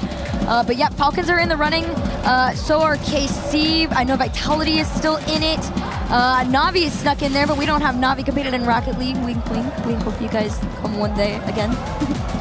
But yeah, club championship on the line with this KC win. They're hoping they can push them forward, but feel like that's a bit of pressure they don't have too deep in the back of their minds right now. I would hope, yeah, I'd hope they're not thinking about it too much because they need to win here just to score. You know, they're aware of that. They're certainly aware of it, and I'm sure that it's both a motivation and a little bit of extra pressure for them. Meanwhile, R8, you know, they're just trying to deal with the general LAN pressure. For them, this is still a far newer setting than KC. And although they're starting to grow into it, racking up too many losses or any more losses to top teams would be painful. So let's find out which it's going to be. R8 against KC, best of 7, something that I think does help out Karmine Corp. I agree. This is going to be a longer one for both of these teams. Karmine Corp absolutely can handle the pressure, but it does start off with R8 Esports. Reminder that this is a team that grants zero hesitation when it comes to any of the top dogs of the world.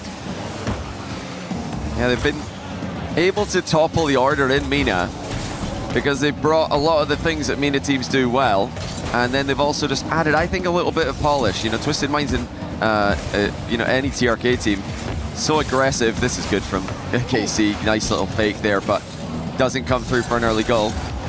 Yeah, R8, what's impressed me most online is the fact that they don't double commit as much as Twisted Minds or Falcons used to when they had TRK on the roster. They like to spread out a little bit more, but they're still so fast, so mechanical that you're going to struggle to defend against them. But that's not an issue KC have had so far. They've not had any defending to do at all. Yeah, no, nothing quite too intense here. Abdullah tried to time actually getting a touch on that there, but Atal, of course, just so much patience and experience. That's going to be the biggest difference between these two squads, is the experience tip. I also do want to add, R8 have not played against a team yet that has had a crowd this loud yet. That is a mental block that a lot of these teams have to experience before you get used to it. Yeah, there's a little bit of, definitely quite a lot of love for Falcons against them, but this is a different level. Let's see if R8 can handle it. They're starting to battle back now. That was a good chance to the near post for Abdullah. Denied by Karmine Corp. Now, Karmine Corp, their issues yesterday for me that look like they stem from just misplays, straight up misplay. I think the play style's fine, but they've just got to execute at a better level. So far, so good in that regard. Hamid down, out to the side. Pretty inconsistent boost collect here from R8, which is to be expected, but they are managing to still remain very strong. Like you said, not a lot of double commits, if any, ever get seen from this squad. Big clear upfield will give some breathing room to R8. Maybe they can take this ball away and give themselves a minute with the ball possession, a shot or two maybe, but right now a lot of these are just throws out to the other end with no follow-up in sight. Yeah, R8 have stabilized after being on the receiving end of a ton of pressure. Oh, Atto with a redirect from the midfield. Now he's off the crossbar and in. Out of nowhere, Atto's put in a second. Atto absolutely stepping up here in game 1. The redirect to the crossbar, but don't worry, Atto not far behind. 2-0 up for KC, and all smiles. It's just out of seemingly nowhere there. Atto cut in rotation. Perfect redirect, and there's such fast recovery as well. I think they've got to keep this guy forward. This is the best first man in the world on his day. And this could be a day for Atto to show it. I mean, yesterday, you know, Karmine Corp seemed a little absent on being able to find that one player that was, like you're saying, having a day, right? The fun thing about Karmine Corp is when somebody is on it, for example, Atto here today against R8, KC form around him. They let him shine on who needs to go forward at the moment. So allowing, you know, Vatira and Juicy to really take a step back is going to make R8 very stressed in the grand scheme of things. But Mohamed on his lonesome, slow to follow, but patience almost pays off. And R8, their first threat of the game. And here comes Atto again. Another reset, flick to the backboard, will get intercepted by Mohamed. And you got a glimpse of KC's other half of the game plan there. Vatira in defense, and Juicy makes it 4. That is off the back of Vatira's play. R8 just couldn't rally. They couldn't get back into position after Atto's initial attack. Yeah, Abdullah was kind of sitting there back and kind of felt like you could see that he was being pulled in a little bit too many different directions in that moment. Didn't quite know where to make the call on it, but that's what's going to happen a lot. KC very quick to play. Throw over to Abdullah. We'll see over 1. Taken away as the team from KC works together. Quickly find their way onto the other end, but up 4-0 already this early. I mean, this is exactly what most people anticipated. It's tough. And we saw earlier on with Furia against NRG. Furia didn't expect to be playing against NRG in round 1 of Lures. And then NRG stepped up massively from their upper bracket performance to eliminate them from the competition. KC are doing a similar thing here. This is a much more polished performance than they had against SSG. Juicy now with the defensive work. Great dodge on the bump and the save. And it's, like we mentioned earlier, this is all based on getting Atto into the position to lead the attack, use his mechanics, and also his currently tournament best 42% shooting. He's the most accurate of the tournament so far. Vatira up in the air, nice little block. Juicy to the backboard. Tries to get it down. Oh, no, Atao is going to call himself off this one a little bit as R8 are able to clear. They're not going to force too much, already up by 4. I will say, like you said, this is the best performance we've gotten from Atao. This is a player that has been long overdue for an MVP in most people's opinions, and absolutely, you know, showing everybody why he's up in talks for best player in the world. Yeah, he's just so difficult to stop. He's so dangerous on the ball, very dangerous off the ball as well in offense. Loves to bump, loves to demo his opponents.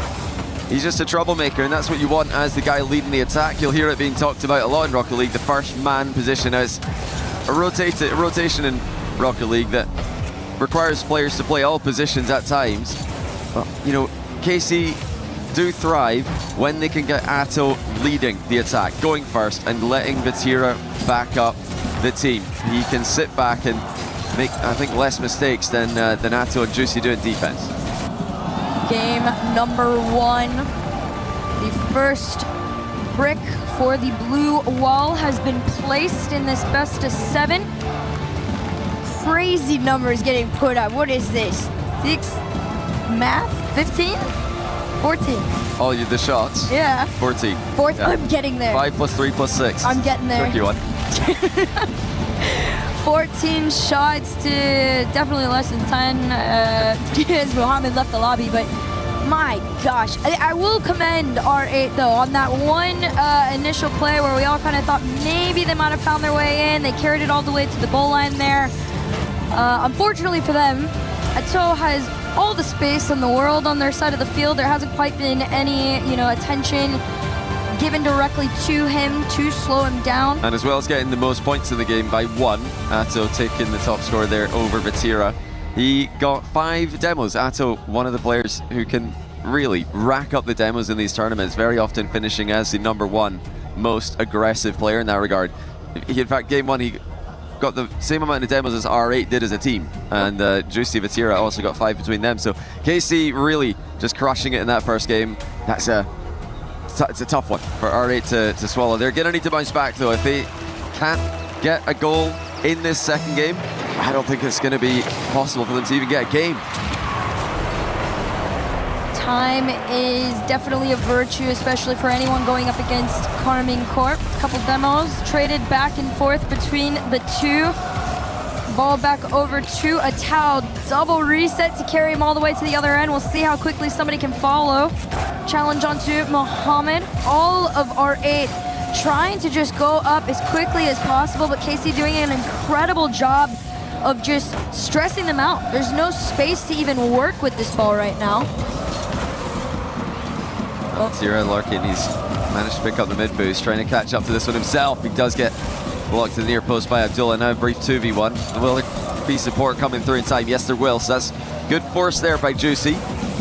Because he challenged, he forced the attacker to flick the ball early. That gave Atto time to react to it. Atao was already sitting on the other end. There should be a shot for Vatira, just a little bit wide. It's not going to stop them from trying to go. Almost all of R8 on next to nothing in the tank. Eventually, one of these shots would find their way through if they're able to maintain the pressure, but R8 defensively looking like a masterclass, honestly. They're staying calmer than most would in that situation. And you just have to try to stay calm in these positions. KC are going to do this to you when they're on form and when they're playing their game. They put the best teams in the world in defense for minutes at a time, so that's something that R8 will have anticipated, I'm sure. Now Demo's coming through in the back. Vatira got 2 of them. Luckily for R8, Abdullah was able to stay alive and make a play on the ball. Game number 1, so much of the pressure was onto R8. Oh. Ooh. Vatira. Seems to continue that way. Another shot headed towards net, immediately rescinded back by Mohammed. Tao gonna cut it off almost immediately. KC, just naturally, it's expected, moving faster than R8, which is a crazy thing to say, because Mina is just the standard to play as quick and accurate as possible. Surely going to be one is the respawn is attempted there from R8 to try and get a block on this one, but Vatira catches Ghazi mid-half flip. Nowhere for him to go. Pass down the line and the finish. Every time you see Vatira start to get into that pattern of I'm gonna run up, I'm gonna go grab a demo, expect a shot or two to come after. Oh, what a read.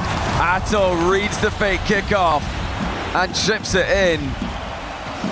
He just must have seen something here that he didn't believe, and he just chips it straight into the open net. R8 trying to pull a fast one on KC there. Does not work out. Gonna have to definitely be quicker than that one. Pretty standard here. Off the start, Juicy carrying it down. 50's back out to the center. Small catch there for Vatira to slow it down. Try to send it back to each other, but Abdullah has it read. They go for the play on their own. R8, another turn to try and spot each other. Big demo. Could the 50 be enough?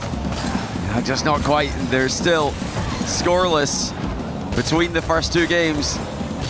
Almost an 8th minute complete without a goal for Mina's R8. And it might be another for KC here. They're just trying to figure out how to get that one into the middle in time. It's a very disciplined performance out of KC so far. They've given R8 nothing to work with. No, nothing at all.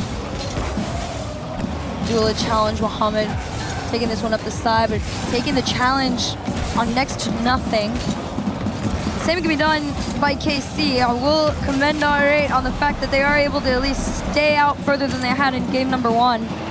They are still trailing by 2. Great drive challenge. Atto just faking a challenge there, drives right through the ball. Gets a bump, completely dispossesses R8 once again. KC queuing up to try to get the 3rd goal of the game. They're never happy. KC with their goal tally want to keep adding to the total. Minute and 20 now for R8 to work with. They're still in this based on the scoreline, but it's overall been a very difficult series for them so far. It doesn't look like it's going to get any easier. Yeah, after time, you definitely got to be able to switch things up a bit. A little bit closer there on the attempt, almost the final minute now of regulation. Still trailing by 2. KC just passing the ball around to each other. An interception will come through. We'll see if they can work with anything, but it is, again, another attempt made on almost nothing. 17 in the tank, play the low 50. Shot, this could be it! It'll be Ghazi on the cleanup. 45 seconds, R8 are on the board. They do get one through, and it's a relevant goal as well. 45 seconds to work with. They might try another cheeky kickoff, although the last one did get red. We'll see if they anticipate anything here. Vatira gonna send this one forward. It's out already looking for demos. Nothing onto Ghazi means he'll be able to keep this ball here. Challenge over Juicy. Can he keep it in possession? Abdullah's waiting for him. They go for the pass off. Vatira has the whole play red, but the pressure is still on. There's still time for R8 to work with. Got to trust the mechanics in this position. Abdullah with the no ball cam double tap off the ceiling. That's unreal, but he didn't make it work this time. KC too solid in defense. 13 to go here. Mohammed trying to go for the center. 2 up from KC to keep him out. Here's the angle, but the save. Demo to keep him out. Mohammed tried to go for the bump. It's up to Ghazi now to not only keep this in the air, but to give them a chance. And it could be taken away, but it is still popped up. And there it is on the ground. A little closer than it had been in the past there in the final few moments, but KC managed to pull it off once again. Yeah, definitely the most promising sequence from R8 that we've seen towards the end of that.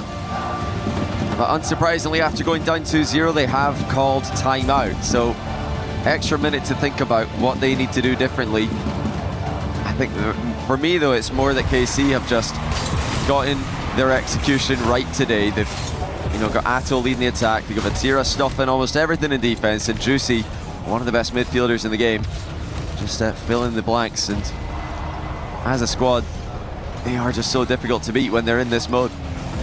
At the end of the day, this is still, the org of the reigning EWC champions. There is experience on there that some of these R8 players have not gotten to have for themselves quite yet, but they are definitely well on their way.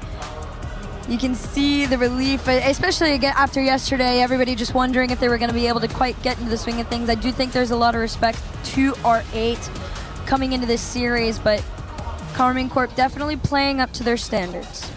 And another very demo-heavy game from KC. They doubled R8's demos in the last game, and they've managed to do it again. This time 12 to just 6 of R8, and Atto getting 5, matched by Vatira. They both got 5 each, so Atto currently getting 5 demos every game, which is absolutely ridiculous.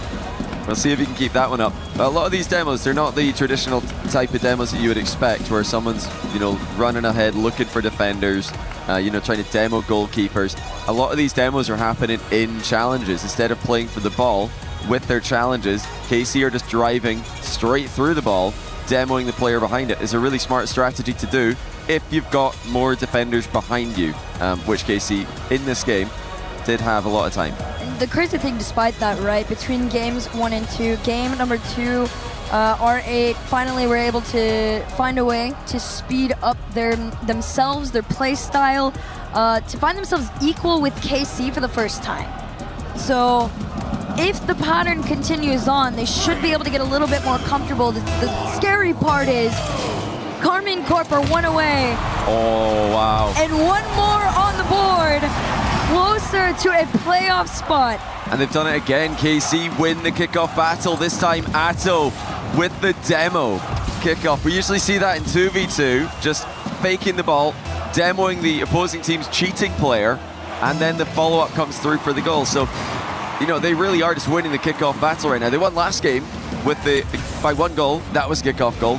Now they're up by 1. Again, a kickoff goal by KC. I think also with KC, you don't have to overcomplicate too much. That's the one moment between the two where KC might have a few more tricks in the playbook. A little bit more hours of getting to pull some of it off. 2 up on the save though here. Juicy taking another turn, has his flip, sends it forward. And R8 able to defend, still calm enough to make the clear. Oh, Juicy didn't get much on it, but it's still gone through. The fake worked out. Juicy definitely wanted to hit this a lot harder, but Abdullah was in a bit of a tricky position there. He wasn't comfortable, and it looks like he's been faked out. Such fun placement too, just behind him, forcing the backflip to no. That was not going to be touched. Off the kickoff, Juicy a little bit more power this time to try and find a towel. They just leave it in the hands of R8 as they prepare to take it away. Challenge forward will do so. Mohammed and Ghazi trying to work together. Flip over 1, challenge on a Vatira. Can Abdullah get there in time? Not quite. Oh, wow. I mean, this is just brutal. This is absolutely brutal. KC up 3, but again, Vatira with another good save. And then Atto finds Juicy for the outlet pass. This is just the definition of KC Rocket League right now. They are so clinical, and I mean, keep talking about it. They've got Vatira at the back, one of the best third men in the game, one of the best third men in Rocket League history, and he's just really frustrating R8. Right now, R8, not only did they not have an answer, for a Tau and what he brought to game 1, but now Vatira getting a lot more, involved to the point where you say his name more, right? But they're all as equally invested. KC up 3-0, making it difficult for R8. Definitely a decent amount of time, but they got to stop getting boxed in. You can see once R8 is out, yes, they are there, but these are fairly slow follows. That's a good pass. Yeah, I like that little attempt there from R8 after KC briefly double committed. Let's see if they can do anything with this. Irritable bump, but it does doesn't land in time. Looks like the deflecting touch was enough for the defensive team in that position. R8 have given themselves so much to do here, and not just in this game, but in the series overall. You know, it's a learning experience for them, definitely. But how many of these are they going to need before they can finally find a way through? Is it going to be 4? No, Gazi denies it. I will hand it to R8 in a couple of these moments. You know, you can see what the potential of this roster is going to be. I really do think they are on the come up. For a team with as little, you know, LAN experiences they have had, they've really been able to hold their own on the field against some of the top teams in the world as they're trying to do so here. Shot ripped on net by Abdullah. R8, they give themselves some hope. Yeah, that's one. But Tiro with a miss was what led that to being open. Well, at least open enough for Abdullah to slot it past the recovering Juicy. So a rare mistake there, especially today, for KC's Vatira. I'll hand it to him though. It'd probably be about 1 per series, 2 at the most. Definitely won't see that happen again. Vatira throwing this one up towards field. Juicy quick to follow. Gonna play it a little bit slower. Hold on to this ball for longer. Shot gonna be taken straight in the nose of R8. Yeah, KC are just not giving them anything again. Now Juicy with a double tap. Puts it on, is saved on the goal line though. Huge stop by Abdullah. But can they get rid of the danger? Can they actually clear the ball in a meaningful way? As that clear is just coming straight back to them with some interest. Thanks to Atto, a reset, recovery, not able to get the goal. Absolutely disgusting way to be able to keep your team into this. Just over a minute here, Gazi just trying to find connection with anybody, but Juice has already taken it away. Has this flip off the back, nobody there. They demoed the follow-up. And just starting to speed up here for R8, shot down and wide. It's not quite getting up quickly enough. Mohamed couldn't find the target. Gazi tries, Abdullah likewise. KC again just stopping them at the near post. And yes, seems like it's just going to be another game where it's too little too late for R8. They're getting bumped off the ball so many times as they start their air dribbles. KC completely countering them before they can get going. Tao taking his time here, double down. They play it off the back. Juicy just awkward enough for it to stay out.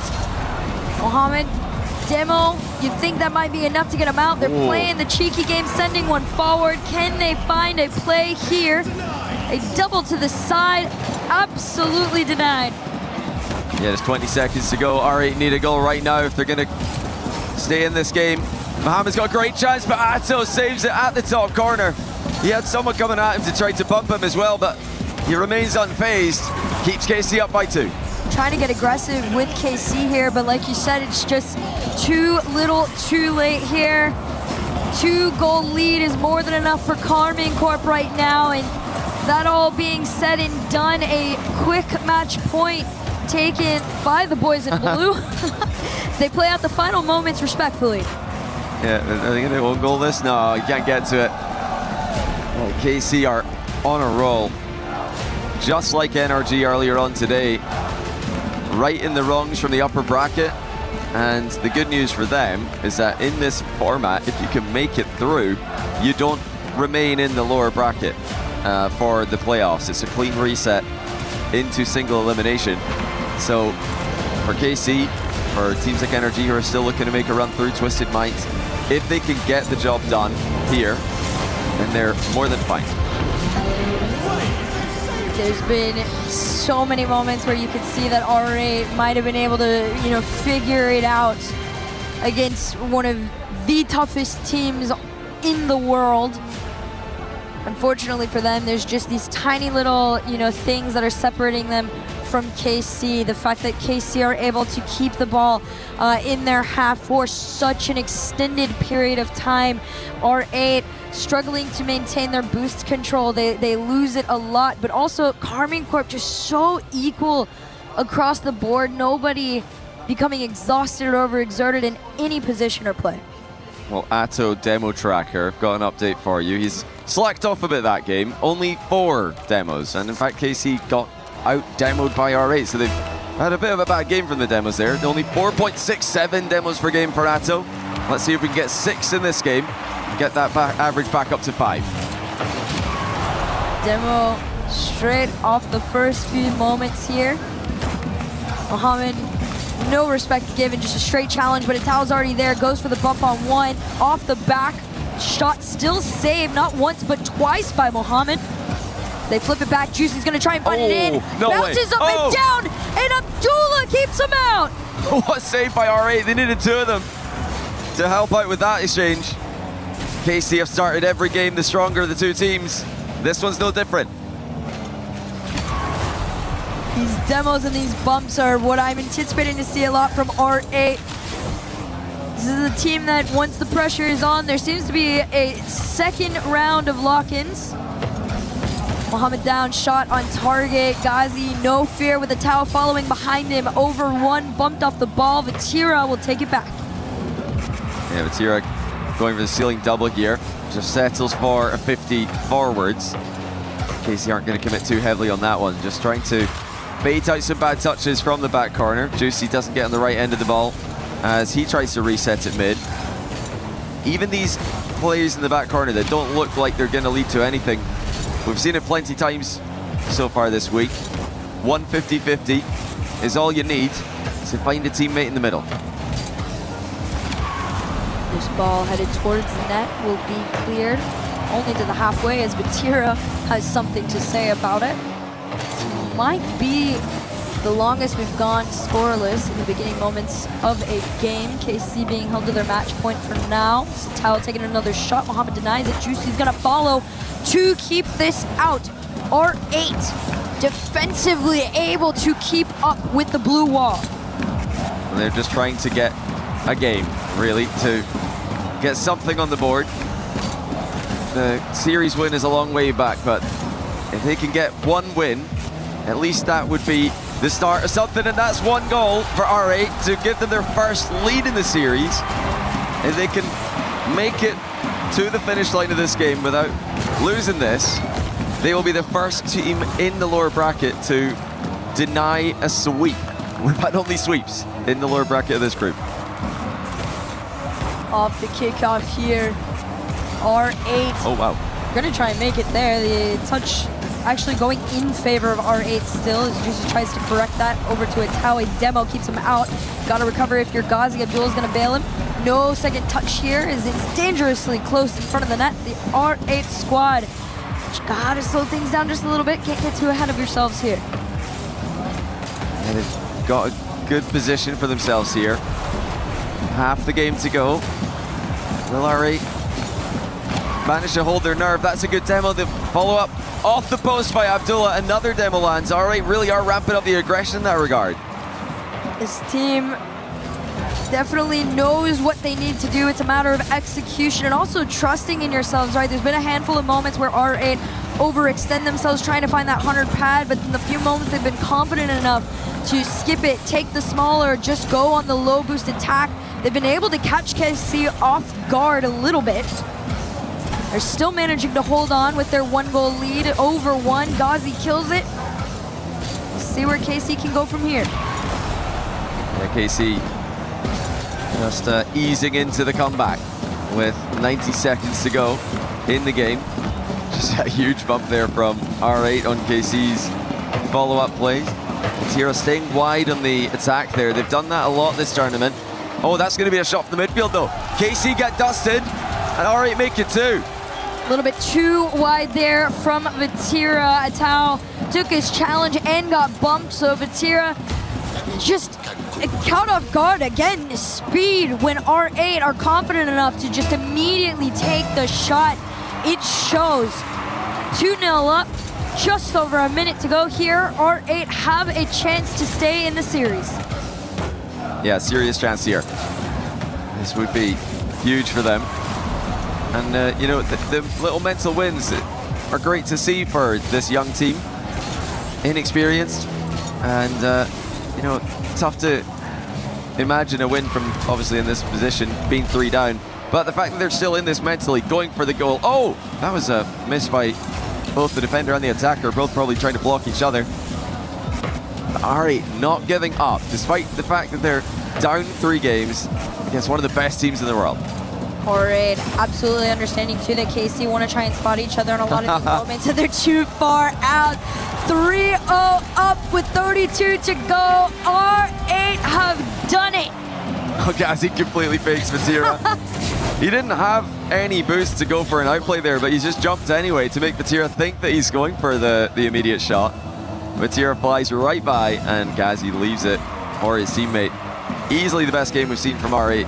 Not just because they're winning it, but they've managed to stop KC from constantly creating threats. And they're going to get one, KC. This is not over yet. Nope. R8 really need to be careful. KC have had their number on the kickoffs for the most part. Yeah, definitely can't get ahead of themselves right there. Mohammed, I mean, once he had made that first touch, cover was going to be really difficult to get there in time to make the second.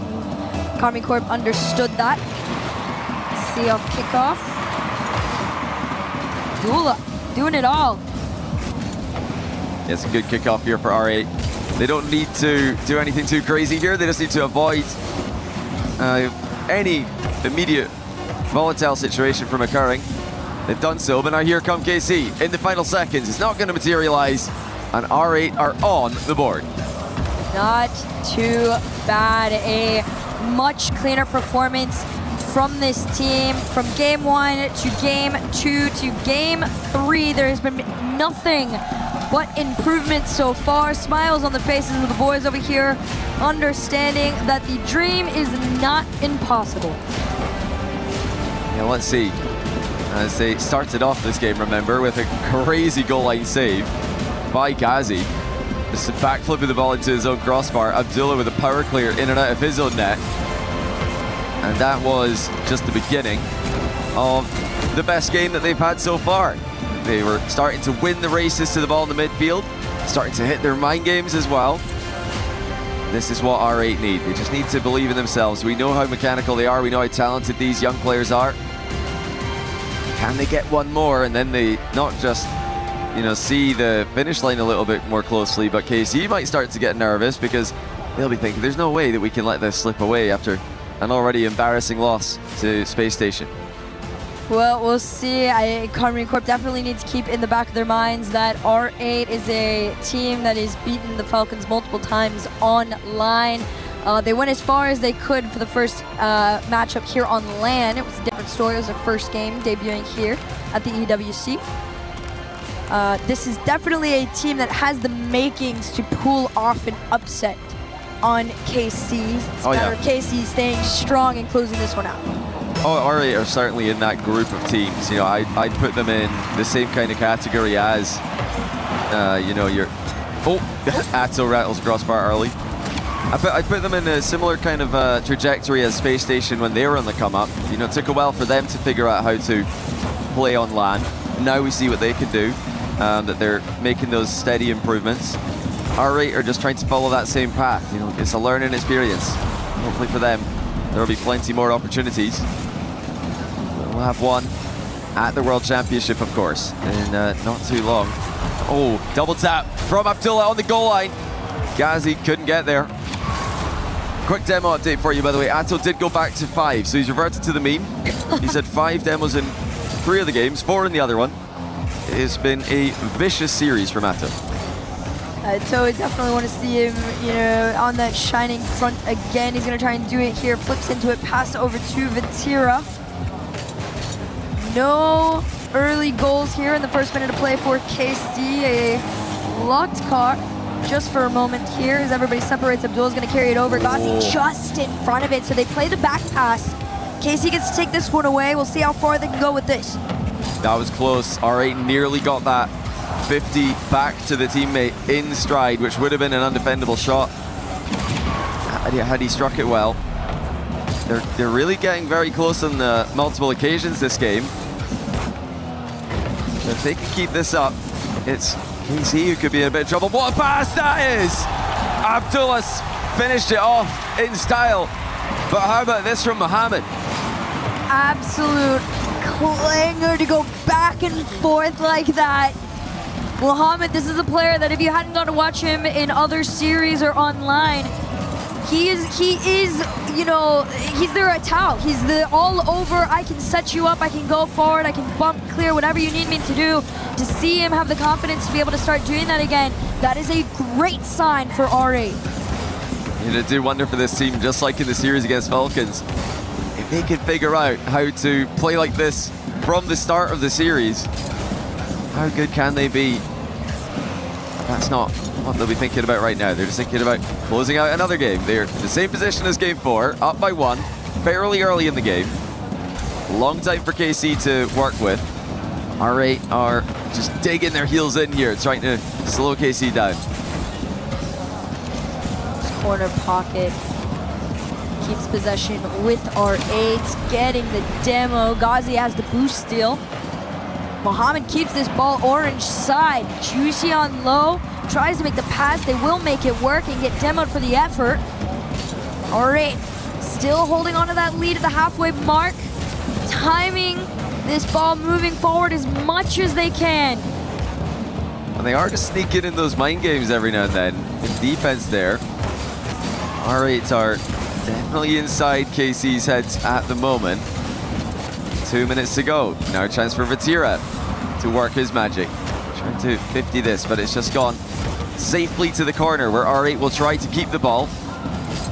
Oh, that's a good beat though by Juicy. Can he get back to it with a wall dash? He will. But Abdullah collects the ball as the demo lands, and this could be a second. Vatira scrambling back. They also demoed Vatira. They traded back though. Abdullah on low boost, gonna have to race back. Gets the mid. Ball still falls to the other end with Vatira. It is a wide attempt. Karmine Corp, like you said, you can feel that R8 have definitely gotten into their heads a little bit. There's enough mind games to make them question some of their movement. Forcing KC to respect R8 now on the attack. Ghazi trying to attempt one. Juicy will make a kept close clear. It's a good bump there onto Juicy as he's trying to get his air dribble started. Now here comes Atto on the ground though. Ghazi with a good stop. It's been the defensive rock for R8 this week. Continues to be. In yet another KC match point. R8 have already staved off one. To get another would be quite special. Less than a minute to go. Ghazi sticking to the ball like glue in defense. Tao's going to play this one back from the other end, but Abdullah has been absolutely relentless and fearless in his challenges against Karmine Corp. Mohamed trying to open anything, but it does 50 all the way back. They pinball it around. Mohamed all the way to the other end.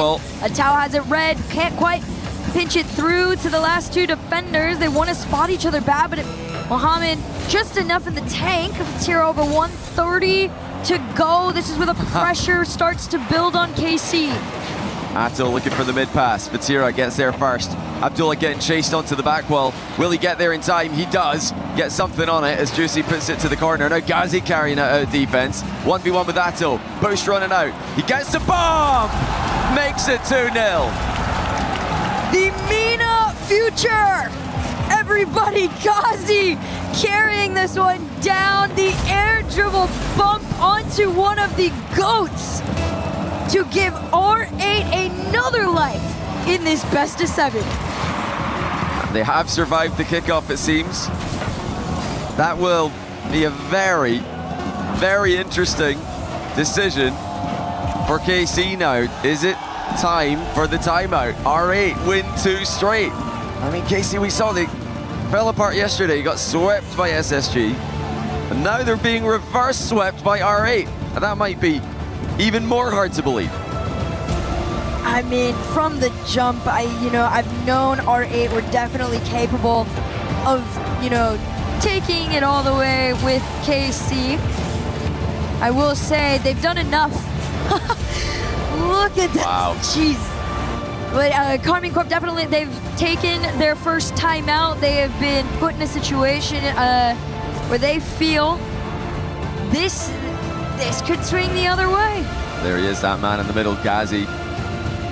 Ice cold in defense this game. So many goal line saves, so many key touches in defense as well. Just keeping the ball in safe locations, buying time for his teammates to get back.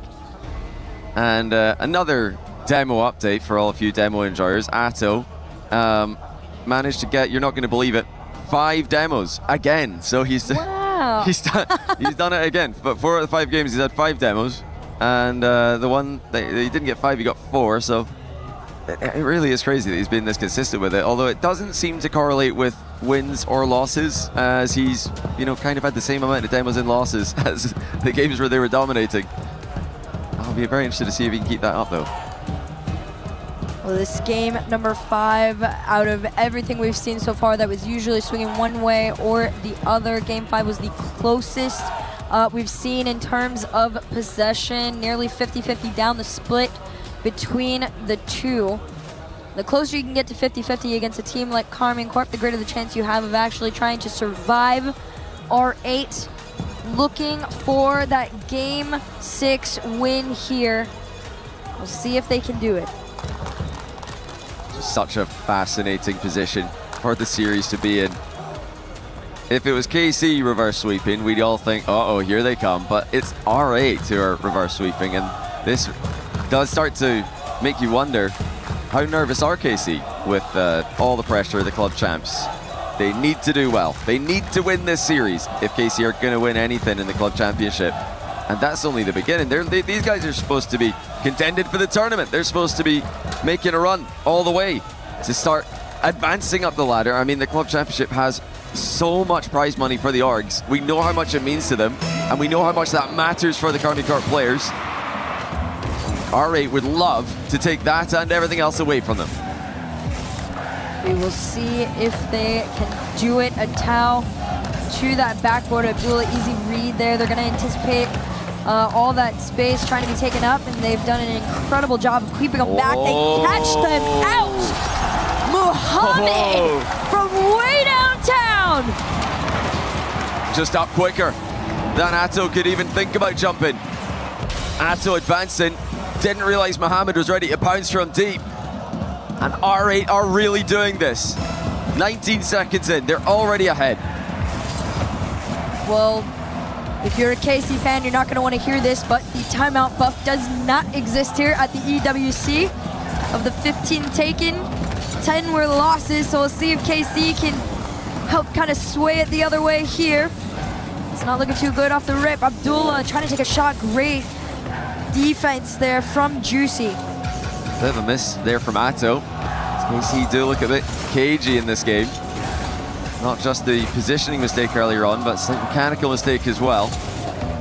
Those are often, signs. Even though it didn't amount to much in that moment, it's still something that KC have to be worried about. And Juicy shot also lacking a lot of power. A team bump, Fatira and Atto colliding. KC look like they've completely lost their flow. This team starting to struggle just a bit, but you don't have to fear for too long. Juicy and Vatira figuring it out. Two had committed on it. They got they've gotten the demo, but just a solid 50 and follow from Karmine Corp. You can see the excitement from the fans. You can hear it too. Yeah, just careless from Mohammed there.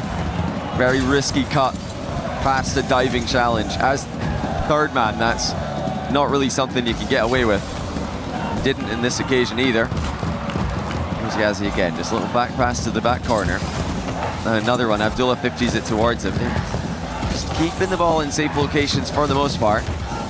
How can KC find a way through? Matira scanning, looking to see where the defenders are. He plans to outplay as many as he can. Once again, the ball does end up in an R8 back corner, where I feel like we've spent a lot of the match, especially in these games where R8 are winning. Yeah, usually when Karmine Corp was able to keep R8 boxed in their half, it went their way, right? And as games have gone on, R8 are breaking out for longer periods of time. Great demo to lead the way. They were almost able to take it away from Karmine Corp, but Karmine Corp desperate to get to their side and take it back. They almost might get caught out on this too. Mohammed on the challenge alone goes for the 50 down, and Tau bails him out. They go back to their drawing board and see how they can get back towards that KC net. Some heavy first touches there from both Mohammed and Abdullah. Kind of limiting the options they had. Oh, what a shot. Juicy rips one. Direct. Does get saved. Half the game to go. As R8 look to re-establish the lead. Pre-flip. Abdullah! Top shelf! The Gentlemates fans up in arms with the hate watching too at this, and that's got to feel great for R8. What a pre-flip by Abdullah. No boost, no problem. R8 giving KC even more problems to think about. KC is a team that can waver a little bit too quickly at times. Juicy plays the patient game with this one, but Tira denied his shot attempt. All three members are there. The shot rolling towards net, barreling sent back, but Tira on net. Mohammed is their worst nightmare right now. 2 minutes to go. KC starting to pile on the pressure. R8 again just trying to keep the ball away from the goal. Keep it in the back corner. And then work their way out. They've done this masterfully, not rushing the clears like they did earlier in the game, not giving the ball away. They're just frustrated KC. You're trying to find a way through. Again, it's saved on the goal line for R8. You have to remember that this R8 squad is a team that has defended and beat the Falcons, the standard of the region and one of the greatest teams in the world. They have played them more than most ever will outside KC. So there is a world where they can stay calm enough. KC trying to find each other, but they're completely discombobulated. They pass over to Abdullah. The shot taken on net and defended. The demo could have opened it up, but just not enough in the take to keep the speed. Yeah, Mohammed didn't get the read right now. KC looking to transition, get the ball upfield as quickly as they can, but it looks like it will be, again, Mohammed slowing it down. Ghazi's such a good defensive player in the latter half of this series. Composed with the back pass towards Abdullah. 50 seconds to go. R8 still ahead by 1. You got to be so confident in yourself too to be able to have the communication and trust to hit those, but so can KC. They almost do it. Atau called himself off. He thought there's no way they missed this, and R8 are still in it to win it. Can you believe it? Double whiff by R8 in defense. KC didn't see it coming. They weren't there to finish it off, and now it's in their net again. I mean, they're really having to survive with some very, very tricky defensive positions, but they're somehow making it work. This team truly, I have watched the potential of them, not through Saudi E-League to their qualifier to here. This squad has so much potential. They're almost pulling it off. Pitch from one end to the other will be denied in, but 18 seconds to go and a 2-goal lead is looking great for this R8 team. And that should be it, unless, can this shot go in? Yes, it can. Juicy finds the angle. This was critical from him as he ran down the field. He catches Abdullah, and he still had enough to get back to it and slot the ball. Kickoff coming up, a very important one for KC. You got to be careful here. R8 have lost a number of these already. They're going to play it very, very safe. They call themselves back. They get the boost. The Tao going for the shot, tries to get the drop down. They play it out into the corner here. Ghazi to try and kill the ball. Can he do it? Not quite yet. Carmine Corp popped this one up. A Tao is going to try and keep the ball in play. Juicy on up, forward and down. Wow. R8 Esports have officially forced a Game 7 for their tournament lives. For the second time in a row in the group stage, KC lose 3 straight. Luckily for them, the best of 7 means this isn't over. Well, maybe they're wishing it was a best of 5. They would have swept it. R8 showing incredible character, strength mentally that we hadn't seen from them in LAN before. And it's the mechanical ability as well. Abdullah with a free flip. KC starting to make some small mistakes, but this for me, I can't believe. The double whiff in defense from both Ghazi and Mohammed. KC were not there, because I mean, how do you predict that one? This is officially our 6th reverse sweep attempt in EWC history. We will see if we get our first successful one. Nobody's been able to do it yet. R8 looking like the best at having a chance to do so. Yeah, Atto tried pacifism this game. Didn't want to, continue a trend that wasn't working. He's only got the 1 demo there, but that didn't work out either. So I think he's got to get back to firing on all cylinders. KC have got to get Atto on the ball up front, and he's got to start outplaying opponents. Batira maybe needs to sit a bit deeper. They've been caught out. They've been dusted a couple times. The ball's flown into their open net. Can KC stop the reverse sweep. Every other team at Esports World Cup in this position has been able to do so. There's one thing that most of those teams attempting haven't had, and that was the crowd turning around to be on their side. All the Gentlemates fans making noise for this team. That's got to, put a lot less pressure not to have to hear the blue wall. Oh my gosh! He had the double there, I'm pretty sure, as well. Abdullah is starting to peak here. We know what he can do. One of the flashiest players online. This is what everybody was talking about. When they start to live up to their potential, you are going to love what you see from this team, and you're starting to see it here. Mohamed just unable to get on the end of that mid pass. KC on the counter.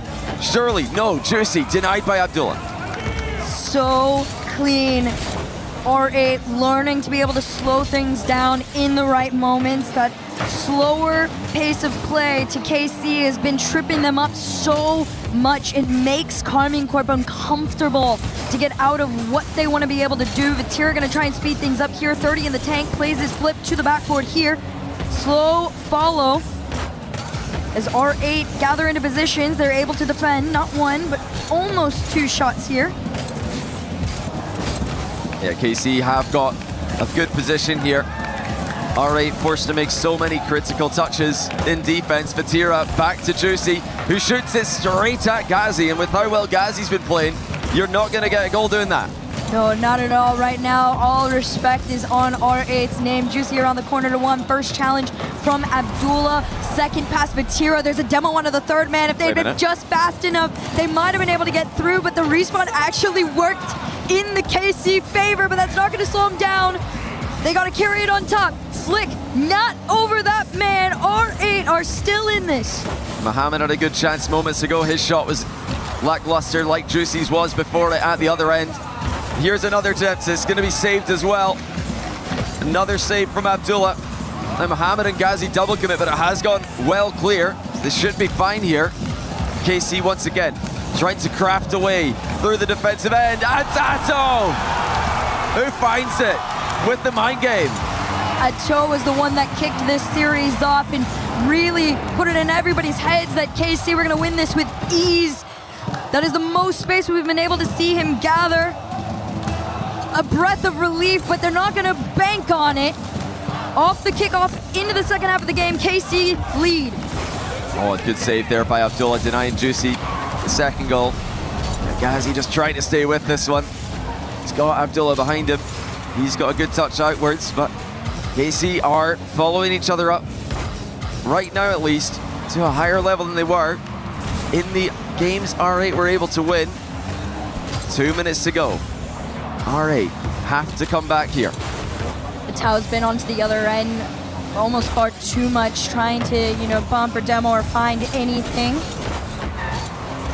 R8 break out of their half, low boost and bumped off the play means this one will be stopped in its tracks. All of R8 able to work their way back. They challenge forward. Can R8 keep the momentum? Mohamed's challenge immediately rescinded.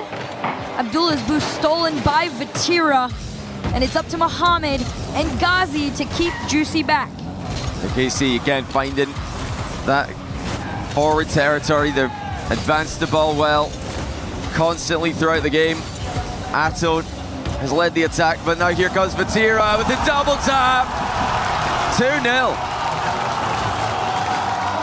What a show in the fake off the sidewall, but also Vatira basically pirouetting over the defense. You can see what it means to Kometo, to the stream, to the fans. Up 2-0 when it matters most, but you can't count R8 out yet.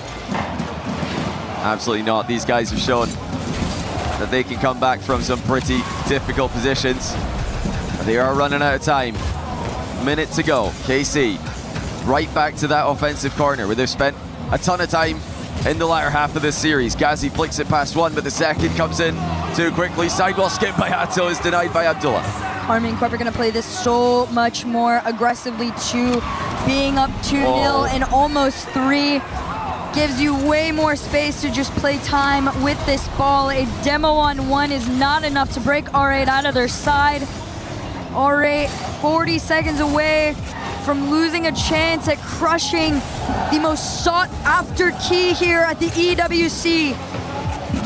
Defending champions, KC, just 30 seconds away from advancing. R8 trying to go for a last-ditch push here, but Mohammed's got no boost middle. Vatira takes it away, and now the clock is about to win the game for them. 15 seconds away. Carmine Corp have been taken all the way to the end. R8 desperately trying not to give up, but time does not seem to be on their side. There's a chance because this is still in.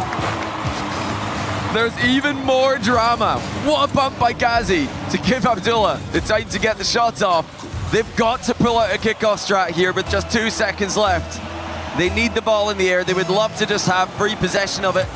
They're just going to play it standard. This is going to go middle for Ghazi. Doesn't have a lot of boost though. Abdullah takes over. Looking for the backboard. Fakes it. Vatira saw it coming and up we go again. Ghazi off the backboard, pinch into the center. Juicy clears it just enough to kill it. And KC's dreams are still alive. Just on the edge of failure, but Carmine Corp does not know what that is. Wow. What a comeback attempt by R8. But like every other team attempted a reverse sweep at EWC, they cannot complete it. Like the pre-jump on the fist bump there from Abdullah as well. Very efficient, but yeah, I mean, gonna be gutting right now for them to not be able to complete the reverse sweep. Still so impressed with their performance. They're growing as a team. They are getting better every time we see them. Unfortunately, just a bit too slow starting against KC, who were able to close the deal. Yeah, this is definitely a little bit of an experience dip, but the fact that it was this close on that big of a gap shows what the potential for this team could be in the future. Keep your eyes on R8, but for EWC 2026, watch your favorites continue on in the playoffs. An outstanding performance from the title defenders, taken all the way to Game 7. We'll see what we have on stage. We have Juicy coming up just after this. But until then, we'll see you then. Wow, wow, wow, wow, wow. Vous nous avez fait peur, hein? You guys scared us here in Paris. Mais la France brille à Paris. Juicy, bravo pour cette victoire. Hier, vous avez eu une défaite compliquée contre SSG. Aujourd'hui, vous concluez, mais vous nous faites peur. Début de river sweep, etc. Qu'est-ce que vous avez besoin d'améliorer quand même? De quoi t'es fier? Mais de quoi vous avez besoin? Sur quoi vous avez besoin de vous améliorer pour la suite, là, pour les playoffs? Je pense juste de pas se chier dessus, franchement, c'est tout, il n'y a que ça. Très bien dit, we should stop shitting ourselves if we want to win in playoffs. And I think that's really well said. Mais comment vous avez un petit peu recover après la clim que vous avez pris hier? Juste on a analysé les replays. Je pense que hier juste on jouait tous mal. En vrai il n'y en avait pas un qui était en mode super fort. Et là aujourd'hui on a fixe entre guillemets les problèmes, mais c'est toujours un manque de confiance, tu vois. Tranquille, on y arrive. We're getting there. But yeah, yesterday we watched VODs try to fix our issues. None of us was actually playing good, so it was logical that we lost. But today was better. Et moi j'ai envie de te demander, parce que le gagnant de Major c'est toi. Donc tout le monde a les yeux sur toi. Mais moi je voudrais savoir quelle est l'équipe dans le tournoi que tu respectes le plus, en tout cas celle que tu penses être la plus solide.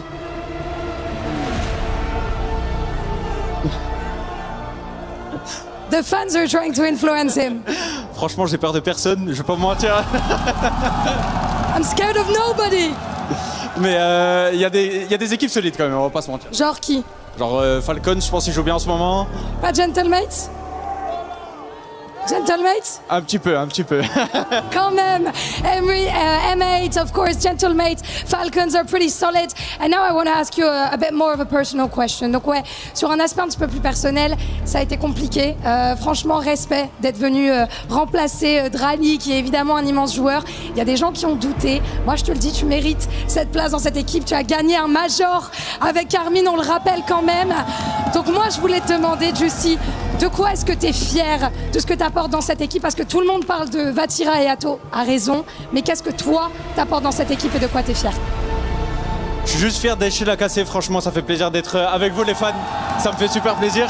Et de toute façon comme on dit tous, fuck les haters les frères. Fuck the haters, I am so proud and happy to be in KC. Et moi, je te le dis, tu es un très grand joueur. Because it was hard for him to replace Drali, who is one of the best players, of course. But now he won a major, he is in the playoffs. Et la récompense pour ceux qui sont en playoffs, c'est d'aller casser une clé. Time to go to the key crusher. Juicy, I'm excited. C'est ta première fois chez Cassé? Ma première fois? Que t'as cassé une clé? Oui. Bah, allez, on y va? Let's go! Mesdames, messieurs, la Carmine, le Blue Wall, qui est très bien représenté ici à Paris. On a eu peur, on a failli se chier un petit peu dessus, mais non! Le Blue Wall stands strong here in Paris.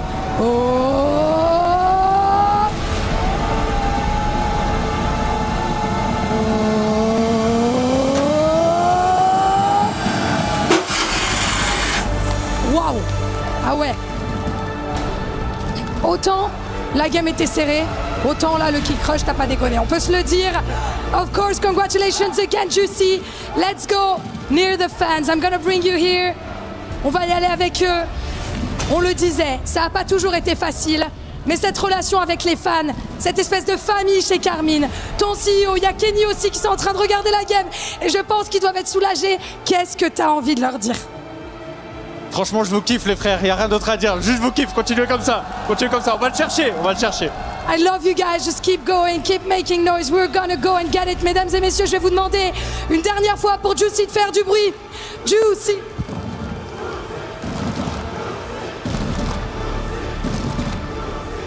Merci les gars.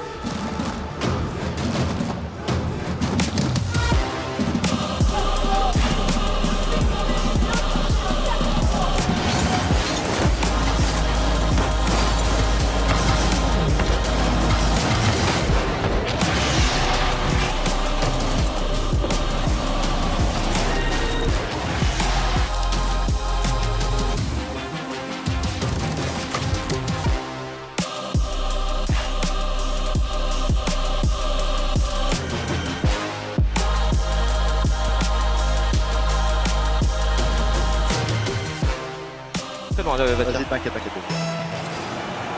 بس اجتهد تطلعوا بس j'ai pas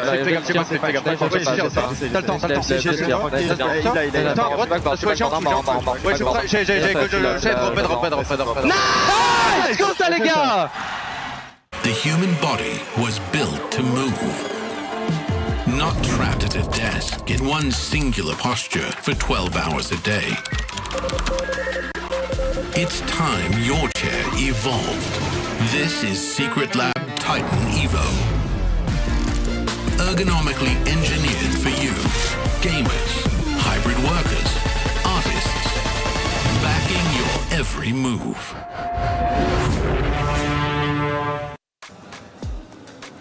Please do it. Please win, Great Britain. We need this. Oh, we what need are you doing, Stumpy? Nothing's fine. Oh, you're just recording your thing for Great Britain. You don't need to do that. Johnny's already made the team and everything. It's all good. He's What do you mean? He's locked in the roster. Who gave Johnny that? No. Don't ask me. No. Yes. No. Yes. What do you mean? Scrub, Marky, Mystic. Scrub Killer, Market, and himself as a sub. Well, he thought he might be able to sub it. I need to fix this. Okay, what are you fixing? What's wrong with that? I mean, it is very Scottish for a team Great Britain at the ENC. You know, it doesn't have to just be Scotland, but I guess... Okay. I know what we need to start things out. Cool Cole, What? baby. That is not... He's not even on there. That's not a player. Cole? That's... I don't know who that is. You can't have Cole. We got Cole. That Next doesn't man. work. You cannot... Shogun. That's... You realise this is a professional team. And then we need a carry. Every team needs a carry. They need a NAS of themselves. Okay, a NAS? But I don't think you're NAS. Goblin. And then because you need a power sub, just to make sure that we're all good. Sub, okay. I reckon we'll write like Archie on there or whatever. Okay, so he's probably the only legitimate player you can have. So a way better team. Cool Cole 93. Callum the Shogun, Stumpy Goblin, and then whoever that is. Well, let's hope the team Great Britain at the ENC in a couple of months' time is not that team, because that is absolutely terrible. Bang! Bang! Look at that. Average age 31. Oh no, you are old. Play is in our DNA. Whenever we let it out, it becomes our superpower. Now imagine an entire city being built to supercharge it. Kadir City, powered by play.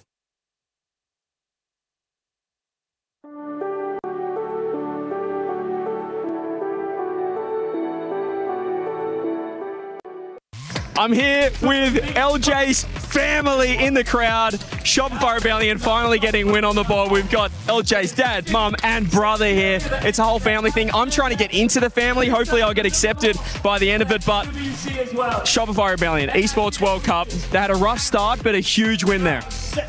Yeah, 2 days ago, I wasn't sure they were going to be playing real well today. They showed up, they locked in, they closed out. That's the most important thing. That's huge. And also being here in Paris is pretty cool.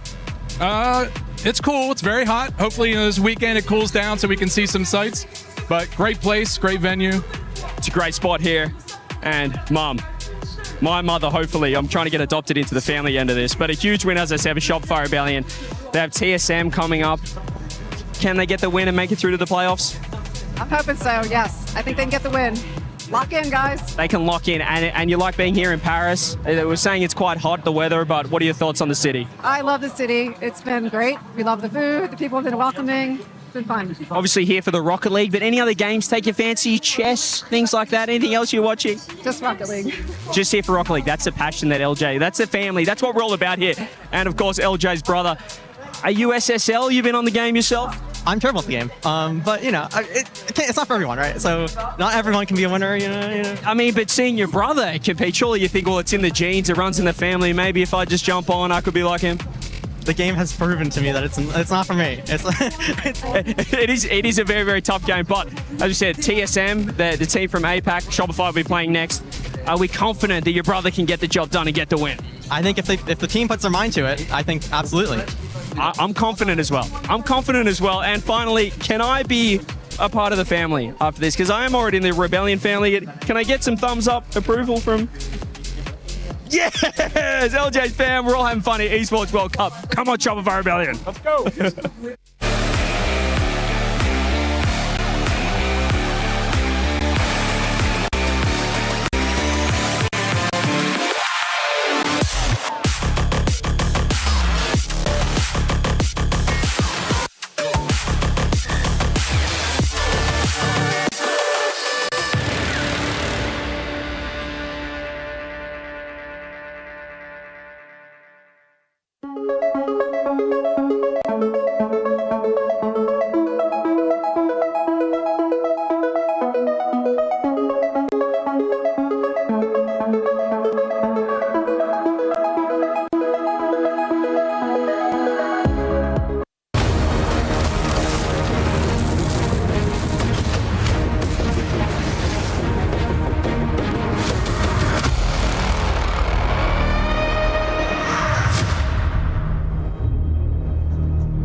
And we are back live from Paris as the sun stays up till about 10 p.m. We are celebrating indoors because it is Rocket League Day 3 of groups, and we are crushing keys. Welcome in. We got Cole alongside Johnny Boy.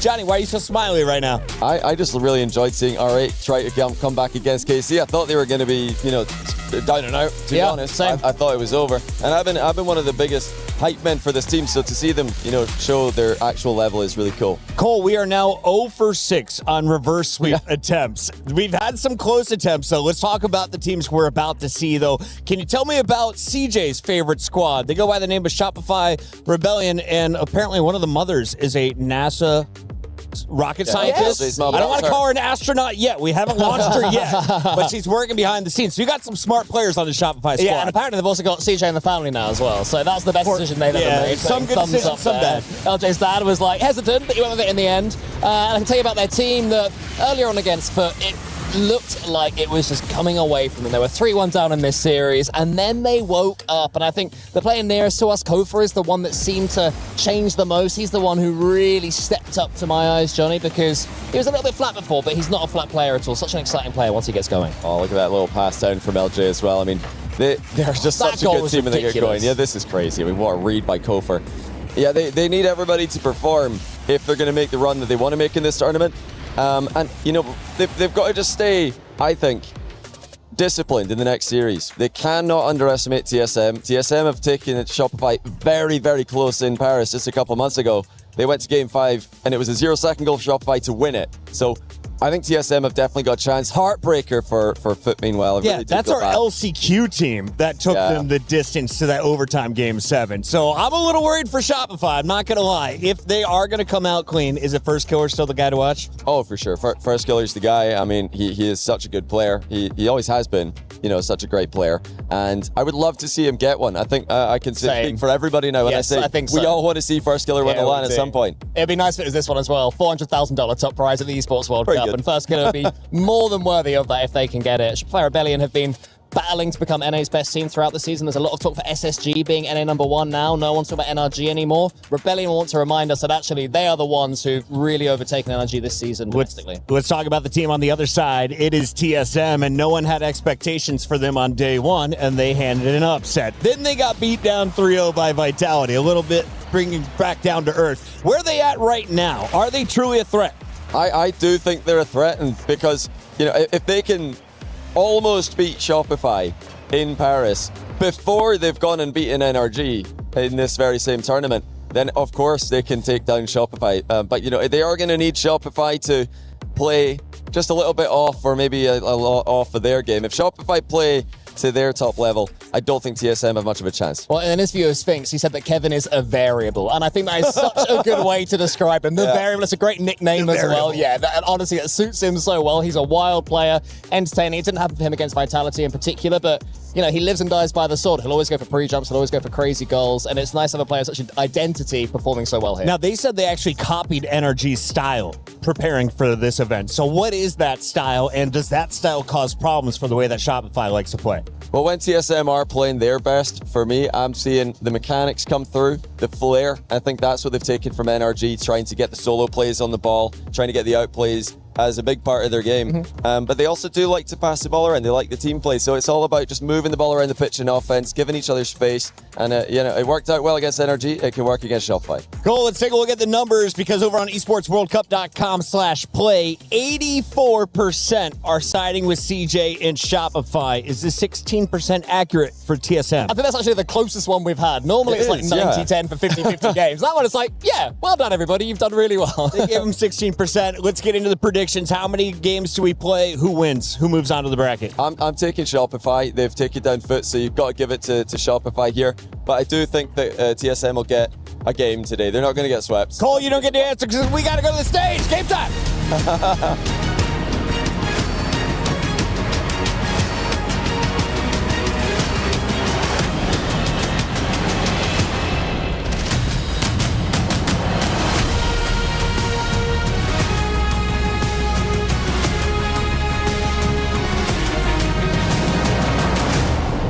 Surely when this is all said and done, somebody is going to complete a reverse sweep. What a series we just witnessed. I actually thought that the defending champions, KC, it was a little bit touch and go there. I thought we might be about to lose them, Lou. Yeah, well, don't tell me about it. We stressed, the fans were stressing, everybody was holding their breath here at the STC Arena. But good news for KC is that they're officially entering our club championship points run. Important points for the org. We'll see how it goes. Now, just a reminder, once this is all said and done here today, we're going to have a live draw show here on the stage where we determine our quarterfinals bracket. 6 teams have locked in their positions. There are just 2 more seats left at the table. Yeah, now the big question is, do you want to be in the driver's seat or do you want to just be cheering from the stands? That's the big question, because we have 4 teams left and only 2 can survive. Let's welcome our next onto the stage. It's TSM!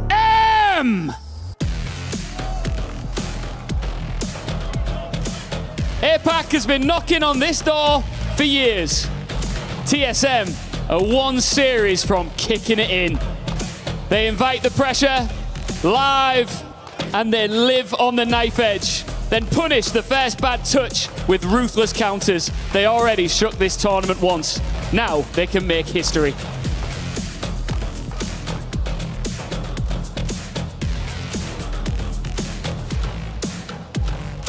And on the other side of the stage, Shopify Rebellion!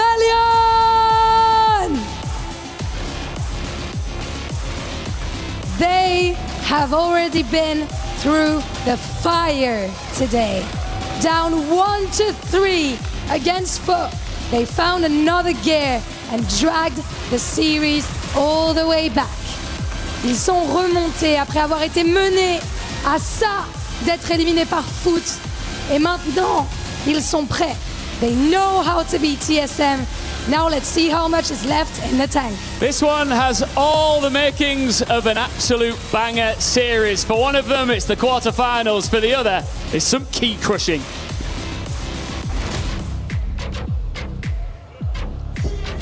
So we've already seen what TSM are capable of when they attempt to go through the best team in the world reigning champions, and they were successful in that. But then they came up against another world champion in Vitality, and they weren't quite as successful.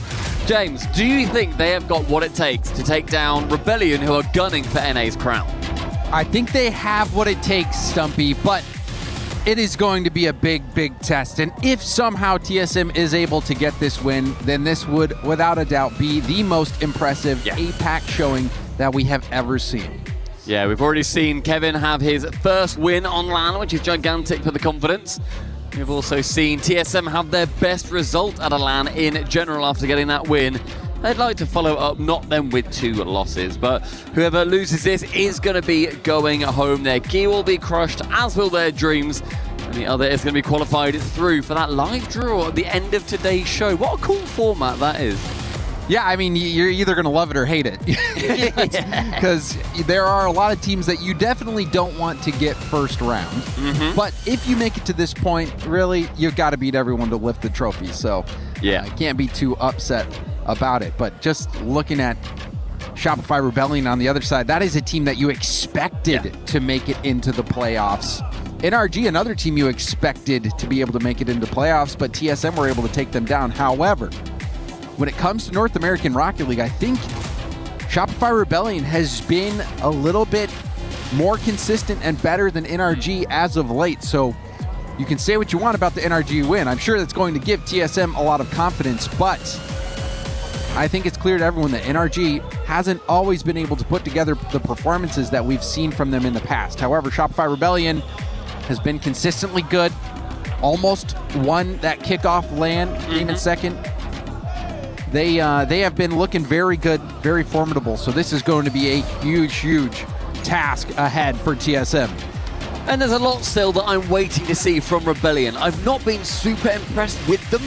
Obviously, their series versus NIP was one that, and myself and Cole were potentially a little bit too harsh on at the time, but it was not one to write home about. They then ended up playing against Foot Esports and just about got through them. Foot put up an incredible showing, but there's still more in the chamber, and they're going to need to show more. FK just got a reset from the bottom of Catalysm. And fingers crossed we're going to be seeing an absolute belter here as our penultimate series of day number 3. Love to see that new flip reset indicator. Definitely makes things a little bit easier. Visual indicator, audio indicator, lets you identify when you'd get flips. Like in that situation, normally you wouldn't realize you have a flip.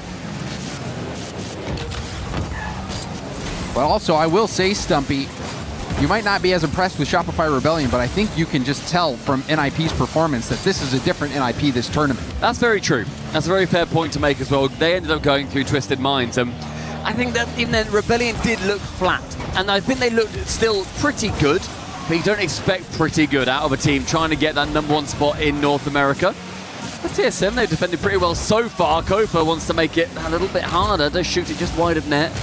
In the first minute, it has been back and forth pressure for both sides. And we've seen historically, TSM, they want to invite that pressure.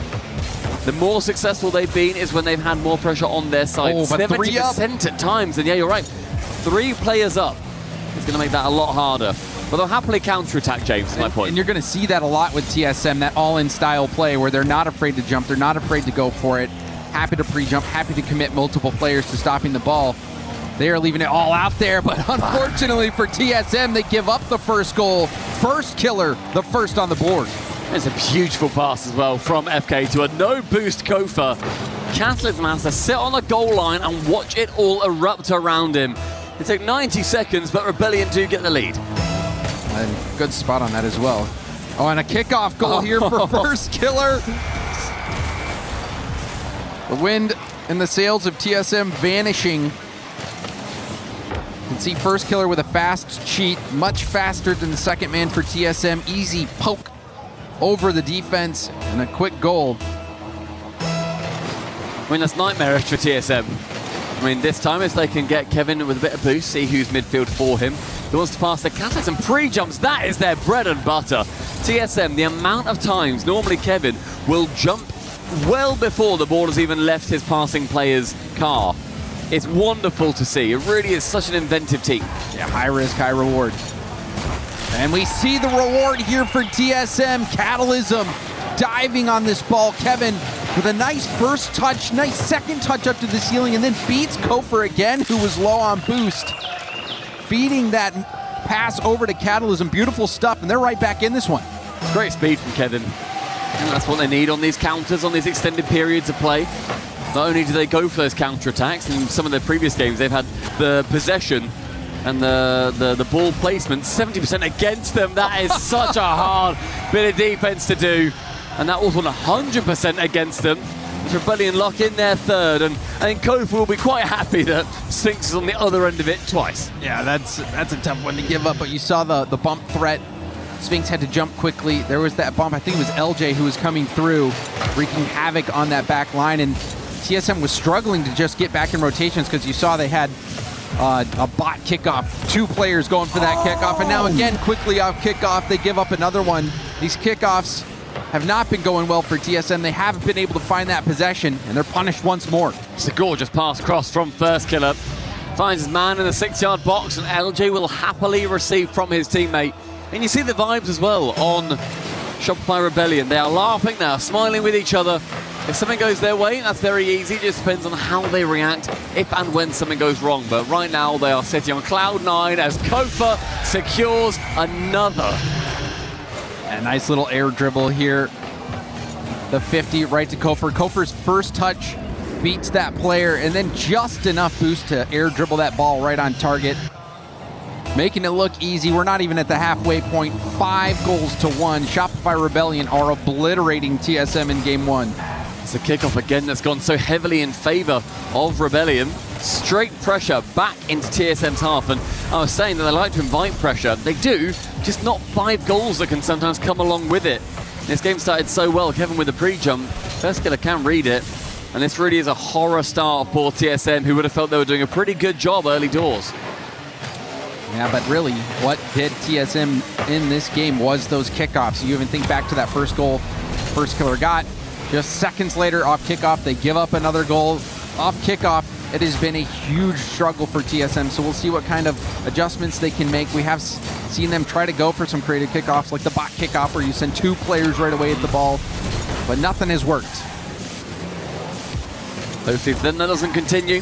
They're able to get something going. 100 seconds now with 4 goals. Nigh on impossible. As Rebellion, they continue a little bit of domination. Sphinx on the other side of things. I thought it was going to be a pretty routine clear, but the backboard was left wanting. A really nice play from Sphinx. Gets the boost, hits it high enough, just high enough to where Kofor's not really going to be able to make an easy read on it. And the pace on that ball, so nice from Sphinx, making sure that it had that pace to also make it even more challenging. Great stuff from Sphinx.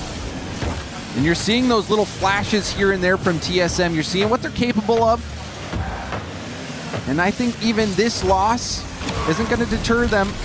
They've had a series go the distance before with Shopify Rebellion, and they let in 8 goals one game, so I'm sure they can bounce back. Yeah, there's a lot of opportunity, I think, for TSM. They're a very streaky feeling team. When it starts to go their way, as we've seen previously, they're happy to lean into that. And also, we spoke about the vibes of Rebellion, as they're going to be scoring their 6th. The vibes of TSM, I think, will struggle to be shaken. You know, Sphinx yesterday, when they were talking to CJ in a pre-match interview, said, yeah, we're about to get 3-0 by Vitality, by the way. And it wasn't wrong, but they were quite happy to say that. Yeah, I did hear that he had a new controller against Vitality. Yeah, that was Kevin had the new controller. So, which Sphinx, I believe, is now using. It seems to be working okay for Sphinx, to be honest. I'm sure he would like it to work a bit better. TSM gonna have a lot to figure out. We've seen Kofor quite a bit be first up. Another open net here for Shopify Rebellion. The beatdown continues. Rebellion looking so comfortable up there. I was also going to mention how often we see Kofor upfield. You see him even ahead of the ball there, ahead of First Killer there. Kofor has been such a nuisance for TSM. You saw the pass that he received from First Killer, that little give and go. First Killer always seems to be, or Kofor always seems to be upfield, aiding that attack for Rebellion. And everything seems to be going right for Shopify.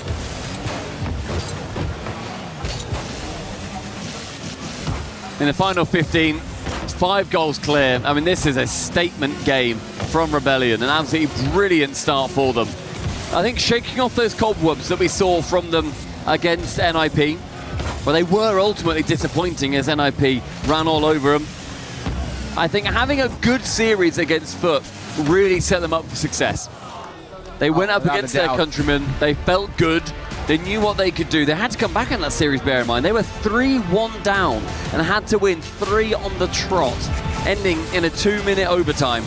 But they got it done, they are here, and I'm sure that they're looking forward then to getting through to the top 8 if it can continue to go their way. Without a doubt, Stuffy. I think that series against Foot, an amazing warm-up game, one to build confidence in the team. You've already been tested today against a worthy opponent.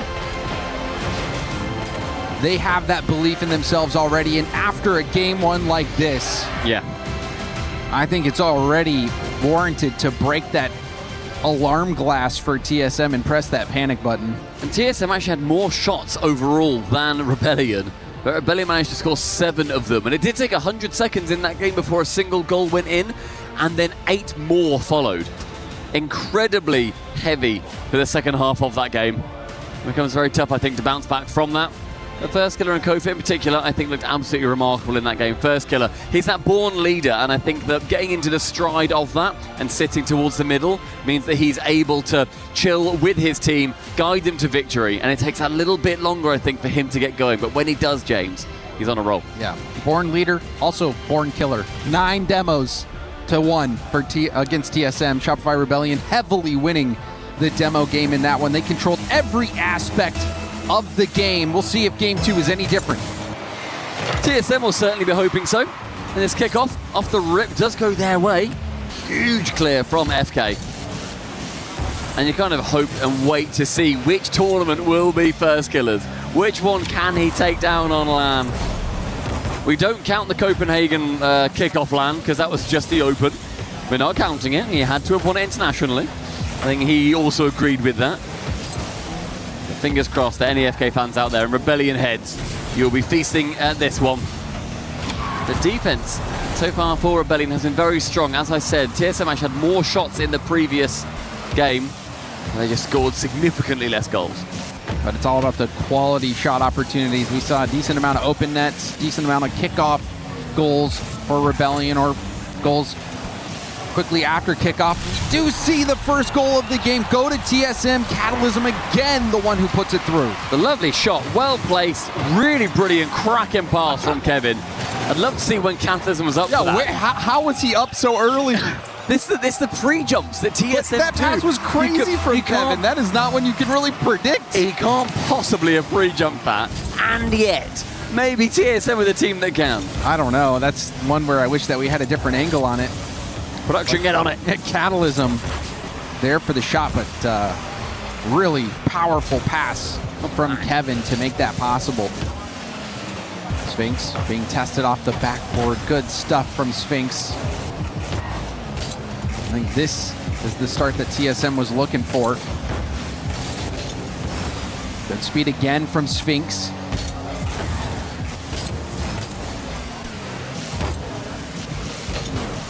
First minute and a half has been TSM with a lot of pressure. And typically they like to invite it, but I think the Rebellion maybe had a little bit too much for them in terms of quality that NRG just didn't have. Sphinx to the ceiling, does get shut down by Kofa midfield. Kevin, I think, gets in the way of Cataclysm, so he just has to boom it out of the way in the end. But with a lead after the first 2 minutes, TSM will think, oh, this is a lot nicer than being 4-0 down or whatever it was. Yeah, it was just before halftime. I think, they were down 5-1. That's tough. Much different game so far. Catalysm seems to be that shooter for TSM. LJ, though, will have a reset. Goes for a double reset. Bump attempt. Dodged by Kevin. But First Killer with a beautiful touch to the corner will also let him get that boost steal. The attack starting to build for Rebellion. Another 50 from Kofor is going to go back-to-back 50s. Ball across middle. It's awkward for ball 2. Miss. LJ, little lob towards net, and that hits off the bar. You can see the panic for TSM. That was 3 misses from TSM. And yet Rebellion couldn't quite get anything. Kofor sinks in top left corner, but then thanks to Psionic's gods, it bounces back out again. Oh my goodness. I don't know how TSM survived. TSM still preserving this 1-goal lead. I wonder if it's going to continue to be Catalysm, who has been not only a top goal scorer on his team, but across the entire tournament. Currently sitting in 2nd in goals per game. Catalysm really having a wonderful event. I mean, he's had such a fantastic couple of years, moving over to APAC and competing there. He's shown off what he can do. Being part of this top team, I think, has done an incredible job for the region as well. I really like seeing APAC succeed at this level. So if you're 2/3 of the players being from APAC themselves as well. Catalysm, chance to get it round 1. FK didn't like that. The Sphinx did. Gets a shot on target. Kofor back into the corner. Still this lead being held. Feels treacherous for TSM. It feels wibbly-wobbly, like they're walking a tightrope bridge. But the lead does stay firm for now. Rebellion, where has the offense gone? How many goals did they score last game, and now they can't get one? They used them all up early, James. I guess so. As we approach this final minute, this single goal from TSM, enough to maintain the lead so far. Ooh, that's dangerous. It's the fake low as well. Sphinx had to make very vital contact. We sneak into the final minute. FK with a 1v0 until the final man dives home and First Killer kicks down the door. Great stuff from First Killer. Not going out of the play, staying in the play with low boost. Gets the 50 on the goal line, generating a goal out of nowhere for Rebellion. And that's what you want from First Killer too. Just keep that initiative. Know what you can do with low boost. It was TSM thinking they were safe for a second. How silly. There's always more players coming through. Sphinx, redirect opportunity. Passes, Catalysm, backboard, opportunity for the double, but shut down again by FK. Great game from First Killer so far. That was a very dangerous double tap ball. First Killer breaking up that opportunity just on the back of getting that low boost goal. First Killer showing you why he is one of the world's best. Seeing far too many misses though until Sphinx challenges. The crossbar is dented, as are the egos of TSM. An opportunity potentially gone missing. 10 seconds. Who's pre-jumping for Big Kev? It's going to be Catalysm.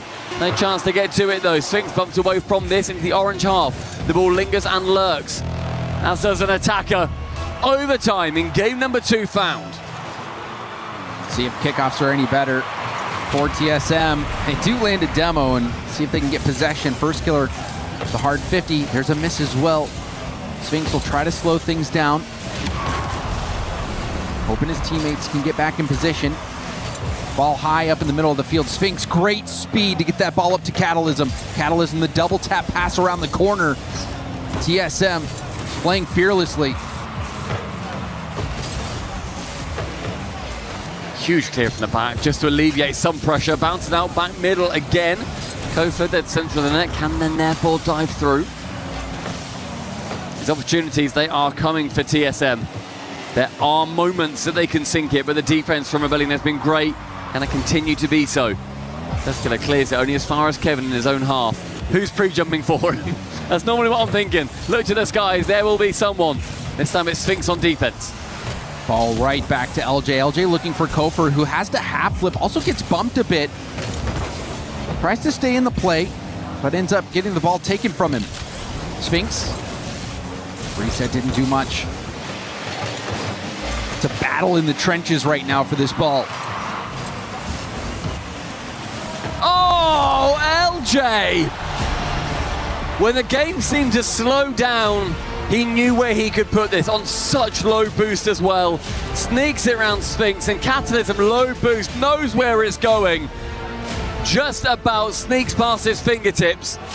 And Rebellion in an overtime secure their second win, and it's a tough loss for TSM to accept. Now, that one seemed to come out of nowhere. LJ, he's got the whole TSM team ahead of him, and he still somehow manages to fight through. The game started out well for TSM with that first goal from Catalysm, and then, oh my goodness, look at how close it came to being another goal there for TSM. But then, seemingly out of nowhere, Sphinx doesn't get a touch on the ball. First killer picks the pocket of TSM. And then, another look at that. The crossbar not kind to TSM this game. But you could see Catalysm so deep out of net. He was a little bit too far off to the side, leaving that far post vulnerable, perhaps expecting Sphinx to block out that low far post shot. So. And he was trying to cover high and near, but Sphinx not getting high enough on that challenge, and LJ able to pull through a big game win for Shopify Rebellion. So what do you make of this one so far, Stumpy? TSM, do they have a shot? Is there still room? I think they do have a shot. Unfortunately, Shopify Rebellion take a lot more. We've seen just how clinical they can be in front of net. In game number 1, they had a 63% shooting percentage, and double what you would consider to be great. In the next, they had a 28%, so they're averaging somewhere in the 40 to 50 range. They've had so many chances, they've scored so many goals. TSM, they've had a few, but when you're competing with those kind of numbers, you can do as well as you like, but sometimes you need to watch the show. Catalysm wants to make the show all about him, but LJ is going to shut him down for now. And that shooting percentage not there for TSM. You saw how many times they hit the bar. And now we see Kofer score early. Gets out on that air dribble bump play, paving the way for himself. Little touch forward. That final touch just sneaks over the top of the final defender. He might have been there for it, it might have got bumped out the way, but Kofer made it, so that question was answered by his own volition. The first goal for Rebellion is going to be so frustrating for TSM, who must have felt incredibly close in the last. We haven't really seen that reverse sweep pan out either, so it really does feel like it is now or never for TSM. Must-win game. The Shopify Rebellion, they looked unstoppable in game 1. They clutched up game 2, despite being forced back. Game 3 already out to an early lead thanks to Kofer. And we've seen a lot of individual gameplay from Rebellion pan out, whether it's First Killer staying in the play with low boost, LJ beating all 3 defenders back, or Kofer going for those solo air dribble bump plays. We're seeing just the individual talent from Shopify Rebellion overwhelm TSM's defense. Yeah, and I think it comes down to the sheer number of shots, like you're saying. The way in which Rebellion are happy to shoot, they will just take pot shots. They will make it so you have to have somebody back the entire time. They definitely don't need to be doing the pre-jump passing plays like TSM's been able to. Yeah. All it seems to take for Rebellion is one player on ball. I mean, that's lovely. Optional. Oh, that was the chance for Sphinx. Ends up sending it wide, and you're right, the shooting percentage. Yes, it's a shot. Should have been a goal. It's a great pass from the sidewall. That could have been in itself. I thought that was going to be. And the defense for Rebellion stays firm. A pass central. Nobody is there. Maybe I'd like to just see somebody from TSM take the initiative. Go for a solo play. Lure 2 in. Catalysm here wants to go for a solo play himself. Wants to get that low 50. A pinch central blocked by First Killer. And Sphinx and him make contact on the way back out. Good boost still from Catalysm. He is there! And the pass, this time of asking, is successful. Yeah, I think TSM disagrees with your analysis, Stumpy. I think they're going to stick with the game plan of pass the rock over to Kata. Find the man, find the goal. There's a nice equalising goal too.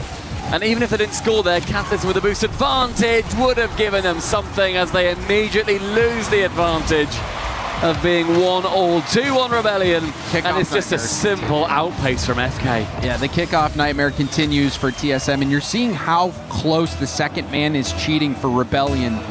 TSM just lagging behind enough to really do them in. But, credit to Rebellion for being able to get a touch on the ball when they're cheating so close. And now we see back-to-back demos as well. The confidence. Good block. It is there for Rebellion. It's a good block with 2 boost steals as well. Sphinx trying to go for that solo play that I was so desperate for. He does lure 2 defenders in, however, so may well be something they can look towards in the future. LJ outplays everybody with 0 boost in the end, but now he's going to be slow back. Sphinx, a pre-jump, contact made by Kofa. He saw that coming from a mile off. Chance as it pops across the box, and LJ, I think, realised that might be a bit too dangerous. Great fake, Cathism. Can he pop it low? Instead he clears it. Say what you want about this TSM team. They are entertaining on the attack. They are fun, aren't they?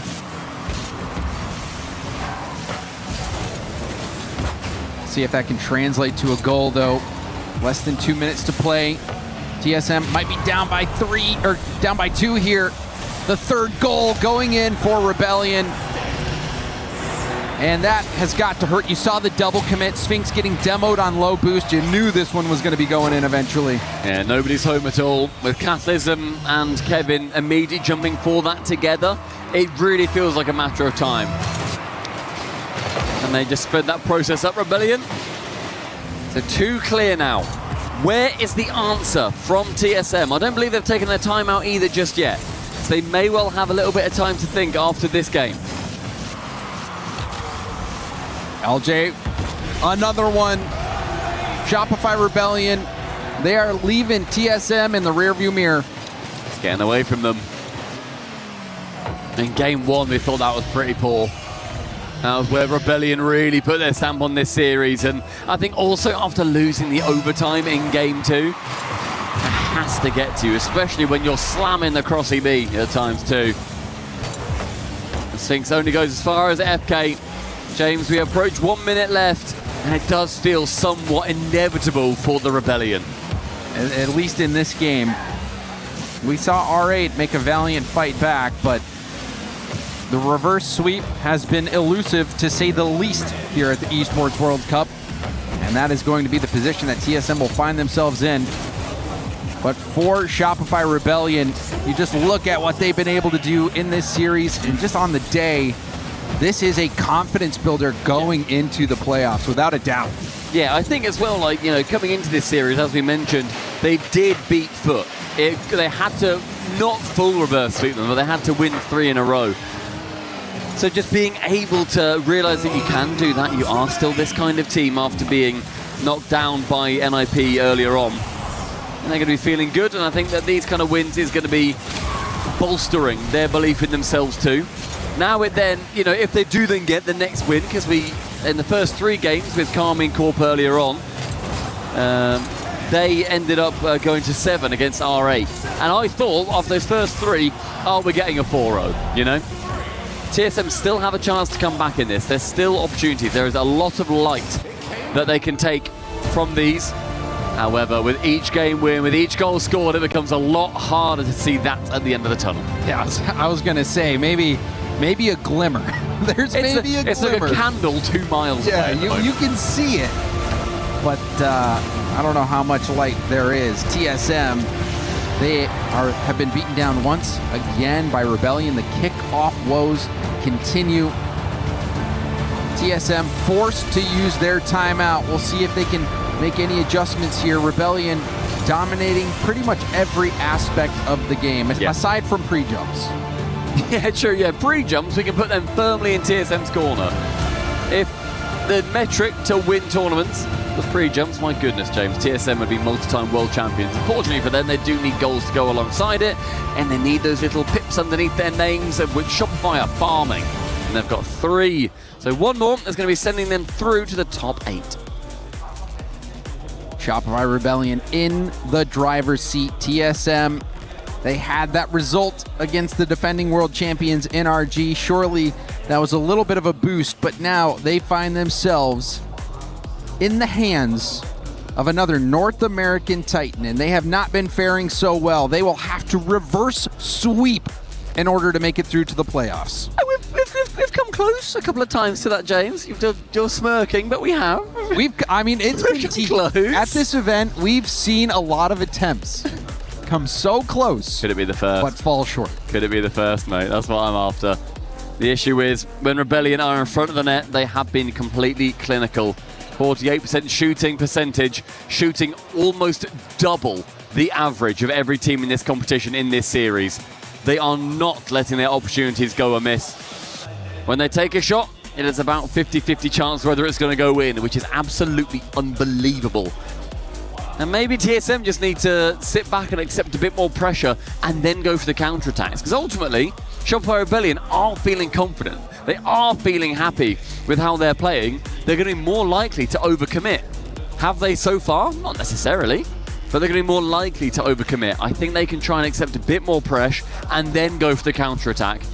Ultimately, see what happens. Otherwise, you might just lose 4-0 again. Do you know what I mean? You might as well throw something different out there. Yeah, you've got to.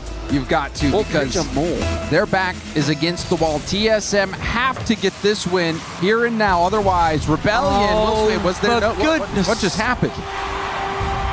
For goodness sake. What just... That's one of those plays where you're like, was there a pause called? No, okay. TSM, we're trying. We're trying to big you up here. Well, in their defense, Stumpy, you said you got to try something new. That time they tried not going for the kickoff at all, and that also blew up in their face. And in their defense, unfortunately, there was no one. Well, Rebellion, they start game number 4 with a 1-goal handicap, which is fun, which is good for them. That rarely happens in Rocket League. But the kickoffs for Rebellion have been absolutely going their way at essentially every single time of asking.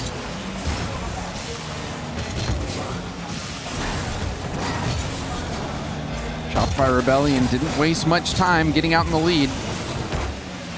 Catalysm has been that main goal scorer for TSM. Will he be able to help equalize things? Kevin has had some great passes. Sphinx also some very good beats. You saw the mechanical excellence out of him as well. Even for TSM, if they don't manage to take the whole series, even just a game, help save some face. They deserve a game after, like we've said, they've gone through NRG. They beat NRG.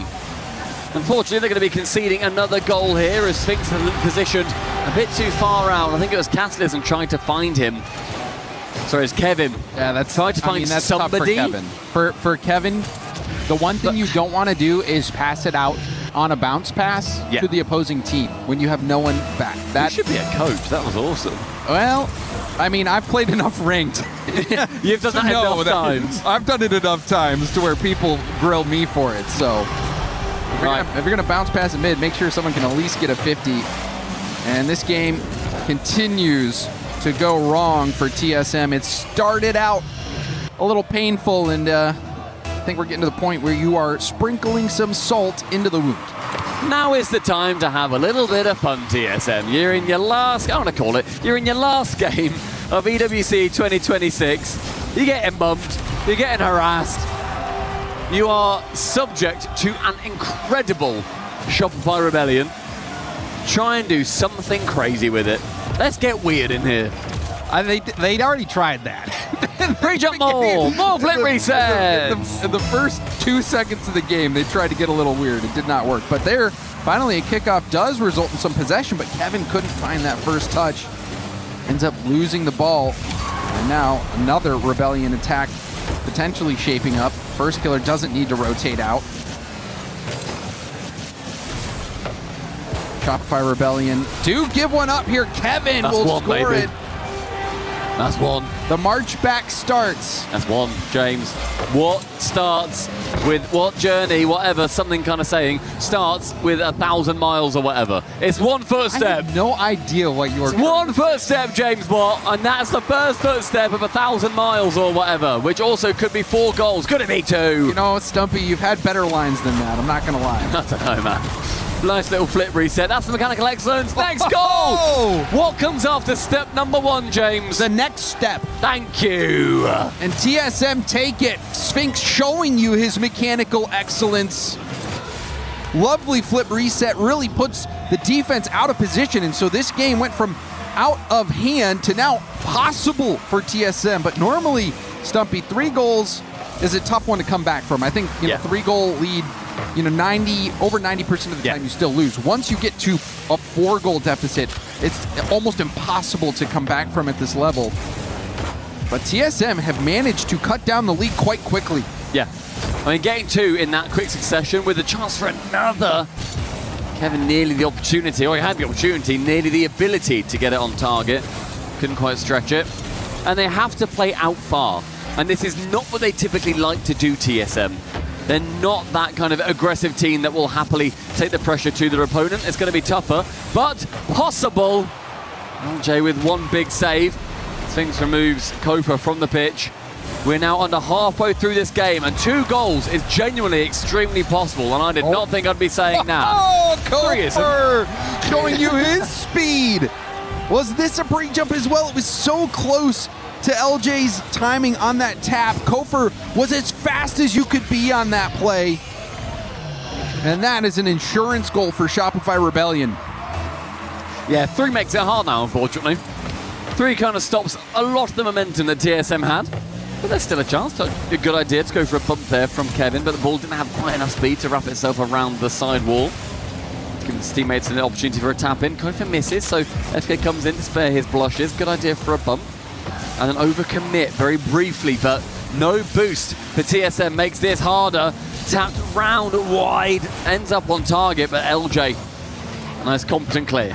And it's going to be open at the other end. Wow. And if we have not seen that goal 5 times this series already. First Killer doesn't have a lot of boost. LJ doesn't have a lot of boost. And you're going to let him do that? A quick 1-2 counterattack, full field play. TSM again getting caught out. That is the killer instinct from Rebellion. They are spotting these overextensions and really punishing TSM so badly. And this game has now turned into a victory lap for Shopify Rebellion. It did feel like there was at one point a bit of a chance at 2-4. Unfortunately, 4 goals to bring back in 90 seconds when TSM have barely scored that amount in this series so far. They will be a step too far. But Rebellion, James, truly do feel like a team that see themselves lifting a trophy. Without a doubt. And also it makes me wonder, what is the limit? What is the ceiling going to be for NIP as well? True. But for Rebellion, they do survive. Well, what comes after step number 2, James? Step number 3? Step number 3. Nailed it. What's step number 3? That goal there, pal. Where all 3 of Shopify Rebellion, they get themselves in the air. TSM make them look silly. Keep on walking, boys. All you need to do is get to step number 7. Keep on marching. I don't know if we've got enough time for that. Final minute remaining. Shopify Rebellion looking to get their 7th goal for the 2nd time in this series.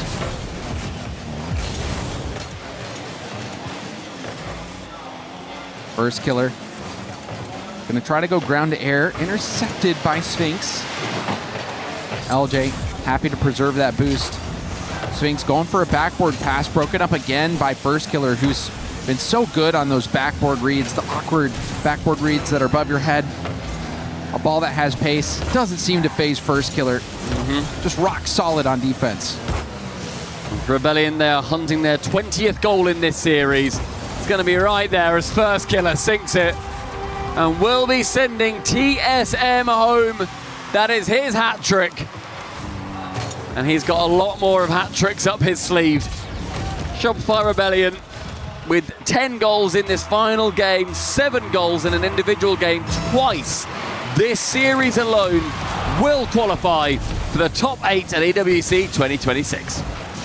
Wonderful performance from Shopify Rebellion for North America. It's a shame that they had to go through another NA team in the previous round, but they are carrying that North American flag with pride here and really making a statement against TSM. This one was not close. And 21 goals in the series now for Shopify Rebellion is an EWC 2026 record. The highest number of goals scored by one team in a series. Goodness gracious. To it. Call it 22 and call it Shopify Rebellion. First Killer certainly calling game and match with that. Adding on to the record for most goals scored in a single series, Shopify Rebellion obliterate TSM. But TSM have got a lot to be proud of at this tournament. They went through NRG. They gave everybody so much hope. It's such a shame that they weren't able to then get a single game win afterwards. 3-1 versus NRG. Then they fall 3-0 to Vitality and 4-0 to Shopify Rebellion here. So they've got a lot to think about, a lot to be proud of. The best result that TSM have seen, the best result that Kevin has seen at a LAN. They have to be proud, but Rebellion even prouder. Without a doubt. Rebellion, they've secured their spot in the playoffs. That's the goal. That was what you were playing for in this stage. Shopify Rebellion getting the job done. First Killer taking a bow, and rightfully so. That 0-second goal, adding on to a record, that was style. It almost felt like he had about 3 0-second goals in that one. When we were saying about the record, they scored 2 more on top. An incredible performance from Shopify Rebellion. A lot to be proud of. CJ, I'm sure, will rub it in everyone's faces. First Killer is here to tell us how they got it done. And Shopify Rebellion takes the W here on this stage. And I'm joined by First Killer Jason. Congratulations for this win and for moving into the playoffs, of course. First question I wanted to ask you is that it feels like you guys are a little bit in between. You're not too fit, but you're not, underestimated either. So where do you see you guys? What do you think are your strengths going to the playoffs? I honestly think our strengths are our communication and our team play. We can be very aggressive if we're feeling it. And yeah, we aren't rated the highest, but to me that doesn't really matter. We in scrims we do pretty well, and I know if we play our game, we can be the best or one of the best. So it's just gotta play with confidence. Yeah, the odds are for the social media yappers and us analysts on the desk. So, for you guys, of course, it does not matter. Donc, première question, vous êtes un petit peu dans un entre-deux. Vous n'êtes pas sous-estimé, mais en même temps, vous n'êtes pas trop craint. Comment est-ce que tu vois ça? Où sont tes forces? Franchement, notre team play, notre com, en scrims, ont joué extrêmement bien. Je pense qu'on peut être une des meilleures équipes du monde. Donc, forcément, ça, on s'en fiche un petit peu aussi des prédictions. I would like to know what you enjoy about these lands. Traveling around the world, being on the other side of the world and getting to play Rocket League, in front of crowds, this kind of stuff. How has Paris been for you? Paris has been amazing.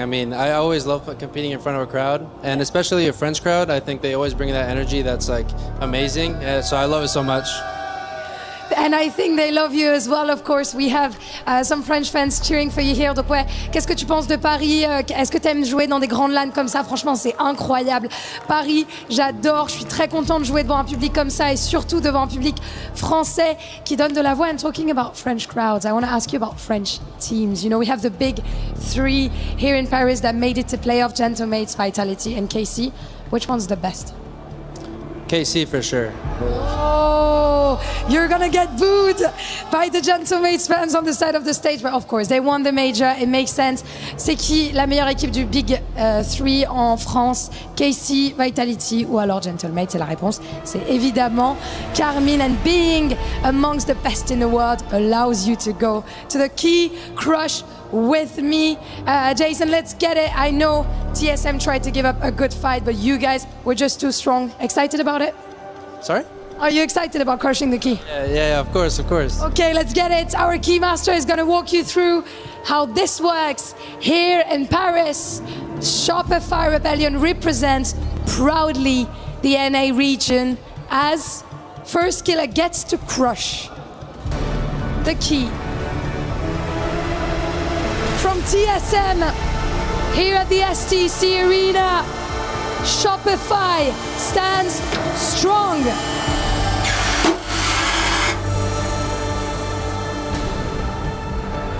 Congratulations once again. First Killer, I'm bringing you back to the stage. I have a question. You're going to be facing a big team in the next round. We don't know which one yet, because we're having the draw show later on, but it's going to be either Falcons or SSG. First of all, who do you want to face? And do you have a message for any of this team? I don't really want to face SSG because, we're both NA. And Falcons is a very good team, so I don't really... Dream big, no?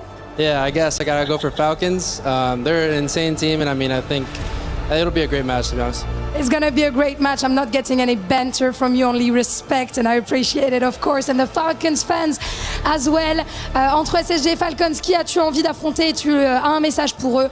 Honnêtement, Falcons, SSG, on a l'habitude de se jouer, vu qu'on est de la même région, et je les respecte énormément. Ça va être un très bon match. We'll see if you face Falcons or not. Thank you very much for joining me. Once again, congratulations. Merci, and we're moving on to our last series of the day. It is Twisted Minds versus Energy. Don't miss out.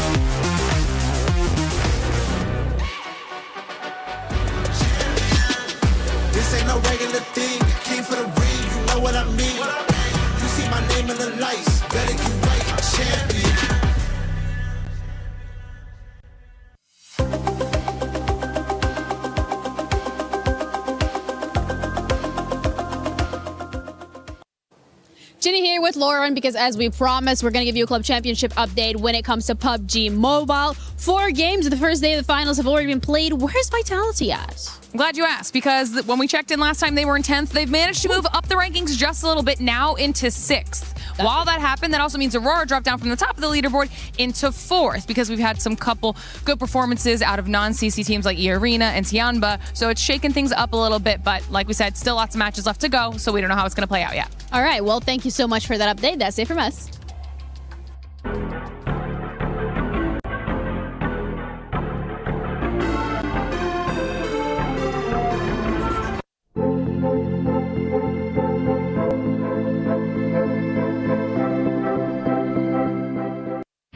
A lot of people are haunted by their past. I'm inspired by it. They're not just playing for themselves, they're really playing for their entire family. They have defeated their demons!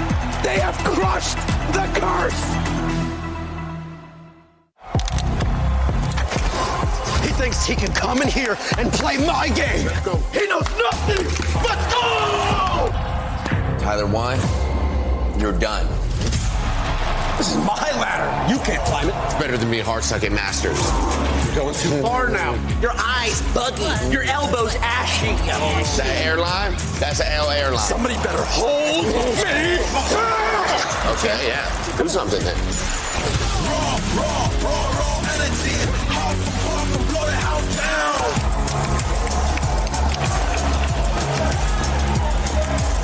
down. You look nervous. You look short. Everything's good? Mm-hmm. Fight.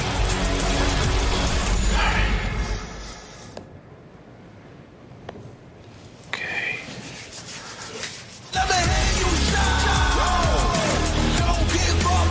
Do you really need the wraps? Yeah, that feels like overkill to me. Everyone is playing, you're not yet. EWC Play is your all-in-one platform to compete in fantasy, pick'em, and quests for a grand total of $300,000 in prize pool. Build your dream fantasy team in 5 different games and track your score with live results tables. Predict the winner of every game, every group stage, and every tournament. Complete daily and weekly challenges to earn boosters that help you climb the global leaderboard. Got what it takes? Join EWC Play now.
Here we go, baby. No one looks better in blue and pink than this squad. They go by the name of Twisted Minds, and they are fighting for their Keys life tonight as they are going up against a big dog in the fight. NRG slipped up big on day number 1. Now they have to fight for their own spot in the playoff bracket. We welcome in Stump alongside James Bott. And James, are you amazed to see 22 goals going in just 4 games in the previous round? I want to say yes. But no. But I could have seen it coming. I'll say that. Is there any chance that we see 22 goals or more scored in this series between 2 taller teams? Maybe, because I think it goes on for longer. I think this goes like 6 games, honestly, 7 games. In a but sweep, 22 is incredible. Yeah, honestly, anyone. We'll let that one die. TSM, we're sorry you got beat up. On the other side, Twisted Minds did get beat up by NIP in a Game 5, and this was a very exciting series because everyone had Twisted Minds as the favorite coming in, but it was NIP with Oli really shining in this matchup. How does TM bounce back? Because they were up big before NIP took this series away from them. Oh, certainly. I think this is going to be a huge test for Twisted Minds, but for NIP, though, they have been a different team. Yeah. So I don't think you can put too much of that on Twisted Minds. I don't think they're going to be putting too much on it. They're just going to say, you know what, NIP, they were in flow state this tournament. We can bounce back. We know NRG's vulnerable. They lost to TSM, who literally got destroyed and had a record put up on their head. We got this against NRG. What is Twisted Minds' greatest strength in this game right now?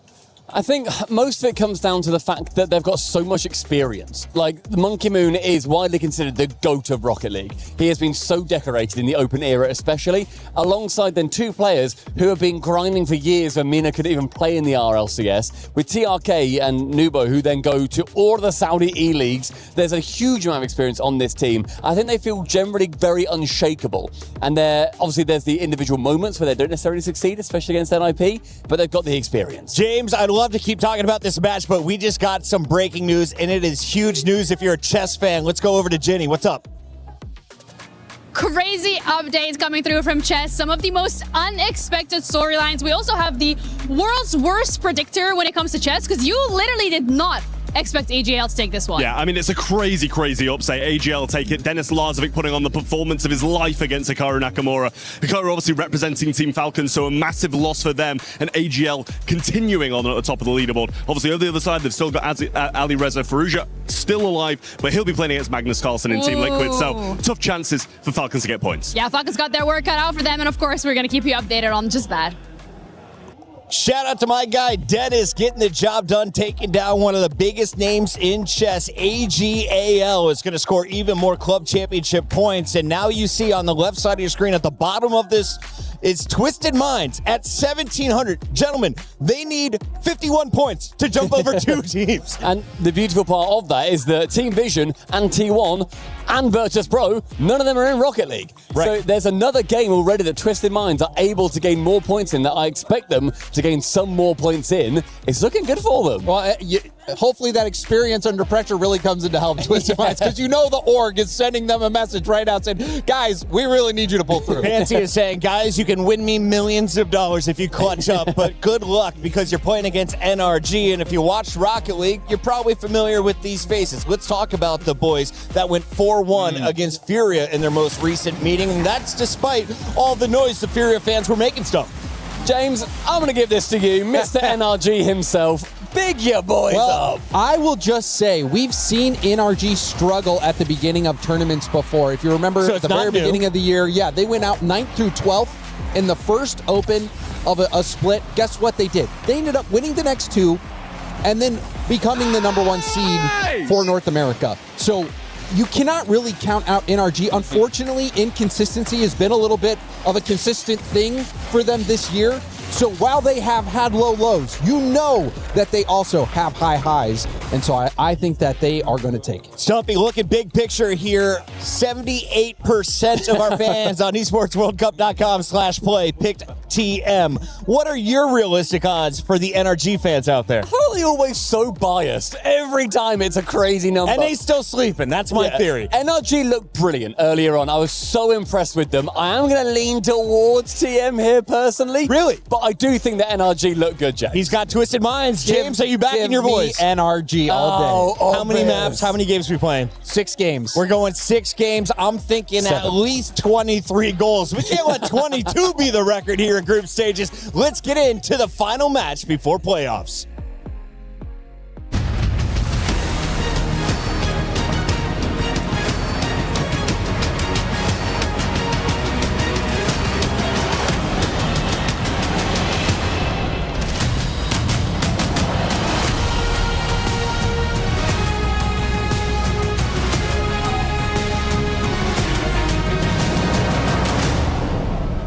Mesdames, messieurs, les équipes qui étaient favoris aujourd'hui ont toutes répondu à l'appel. Mais il en reste 2.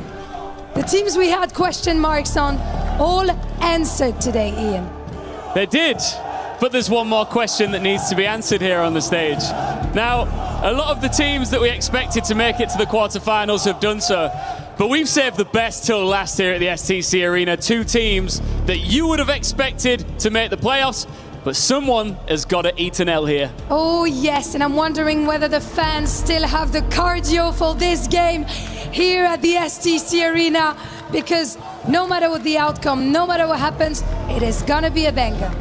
And for one of these 2 teams, if they win this series alone, they will jump up the club championship standings. So there's a lot on the line here, Luke. And I think you all know their name. It is Twisted Minds!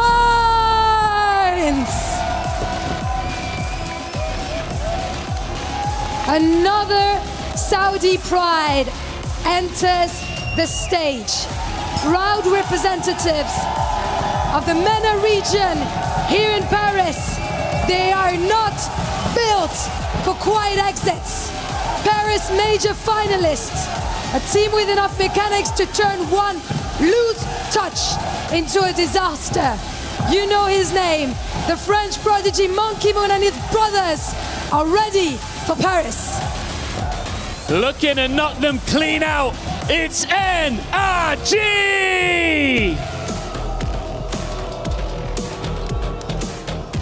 As they arrive to a chorus of boos from the Twisted Minds fans. The world champions have already been pushed once at EWC. Then against Furia, they're pushed back. NRG are at their best when patience becomes pressure and one overcommit becomes 3 cars flying the other way. And this one carries weight beyond Rocket League. Top 8 keeps their club championship payday alive. Pink and blue, white and red. Choose your color before the last key of the day gets crushed. Let's get this show on the road. And while we've been on the road for a bit, we're near the end of it, at least for today. One last team gets a date in the playoffs tomorrow, achieves Twisted Minds and NRG. We casted NRG just earlier today, and boy, they look pretty good. Yeah, much better than their initial showing against TSM, and Twisted Minds, of course, getting knocked down from the upper bracket. This one has a lot of makings to be a very long series, I think. NRG has obviously found a great step up back to where they expect to be, and I definitely believe Twisted Minds is a team capable of putting them through their paces. That being said, I'm not certain there's going to be a lot of goals. Thinking about NRG, I mean, they like to play all these tight, one-goal, very controlled games. I wouldn't be surprised if it's a lot of one-goal thrillers. Twisted Minds, coming into this, you have 2 players that are leading in goals scored at EWC. TRK at 51, and then Monkey Moon at 49. So it is a high-powered offense, and if NRG can thwart that, then their chances just may be pretty good. But Atomic has to be real frustrated, constantly running into Monkey Moon, and wondering when he'll finally get one up on him. Here's your chance to do it here, but I think this, I've been waiting for this ever since I knew the matchup. It's going to be a banger. It does have all the makings. It better be a banger. If it's not, we failed you. Yeah. Well, we didn't fail you. They failed you. We're just telling you what's happening. We'll see what happens, I suppose. Only one way to find out. I'm wondering... The Ratatouille chef hat, you see that? On who? It was on the cam. You were looking at in-game because you are a studious analyst that is really trying to lock in, but I am looking at the goofy stuff. That's a high-quality place to look, though. If I've learned anything from Ratatouille, it's that anyone can cook. And I don't know if it was actually Ratatouille. It's just like a rat with a chef's hat on. So I just... Yeah, that's Ratatouille. Okay, just because you put a chef hat it's in the game. on a rat... It's in the game. That doesn't mean that he's Ratatouille. Well, it is. Okay, well, that's fine. It probably is. Ready for battle, Achieves? I am. I'm ready to see it. Me too. Players are taking their sides of the field. Last best of 7 of the day. Last playoff spot to be filled out here in the group stage.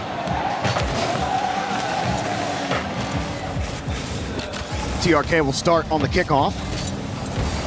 Beast Mode trying to tackle Monkey Moon.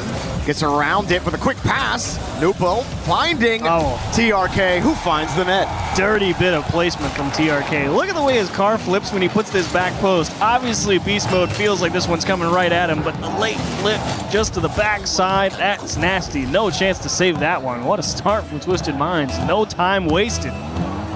13 seconds in, and already they're trying to thwart your low-scoring prediction. Switch out to the side here. And the demo for NRG. NRG were making demos a pain point in their last match versus Furia. See how much physicality comes into play to break through this Twisted Minds defense. That's a nice pop out to Daniel. No boost, weak shot, double commit, and a whiff. Atomic called off by Beast Mode with a double tapper. You know, I respect Twisted Minds all trying to force NRG to make a bad touch, jumping at stuff they know they can't get to. But they followed the oldest rule in defense. You gotta put a hand up. They gave it a go, but NRG knew they couldn't catch up. Nice job. It does not take long for NRG to respond. Beast Mode, in particular today, has been excellent on the field. Fitting for him to get another solid goal for NRG. Just to stuff the 50. TRK gets bumped by Nupo. I think he was just trying to pull shot and, well, nerves. Daniel with a nice high touch. Beast Mode on the follow-up. It's scooped up. Atomic came back from the midfield line. Corner double. Dead play. But he does try and force the bumps in the net. NRG definitely happy with the physical advantage that they gained earlier. Definitely trying to recreate at least part of it. Beast Mode will find one, and that's a tough save for Monkey Moon. Oh, no! TRK! Oh, no! You just gotta trust Monkey Moon there. I don't know. You tell me, Achieves. I can understand, like, not wanting to, because that's a lot of net to cover. It's scary. I can understand TRK wanting to come in, but at the end of the day, that is a really bad own goal. That's unlucky. Look at it this way. The best players in the world have had absolute rockets for own goals, so he's in good company. Not the best company to be in, but... I feel like it's like a rite of passage. If you black and white it looks great on the montage. Exactly. No one will forget it, that's for sure. Who knows, you could make people forget it real quick after this game. 1 down, 2-1. Gonna need to do some work to get there. It's Beast Mode. Just flips one towards the box. NRG really clamping down on the edges. Happy to receive a clear here. And again, it's a lot of NRG's game. You know, they've got this 1-goal lead. You're about to see a lot of balls just go straight into the corner. It's what they do because they're good at it. They can play for control. They make the game very one-dimensional, but this one gets away at the midfield line, and TRK will get his own goal right back. Good call there from Nupo to bump Atomic. Atomic tried to recover to get back to it, and Daniel thought he could come in and support. Trying to play tight to the play, but the 50 gets away from him. Yeah, Daniel thinking, it looks like a pretty decent 50. I'm going to take my few 12 pads on the way up the field, and just like that, over his head. No chance at it. Tough break. Expecting a little more out of the challenge. Never quite planning for straight into my net. Daniel will hold the ball here. Beast Mode was demoed in their net. Now he comes flying in off the spawn. Doesn't get the 50. Daniel has to come in to support. Atomic. Actually, real tight here for NRG. Beast Mode playing tight support. TRK will shove the ball away. Good job from TRK. Don't force anything. He went to the open part of the field. As Atomic will not have too much help. Daniel, this is basically a solo play as his teammate is respawning and one guy in front of him is just hoping to open a lane. Beast mode on the respawn. Will get the ball to Atomic. A little bit of room to operate. Gets through 1.5, but Nupo able to get back there and push that one out into open space. This one could go on for a while, Jorby. See if anything can develop. The ball is lied dead for a while, and Atomic just could not make the stop. It looked like it pinched back into his car there. I looked down to take a look at some notes. I hear a goal explosion go off. Oh, he was so close. That feels bad. That's tough. You take it if you're Twisted Minds. Down 2-1 earlier, 2 unanswered goals now. 1:37 remaining. Beast mode. Feigned high, went low. Monkey Moon stays high. Leaves it for Nupo. Nupo underneath! 4-2. It ain't going on for that much longer, I guess. Twisted Minds heard that, and they're like, nah, let's just put 2 on the board. Let's move on. Great challenge from Nupo. Daniel definitely got pulled up a lot higher than he thought, maybe expecting to perhaps have to defend a double tap or something. It's great bit of adjustment from Nupo midair. Able to drive that one down and under. More importantly, keep it between the sticks. Also not getting the low scoring you might thought we would get, at least in game 1. But with this Twisted Minds offense, it's going to be hard to keep them pinned. Yeah. Daniel's got a full tank of boost, but he's back as third man. Beast mode trying for a bump. TRK avoids him, gets the 50, and Daniel coming back across bumps Monkey Moon. Beast mode sets it up back to Atomic, who just tried to win the 50. TRK takes it away, and the midfield boost. Beast mode, though, gets a touch out. The shot's too weak. Monkey Moon floating in the box, has the save and an open net. Wow, what a save from Monkey Moon. I mean, he came so far across the net there, it feels almost guaranteed that the back post is going to be open, but Monkey Moon, great pace control coming back and across the net. Just drops that one into the middle, all of NRG. I mean, obviously they're trying to get back in the game with limited time. Not surprised to see the back end completely open there. But that is not what you wanted to see if you were NRG. You were happy when the game's 2-2, and then out of nowhere, game just completely out of reach off of a couple of really nice plays from Twisted Minds. Yeah, Nupo getting the dunk that tied the game, and then hitting that hard shot. Atomic TRK couldn't got save. one. Yeah, TRK got one as well. Very good start for Twisted Minds. NRG back to the drawing board here after game 1, as Monkey Moon continues to live in the nightmares of Atomic, at least for now. Oh, okay, not again. Daniel's not in the mood to allow 6. He will find the clear as NRG just looking to run out the clock, I wager. Go down across. Jeez, I just won't stop. Yeah, that's he's Give mad. It to us. We're gonna put it in. He's like, how did we not score? You put 5 on him, brother. It looks okay. better when it says 6-2. It does. It does look better. I'll give that to you. That was the initial real nice goal from NRG. The unfortunate own goal, I believe, from TRK here.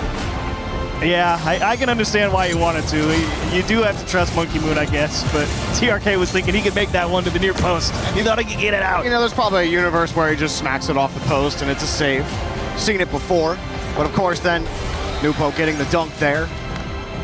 Elation on TRK's face, and all smiles here for Twisted Minds. The brains, many folds right now on this side of the pitch. 5 of them, in fact, into NRG's net. 41% shooting. 27 points for Nupo.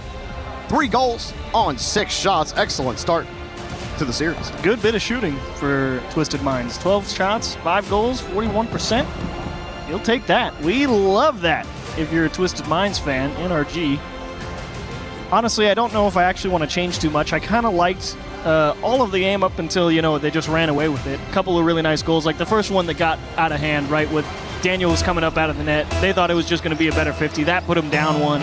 Then Nupo made a nice play, or I think it was TRK, and then Nupo made the 5th one after that. But I actually don't know if I really want to change too much if I'm NRG here and say, look, do it again, and then I'll think about it. Now, as far as rotations go, The difference in the rotations, at least in game one, Twisted Minds sticking closer together, 20% closer together in their rotation than NRG in game one. NRG, they kind of mix it up. They don't always play tight. They do like playing tight, but it's not law. Wait, this double tap. Oh, Nupo is online. 1-0. I loved the layering from NRG. Atomic forced Monkey Moon to give up the ball, but what a pickup from Nupo. And Beast Mode defending high. Daniel trying to defend low, but a step too slow. Nupo with authority. That's the difference maker. Pace on the shot. Tight to the net. Great power. Yeah, I don't know who thought it was a good idea to put TRK and Nupo on the same team. It's not fair. Crazy stuff as Daniel. He'll give you one right back. There we go, 1-1. Oh, man. What a goal. Beast Mode just floats it up for him, says, go make something happen, Dan. You got it. Ground pinch right through Monkey Moon. TRK, I actually like TRK's positioning there. Very wise to defend the near post. That's the most likely line where if Daniel gets the dunk, it goes behind Monkey Moon. He's trusting Monkey Moon to carry that air dribble across the net. That's all Daniel, just getting a great angle. Sometimes you just get beat. Daniel got the boost, didn't get the ball. Atomic, nice spawn on the corner boosts. Beast Mode, you know, that was ghost touch Beast Mode. Not on you. This one drops down. Nupo does get his boost. Beast Mode will make sure he pays for it, though. Daniel in reverse. Free ball. Look how quickly TRK tried to close the gap. Beast Mode still finds his way through. NRG through the seam, but can't put the ball on target. So close. Daniel, nice bit of pace through the midfield, but unfortunately not able to finish as that one will be skipped outright. What a pickup from Beast Mode. Unfortunately, tipped it down instead of up. Makes it a pretty easy defensive play for Twisted Minds. Atomic just got bumped. Monkey Moon ends up passing it to Beast Mode. Beast Mode from the ceiling wants the bump, and Nupo just avoids him. Had some support right underneath. Daniel tries for the 50 wide out to Beast Mode. Monkey Moon pinches it back, but Atomic's right there. Atomic up. Beast Mode's trying to shovel the woodwork. Daniel up again. Atomic's got no boost, so he'll be a second. Yeah, he's out of this play for now. Beast Mode will have to cover. But Atomic somehow won that 50 coming around the corner like that. And they still can't really move down the field. Monkey Moon just stuffed what a job. Completely. I mean, Monkey Moon buying all that time there was huge. I mean, Beast Mode did a great job zoning out all of Twisted Minds. NRG actually stole all their boost. So Monkey Moon finding two big 50s there, and Nupo making this save is a great job defensively. TRK will pull it off the line at 0. Daniel pressing the attack further, but unfortunately no momentum behind it anymore.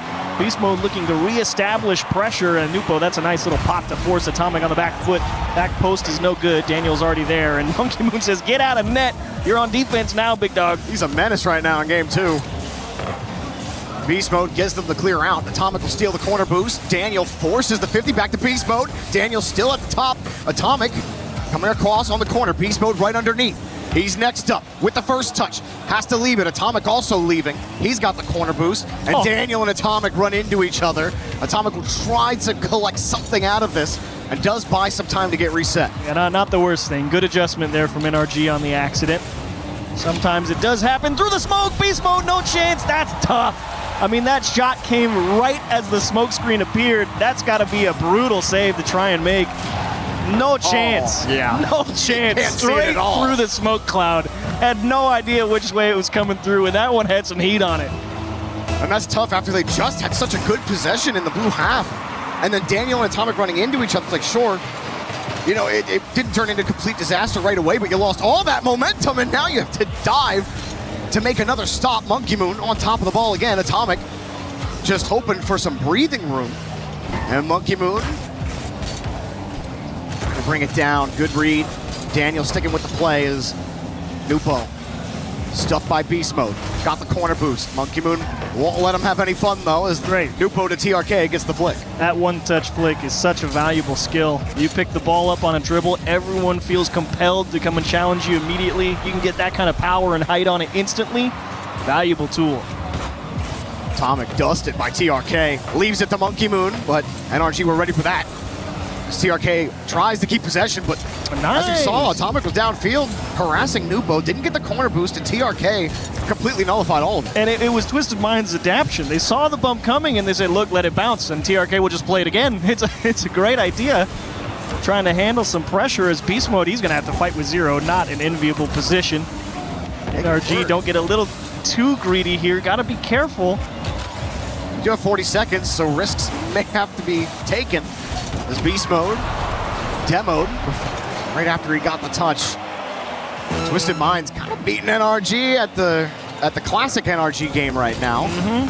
TRK stuffed. Beast Mode gets across. Daniel right behind. Atomic third man. Off to the corner. Atomic waiting. Sizing up Monkey Moon. Now Beast Mode with a free ball. Daniel's going to be on the right. Atomic low boost. Tried to tackle Nupo. Not successful. Daniel got the touch, but Beast Mode's got no boost. It's got to be Atomic. Weak, and Beast Mode could not bump TRK out of the way. You got the bump here. You got the bounce at Zero. Pass in front. Still Atomic's there. No corner boost spawn. TRK's on this ball. Oh, no. Decides to go. Oh, he gets a little flip out. There's no boost for NRG right now. There's no way they get this.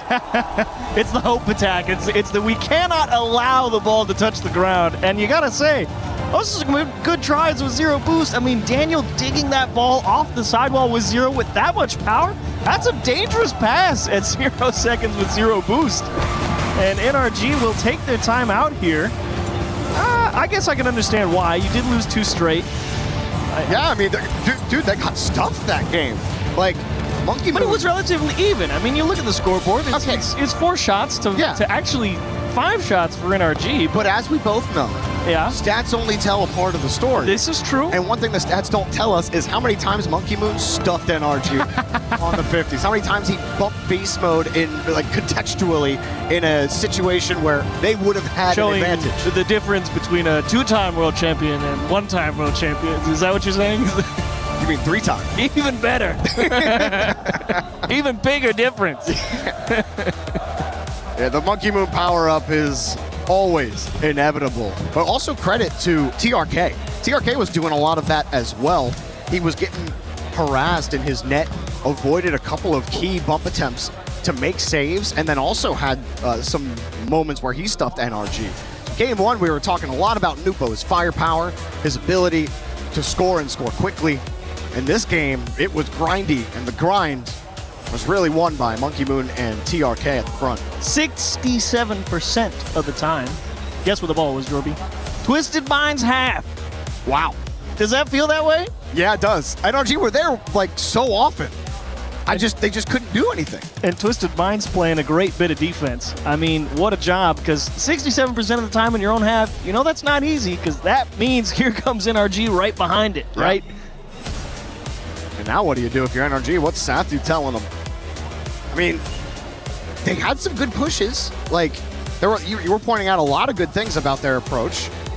It's just like they started running out of resources. Maybe it's the simple rules to get their boosts. But I don't know, man. They seem to be doing pretty well on low boost too, Twisted Minds. Yeah, they're doing a great job. They're handling physicality quite well. Yeah. I mean, they understand where safe space is, no doubt. Like the play that runs back through my mind, right, was that clear they had straight down the seam on the left half, and they have Atomic trying to bump the guy off the back wall, and they just say, look, if he's going to bump him off, just let it bounce. They're not here yet, right? It's like that's great, quick processing of the picture of the pitch. I mean, Twisted Minds, marvelous job on defense. NRG, all of them over on the blue half, over 50% of the time last game as well. So they're camped out over on the blue half. It's not like they're just punting it over and over and waiting at the midfield line. They're trying to score. And Twisted Minds just like, yeah, good try. NRG's defense when they were on the orange half too, the only time that Twisted Minds really could break through was through the smoke. Yeah, that's the difference maker. Couldn't read the shot. Difference maker's a demo with a shot through a smoke screen. This game is becoming every bit as tight as I'm sure a lot of us neutral fans were hoping for. And no doubt NRG and Twisted Mind fans may be biting their nails a little bit. Nupo with a nice carry. Back to TRK. Tried for a bump on top of it. NRG avoided. Atomic on the counter. TRK back into safety, forcing Daniel to have to work from the corner. And Beast Mode now in time buying mode as Monkey Moon just avoids him and gets the touch out. When Twisted Minds are beating 2 NRG cars every time, like NRG, it's just so hard to build momentum that way. I want more height out of NRG's touches. not necessarily because they're not getting enough, but it's just height adds flexibility. Like this flip reset from Atomic, right? Yeah, it's a great pickup. Yeah, it's a good attack on net, but it's too low. It's too easy to save. There's not enough vertical pressure. This one's come straight back down off the backboard.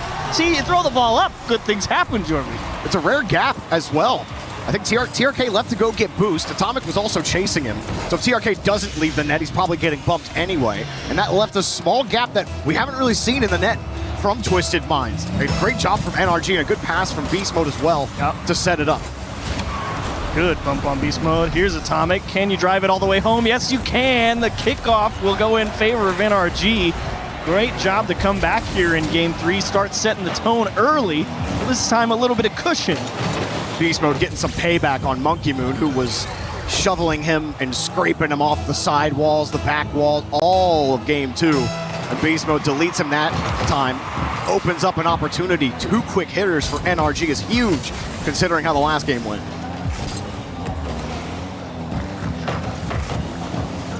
Ooh, kicks out hard. TRK was hoping for something tighter. Able to shuffle underneath Beast Mode.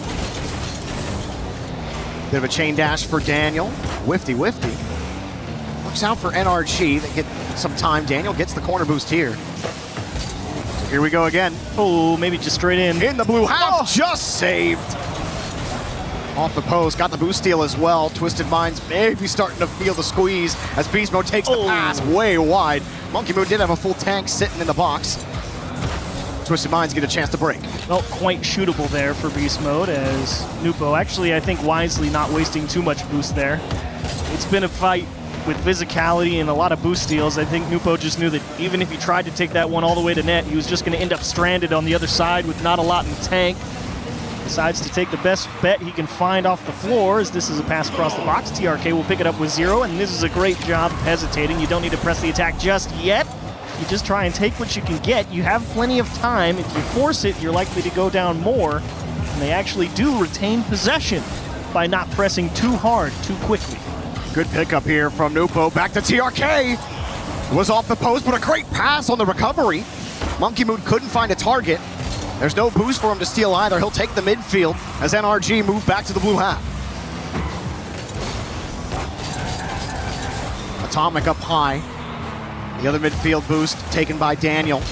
Atomic needs time. Beast Mode also needs time. Daniel gets the bump, and he's beat. Atomic just makes the stop. Rebound denied nice as well. Job. Second save for Atomic in a row. Great job on the goal line, considering the double flip reset pass from Twisted Minds. A beautiful effort, but ultimately not enough. And Beast Mode wins a big 50. Monkey Moon sees a little bit of green grass in front of him and is promptly removed, saying, great, good try. Beast Mode just hit that right into TRK. And now a double commit. Atomic thinking he had a play. Daniel beat. Beast Mode looking downfield, top of the box. Drops down. Twisted Minds won't give NRG anything to look at. Another clear, but for all of the stability their defense has had, missed opportunities are killing them here in the orange half. Pass across. Monkey Moon's got a cut here. You do need to score 1. He elected to leave and pick up a few pads. Now here he is out of the corner. Nupo aiming bottom right. Not quite able to squeeze it through the line. Nice job from NRG to slam the door shut. 35 seconds. NRG looks like they're going to hold on here. High hit again here from Atomic. Trying to buy himself space for boost, and now he gets the ball anyway. Beast Mode against Monkey Moon. Fake the challenge. NRG were a little wide on the rotation there. Couldn't immediately take advantage. Still, they have the ball, and they have a demo. Atomic bounces this up way high, and you're just happy to waste as much time as possible. But TRK lurking. Whoa! That is disgusting. You wonder why the guy's leading in the goal scored race. It's because he can do stuff like that. Oh, jeez. Opposite side of the ball with pace to the top shelf. Gives his team a chance.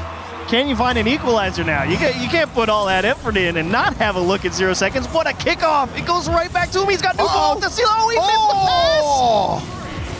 pass. Almost. But Monkey Moon couldn't get it out to him. The ball will drop to the ground, and NRG are in the series. Someone saved that kickoff. That one's worth looking at again. Double fake. They both split for the side boost. They get the ball rolling straight back to the corner. And the plan was pinch up the right side, go across the ceiling to Nupo and into the net. I love that idea. When you need one, that's what a game plan off the kickoff. I love that.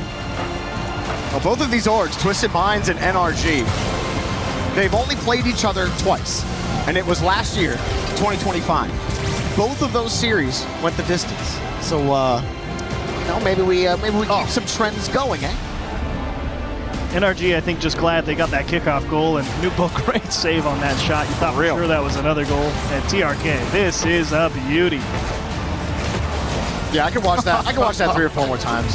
I'll probably get on Reddit later and watch it 5 more times. It's worth watching again. Yeah. Great shot. Great bit of shooting from TRK, but NRG do hold on.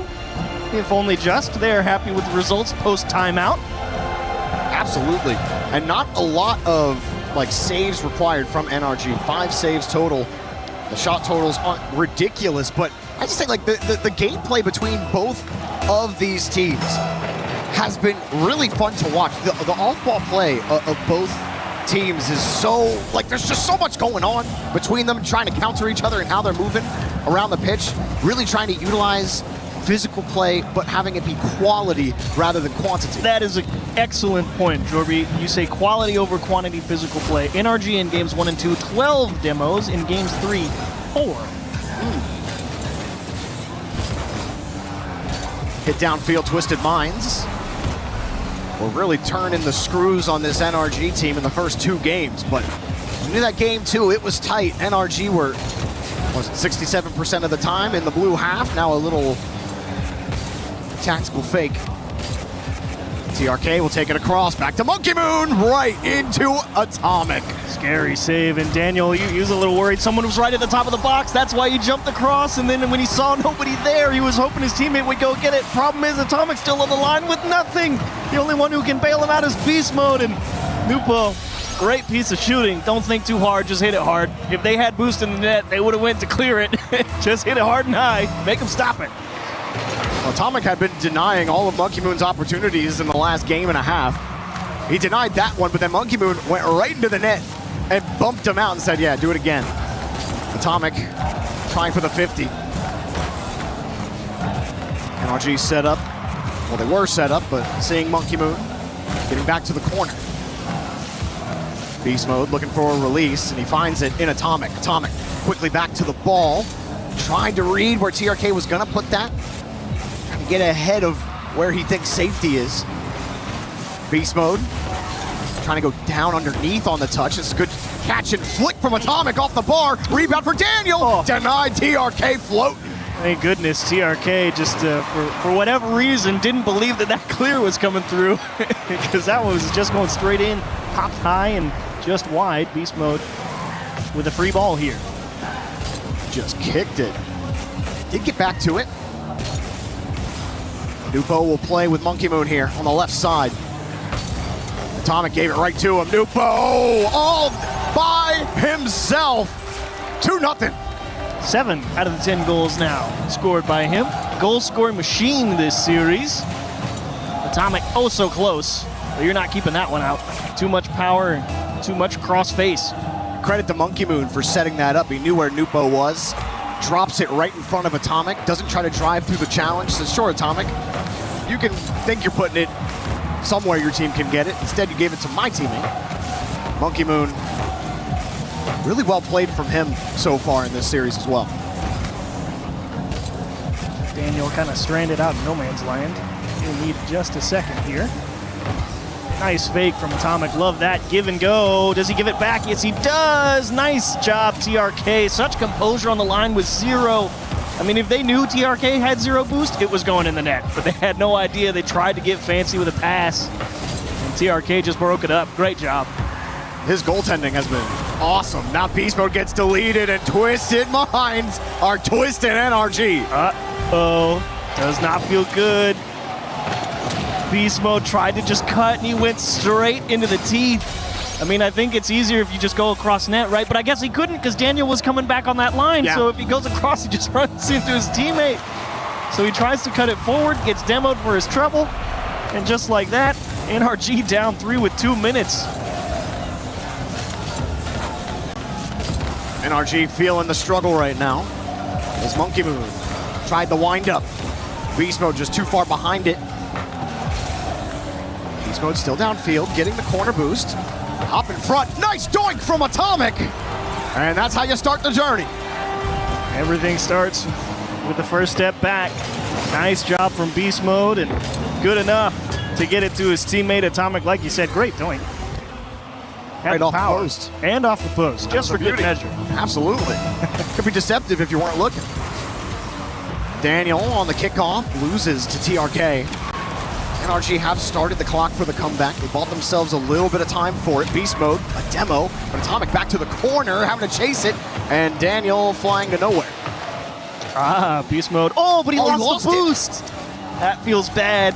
You bait TRK into going over you, and he beats you to your own corner.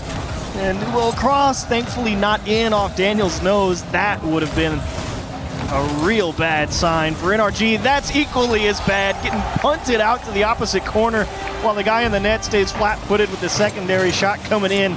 Twisted Minds looking great shape here in Game 4. To at least a hat trick for Nupo. Scoring the last 3 goals. Actually, he might have scored all 4 goals.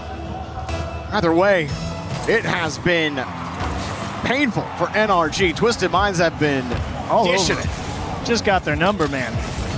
It's kind of like, you know, the Space Station Carmine Corps game. They know what they're going to do before they do it. Feels like nothing they do is sometimes. going to work. NRG have not had as much leeway, though, in the blue half in this game as they have in the other games in this series. Have not spent a lot of time pressuring this Twisted Minds half, and when they have, well, TRK has just made every stop. Something for everyone here on this Twisted Minds roster. Everyone getting a piece of the pie. TRK with good recovery. How You can hit him. does this kid do this? He's still there. That is crazy. They Can't still get got a rid shot. of him. It's cleared out. Monkey Moon. Wow. You're like, yeah, TRK, do something with that ball. yeah, try that one. Turns out there's something you can't do. He says, yeah, win the game, tough. Look at the scoreboard, loser.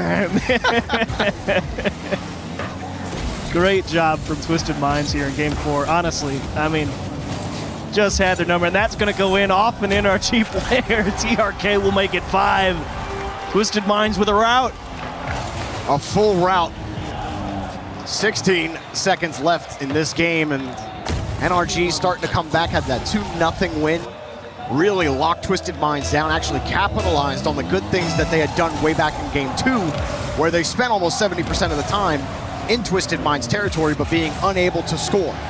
Now, we're back to Game 1, where Twisted Minds just start piling dirt. On the freshly dug graves of NRG, is that where that's going? They're getting close to 6 feet. It's Twisted Minds 1 game away from the playoffs. What a job. Twisted Minds as a whole. Good grief. You were right. Nupo had all 4 until TRK scored that one. Great job. I mean, defensively, no surprise. TRK with the most saves there. Just letting Monkey Moon and Nupo do their thing out on the other side. Good effort. There's that very first goal that Daniel just felt a little antsy coming off the backboard. And from then on, Twisted Minds not willing to give up the keys to the car. Just kept driving straight at NRG, and they couldn't find an answer. Well, it turns out, you know, my eyes aren't always 100% accurate because NRG did spend 60% of the time, or the ball was in Twisted Minds territory for 60% of the game. But, I mean, like, how much of NRG's pressure was actually there? Most of the time, Twisted Minds were just keeping the ball, putting it into places they could get it. I mean, they seemed happy to let NRG go into their corners, try to play across the box. Like, they just, and NRG have no authority in front of the box. Excellent positional play from Twisted Minds. I mean, it's all about where you can put it for your team and how you can make it difficult for the opponents. Twisted Minds putting on a masterclass of knowing where the ball has to go and making sure someone's there to get it. And again, elite stat work happening here at the Esports World Cup, as not just the ball in half stats, but also I was informed that the ball most of the time was in the back left corner of Twisted Minds territory. So I think that tells the story a little bit more about why it might have been there. It was Twisted Minds able to kill opportunities, put it into safety. Now Monkey Moon gets a demo. Here's a flick. He's open. Oh! Atomic with a heroic save. What a stop. But honestly, if I'm NRG, just stop turning into these challenges, man. Twisted Minds is not letting you take that cut challenge. They're just taking you back to the scrapyard and making you wait 3 seconds. I think you gotta, at some point, you gotta just let it roll and go up and around them or something, because you're just getting hit every time you've tried that. This time they do get the 50 on Monkey Moon. NRG were able to avoid early disaster and another early Twisted Minds lead. Now what can they do with this ball? Beast mode, fishing it back to Atomic. Atomic going to tackle TRK. That plan hasn't worked. It's just coming from way too far away. You can see him coming the whole way. Beast mode with the read. Monkey Moon awkward. New post there. Rebound comes out top of the box. Denied by Monkey Moon. And they've all still got just enough boost. Monkey Moon's the only one really strapped here. Wow, he got across. That was a risky pass. And Beast mode will leave it. TRK with some control. He sees the space and just kind of lofted it towards the box. Monkey Moon's smart enough to know it's not even worth going for. He knew that pass was too far forward. This is not every attack must be followed up on. It is okay to let it go if it's not there.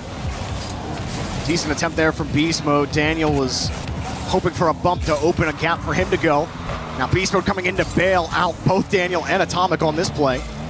Already 2 minutes gone. NRG's tournament life is at stake right now in this game.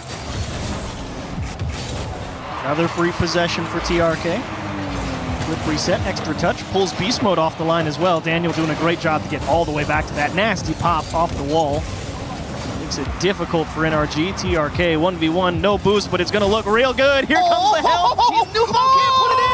I think he got pushed by Atomic as he went for that shot and it threw it just wide. Dude, Atomic got bumped, recovered off the bump, got the save on top of it, and then had that rip off the post. How in the absolute world is that not a goal for Twisted Minds? That is insane, Atomic. I think that's kind of gotten lost in the sauce of all of the Twisted Minds offense. Is Atomic on the goal line has been insane. Ooh, job not done. Beast Mode takes a pot shot, see if he can catch Nupo leaning. TRK, again, another nice free possession off his backboard. Leads smoothly to Nupo, and bounce off the backboard. Daniel equal to it. Great speed off his line. We'll need a little bit of help in a game. That's just a punt. And, sorry, that's my favorite word. That's a donation. Yeah, I mean, I think he wants to donate so he can also take the boost or get a bump. Like, he's done that several times. Just hasn't really worked out for them. Now he leaves it. Beast mode. Calls the double commit. Daniel with the catch. Nupo up to the challenge. Beast mode rips it quickly. Atomic not in the area. He was at the midfield line. This one rips off of Nupo's car. Monkey Moon will keep it tight. Playing in the corner. Beast mode goes to the opposite side. Atomic, Great no boost. Speed. Wow. Nupo left corner all the way across the box. Knew exactly where all the players from NRG were, where the danger could come from. TRK is going to play this best he can. Elects for high because he knows it's a tough play to make back towards net. And Beast Mode, while he might stop it, won't put anything dangerous on, will make NRG come from deep, and they will make the save. Beast Mode coming from the back post, equal to it as well. TRK just stayed with the ball the whole time. There was nothing. Daniel fighting against Monkey Moon. Gets back to the ball. It was so fast. Got up the wall instantly to challenge that. And Twisted Minds get to keep possession off of it. Beast mode. Right by Monkey Moon. Really lost control there, but Nupo is a problem. NRG lurking again. Feathering, got the bump, and no contact on the ball from Beast Mode. And that might have been their best opportunity in Game 5. Was a lot of traffic. Job's not done here. NRG still pressing down on a cross. Atomic elects for the boost. What a ball from Twisted Minds, forcing a deep clear from NRG just for a little bit of room to breathe and look for OT, I imagine, as that one's definitely down. All right. Golden goal situation for Twisted Minds. One goal separates them from the playoffs here at the Esports World Cup. NRG just trying to fight for Game 6. Beast Mode off the ceiling. Got it through, but there's Nupo. keeping it away. He's got the corner boost. He's got the ball. He's got the pass. The shot just high. Monkey Moon! Game! And you see the difference. Twisted Minds, they can rally to the loose ball in front of net. NRG had a look at the start of overtime, but they didn't believe it was going to get through. They rotate out, and Twisted Mind beats them on the extra life. Incredible series from Twisted Minds. You can point at every single player in each game and about 4 amazing things they did to beat NRG. NRG had one breath in this game, one game where they were able to dominate fully. Other than that, though, this was Twisted Minds series front to back. Monkey Moon doing classic Monkey Moon things and eliminating Atomic from another tournament. Brutal, but true. Tough.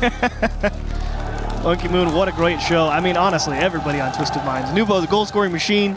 TRK, a beast on the back line. Monkey Moon as well. The classic glue who we needed. And with that said, let's go down to the stage. Let's hear from Nupo. How about that? Twisted Minds lock in that last quarter-final spot. I got Nobu with Twisted Mind alongside Mahmoud, who's going to be doing our translation here. First things first. Yesterday was a brutal loss to NIP. How did you dust yourself off and come back again looking better than ever for this series? أمزل صراحة أمس كان بست اوف 5 احنا مو مرة كويسين والتيمات كلها عادي تخسر بست اوف 5 في كاس يخسر جنتلمان تخسر عادي فكل التيمات بتطيح ترجع اقوى عادي. So yesterday was a best of 5, and best of 5 is not the best for everyone. Even gentlemates lost, but I mean we can pick back up easily. Yeah, and that's exactly what you did. I'm glad you understand me. That's cool. In the 1v1 world, you are the world champion, right? How much does that give you confidence playing in 3v3, and how does it carry across when you're playing with your teammates? صراحة صعب إني أوازن بين الونز وثريز بس الحين بس فوكس إن ثريز وإذا جاء وقت الونز إن شاء الله إني بركز بالونز. It's really hard for me to focus on 1s and 3s, but right now I'm focusing only on 3s, and it comes back to 1s, then I'll focus on that again. Okay, cool. So after what has been I guess a tough lower bracket run, what do you think you and your teammates need to improve on going into the quarterfinals? ما يحتاج نعدل شيء، لعبنا كويس، رجعت ثقتنا بالستيج، أي فريق بنقابله بنفوز عليه وبنكمل إن شاء الله. We didn't improve much. We think we did really well, and any team that comes in our way will prove our best again. All right, well, the team that came in your way is about to have their key crush. Do you want to go do it? For sure. For sure. All right, come on then, Nobu. Let's head over here as Twisted Minds are about to crush the final key of the day here. Just join the key master. And it is time for a little bit of EWC brutality. The Twisted fans are going to enjoy this one. The world champs came in hunting another piece of international silverware. But you can officially consider their key twisted. One more question from me. Mahmoud, come on. Let's take you over to your fans for a second here. I want you to enjoy this. Twisted Minds fans, make some noise for your team! And for Nobu here, who put in a phenomenal performance. I think I know the answer to this, but in the quarterfinals, you can either have Falcons or Space Station. Who do you want? Falcon for sure. You can tell me why and send a message to Falcons who I know are watching right now. Because we are better and we know it, and we will see tomorrow, inshallah. We will see tomorrow, inshallah. Thank you so much. Congratulations. You are in the quarterfinals, and you'll find out who you'll be facing in our draw next. Congratulations once again to Twisted Minds.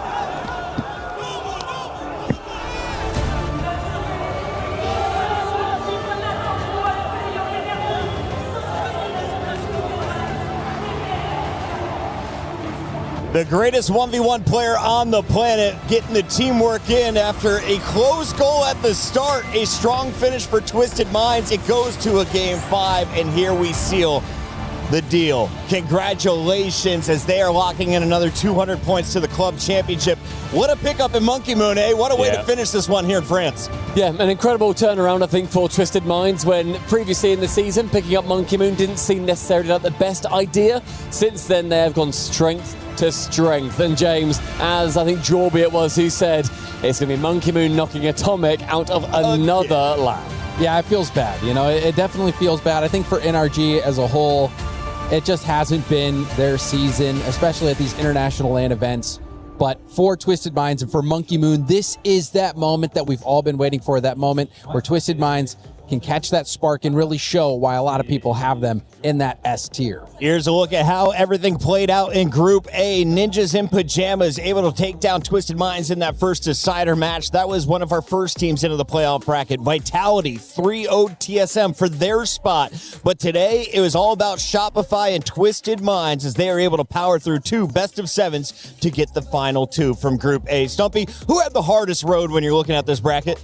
I think, to be fair, Ninjas in Pajamas had an absolutely incredible run through. They managed to take down Rebellion and Twisted Minds. They did it in fantastic style, even if, you know, that first series didn't necessarily excite people. They got it done. Yeah, they had to go through 2 playoff qualifying teams. Precisely, yeah. They did an incredible job of that. I think also you can see the strength of schedule for some teams is slightly different compared to others, but everybody that we have through, aside from NRG maybe, was almost assumed that we would get them through. But the quality, James, across the board in Group A is unbelievable. Yeah, it was great. And I really am excited to see NIP. They were able to triumph over opponents that they fell short of last time. So my question is, what is their ceiling going to be like at this event? It seems like they really are changing things up in a meaningful way. And now, how far can they go? I said CRR looked like a male model on day one. I've learned he's more of a bouncer in game, removing goalies, opening the door. What did you see from this NIP win over Twisted Minds to kick off groups? I think, to me, a lot of it comes down to how much they believe in themselves a lot of the time. And they definitely seem to be turning that corner where they can have a lot of doubt, I think, especially when it comes to Jorius, when it comes to like top 8s and stuff. He started to banish that. But they are playing around each other so incredibly. Their teamwork's unreal. And I've loved what I've seen from Oli. Yes. Oli was the catalyst for so many of those goals. One of the best strikers we've seen. And so his confidence level, it continues to go up. And I love seeing Oli have success. He's had times where, you know, he's been the scapegoat on many rosters, but he continues to perform at high levels and get these amazing results. So Oli, he's the real deal. That man on the far right is your player to watch for NIP, but if you're a French fan, you might want to look no further than VIT. Vitality seems to be a fan favorite. They finished on top of the club championship podium in the past. Will they be able to make another run? Well, 1,000 points are up for grabs, and some people are saying this could be the team that seizes them all.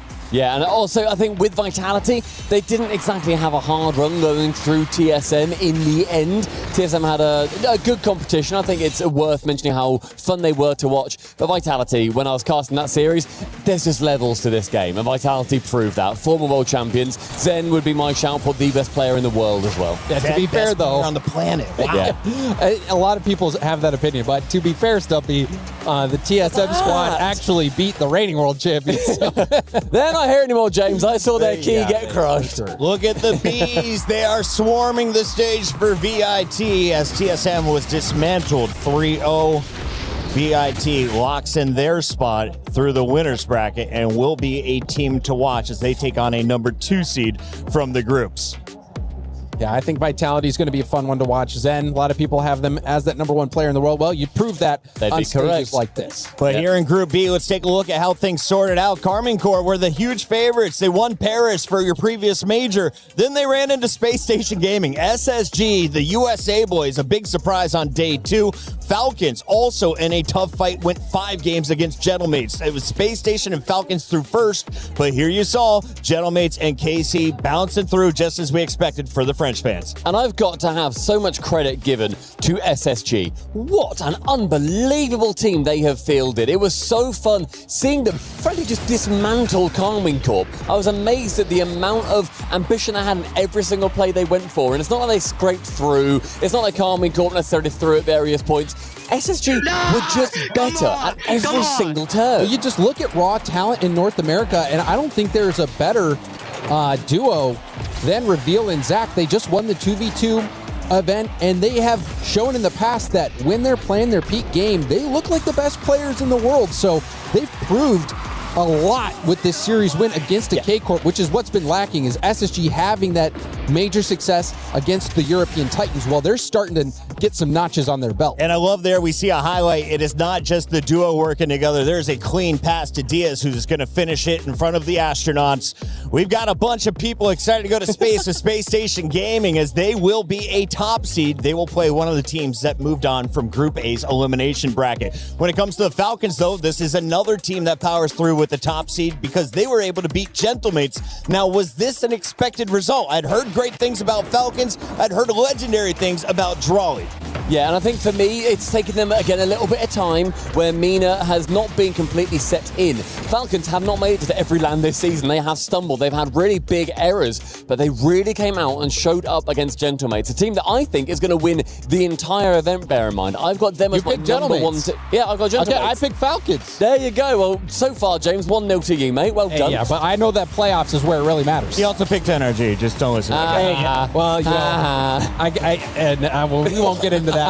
But no, Falcons, I mean, obviously it came down to a single overtime goal. They were extremely well organised, and it's really nice to see a team take a bit of a risk in grabbing Drawley, and Drawley going for a risk, moving to Saudi to compete with the Twins. One of the coolest stories in esports. And really, even though they haven't had the best splits leading up to this point in the RLCS, if they can salvage an Esports World Cup win and then go into a World Championship win, you will look at this season as an immaculate success and justifying that move for Drawley. So I'm just waiting. I'm at the edge of my seat seeing how Team Falcons finish this out. Now, only 0.001% of esports competitors are twins. Are these the best twins to ever grace Rocket League?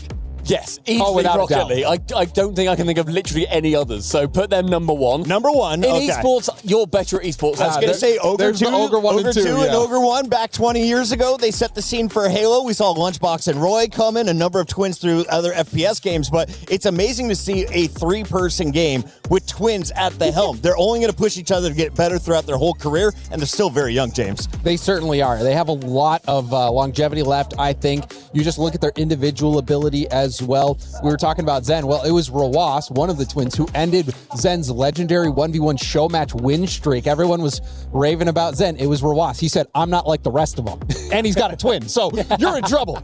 I ain't like the rest. Let's take a look at some of the players who didn't play like the rest of the competition. They played at a whole nother level when it comes to your strikers. It looks like Oski put in 21. Playmaker, it's Nas, and Abdullah is our savior with most goals denied. What do you think of these rankings, Stump? Any surprise names jumping out in your top six? Gentlemates are at the top. That's all I'm seeing. We're seeing striker and playmaker, and Oski and Nas. They were the two best players, as far as I was concerned, at the Boston Major. They're showing it again. They fumbled this season at various points with the open events where they've not necessarily qualified for those top spots. They have looked stunning. So I've loved seeing Gentlemates play so far. James, I know you love statistics in Rocket League. So what's the one I need to really pay attention to? Which column do you think is most important to success? Honestly, I really think it is goals scored. Savior is usually an indicator of your team is not doing the best in terms of possession. It means you are having to defend all the shots, and that's not the position you really want to be in. So striker's the one you want to look for. Oski,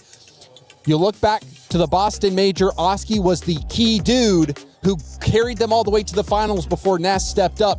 And so Oski being at the top of striking, that is a good indicator for gentlemen. Now, I was looking if anyone was repeated across all three. I don't think we have anyone that has been in every single category, multiple players in both. Is there someone with all three? No, I was going to say that in Playmaker, right in the middle, we had all of Twisted Minds. Yeah. Nubo he was top. He was second for striking and assists. So he is pretty good. He is key to all that goal participation on his 1v1 champion for a reason. We'll see him a little bit later in the bracket. For now, we got a lot of teams to get excited about. Stumpy, any big surprises? Did anyone shock you after seeing the group stage is now complete? No one's really shocked me. I think NRG, they're on that downturn now. I think NIP it was a little bit. NIP, the way they went NIP through. E-Stars. Yeah. I was expecting them to scrape through maybe in the lowers, but to take down quality teams back to back, make it through uppers, to me that has to be. That's fair. And I'd also like to issue an apology towards NIP on day one. Me and Cole ragged on you. You were very excited. They didn't say nice things. I didn't hear it. We weren't great towards you, but you played more fun. You were more exciting. Thank you very much. You've earned over my fandom as well as Stumpy's. Let's take a look, though, at your club championship points because you have a very happy Twisted Minds general management right now. They earn at least 200 points by breaking into the top 8, and we said you were 50 points behind 6th. You are now into that 6th spot. That is going to move you up hundreds of thousands, if not $1 million. I mean, you saw their pop-off in the back room. As soon as that goal went in, they knew they were getting top 8. That was not just for the Rocket League team. That was because they know that they were getting to move up in the club championship rankings and secure that extra prize pool money. So really important goal all around. And one of the reasons why you got to bring in a guy like Monkey Moon. Monkey Moon really earning his paycheck. Reminder, Falcons, they struggled in chess. That was expected to be at least 600 points. They fell to AGAL, so they need a big performance in Rocket League. Who will the Falcons draw? It's time to find out as we see who's moving on to the playoffs. Ladies and gentlemen, we're ready for the draw show for the playoffs, and we are with amazing Rocket League guests, of course. Ian, don't touch it too much. I don't want I'm getting excited. Yeah, I don't want you to rig the draw, of course. Bon, moi, je suis avec toi. Fury, très contente de te retrouver sur cette scène. Évidemment, Vitality est en playoff. Comment on se sent dans cette compétition sur ce tirage? Eh ben écoute, on sait qu'on va forcément affronter une bonne équipe puisque ça va être soit mate soit cassé. Donc voilà, on est excités, on a envie d'accéder à ces playoffs. On n'a pas joué aujourd'hui, tu vois, ça manque de pas être sur le terrain. J'imagine qu'on a la dalle. So yeah, we're excited of course because we're going to be facing a good team, either Gentlemates or KC. And since we didn't play today, we are even more excited. So let me talk you through. These are the Seed 1 team. So he's going to be picking them one by one and they're going to be in the bracket, and then we'll let Mizu pick the seed. Yeah, so on my side I got Mizu, who is a content creator and also one of the top 100 semi-pro players in the world, by the way. I'm gassing you up right now, Mizu. Just a little bit gas up, but I appreciate it, man. I'll tell you what, how good has the Rocket League been today? And for the last few days, it's been insane. Yeah, no, the Rocket League's been fantastic, super cool to watch. Everybody at home's been enjoying it, so it's been great gameplay overall. So Lou, you touched on it there. You're going to draw 4 balls from your side. We're going to reveal the top seeds, and then we'll come over to us. We'll reveal the lower seeds here with Mizu, which will determine the quarterfinals bracket. Exactly, mesdames et messieurs. Est-ce qu'on peut faire du bruit, s'il vous plaît, pour nos stars ici sur scène? Fury, let's get it. C'est parti. Oh, I'm nervous. Same. Some big teams in there, Lou. Absolutely, the Seed 1 teams, the one that haven't lost so far in the tournament. Our first team is gonna be, of course, Team Vitality. So first gonna be top 1 in the bracket. On passe à la suite. Allez, who is gonna be next? Yes, of course, he's bringing us the suspense. T'as raison. C'est ça qu'on fait. T'es un professionnel, hein, on peut se... Je sais faire. Ah ouais, he knows how to do it. Second one, Team Falcons are going to be the second team, Seed 1 team in the bracket. Next Fury, your watch is so nice, by the way. You have a nice watch. Must be expensive, you know, Rocket League money. So what do we have here? The third team we have Space Station Gaming, of course. The American prodigies that took down KC with a fashion, and of course, on sait, we know who our last team is gonna be. We do the big reveal anyway. Still. Oh!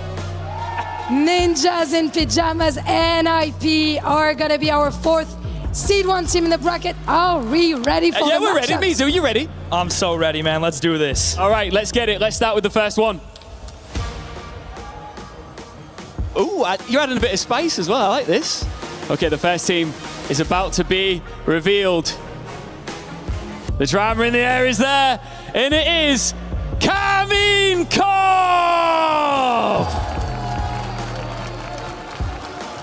We're standing by the... So yes, you guessed it, you're right. Carmine Korp versus Vitality.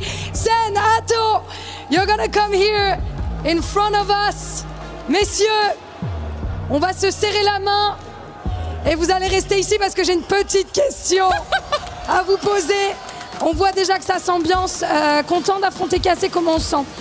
Je suis très confiant, c'est toujours des beaux matchs, surtout jouer contre Apto, c'est un moment spécial aussi parce que maintenant il y a eu les 2v2 etc. Du coup c'est toujours des beaux matchs et j'ai hâte. Ouais, puis vous êtes le meilleur 2v2 d'Europe, on peut se le dire, vous êtes le meilleur duo d'Europe finalement. Ouais, on est les meilleurs, je pense au World on va les écraser et voilà. Oh wow, okay, we're the best 2v2 in Europe of course, so it's always a pleasure facing him. It's gonna be a great matchup, on est confiant. Ato, c'est quoi ton plan pour lui montrer qui est la meilleure structure française? Je pense qu'on les a déjà battus au Major de Paris, donc c'est juste une partie à remettre. We already beaten them at the Paris Major, so we're just gonna have to do it again. Je vous laisse vous serrer la main encore une fois et on y retourne les gars. Bonne chance à tous. Next. I can't wait for that one. That's epic. Okay, let's move on. I'm excited. That's a powerhouse matchup right there. Why don't we say we draw another one? Falcons versus whoever I'm about to pull. Let's do it.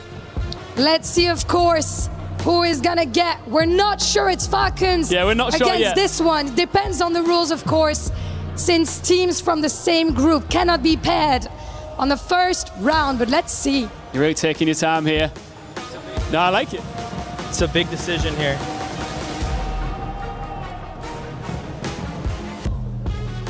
Twisted Minds, and they are taking on Falcons. Twisted Minds Falcons. Yes, it's gonna be, of course, Nobu here with Killers. Wow. Gentlemen, you've been talking about each other all week. What do you want to say to him? I want just to say good luck. Very kind of you. What about you, Nobu? Good luck. Oh, so kind. Let's get a handshake. I imagine that respect will disappear once they get into the game tomorrow in the quarterfinals. That's another banger, though. Yeah, it's another big matchup. I'm just drawing all the dramatic matchups right now. I wonder what's going to be next. I'm excited. Hold on. We're getting the regional matchups. I want to have Fury's thoughts on this. Le derby MENA, le derby français, on en pense quoi? Le match va être exceptionnel. Hein. Je veux dire, là, pour le moment, le tirage, c'est que pour le show, c'est que pour le spectacle. Yeah, for now, you know, it's been only show, only insane matchup, so I'm waiting for what's next. Okay, let's do it. I love how he's getting excited about it, man. He's doing an eeny, meeny, miny, mo right now. All right, here we go. I think he might have already seen it. Did he see it? Did he peep it? The big reveal is incoming. And it is Gentle Mates! So it's gonna be Gentle Mates versus NIP. We're gonna get onto the stage, of course. The two players, Joras and Nas. I'm gonna let you guys shake hands. And real quick, I'm gonna have a chat with you both. You're facing your former organization. What do you want to tell him? Good luck, and I hope it's going to be a good game. I hope it's going to be a good game.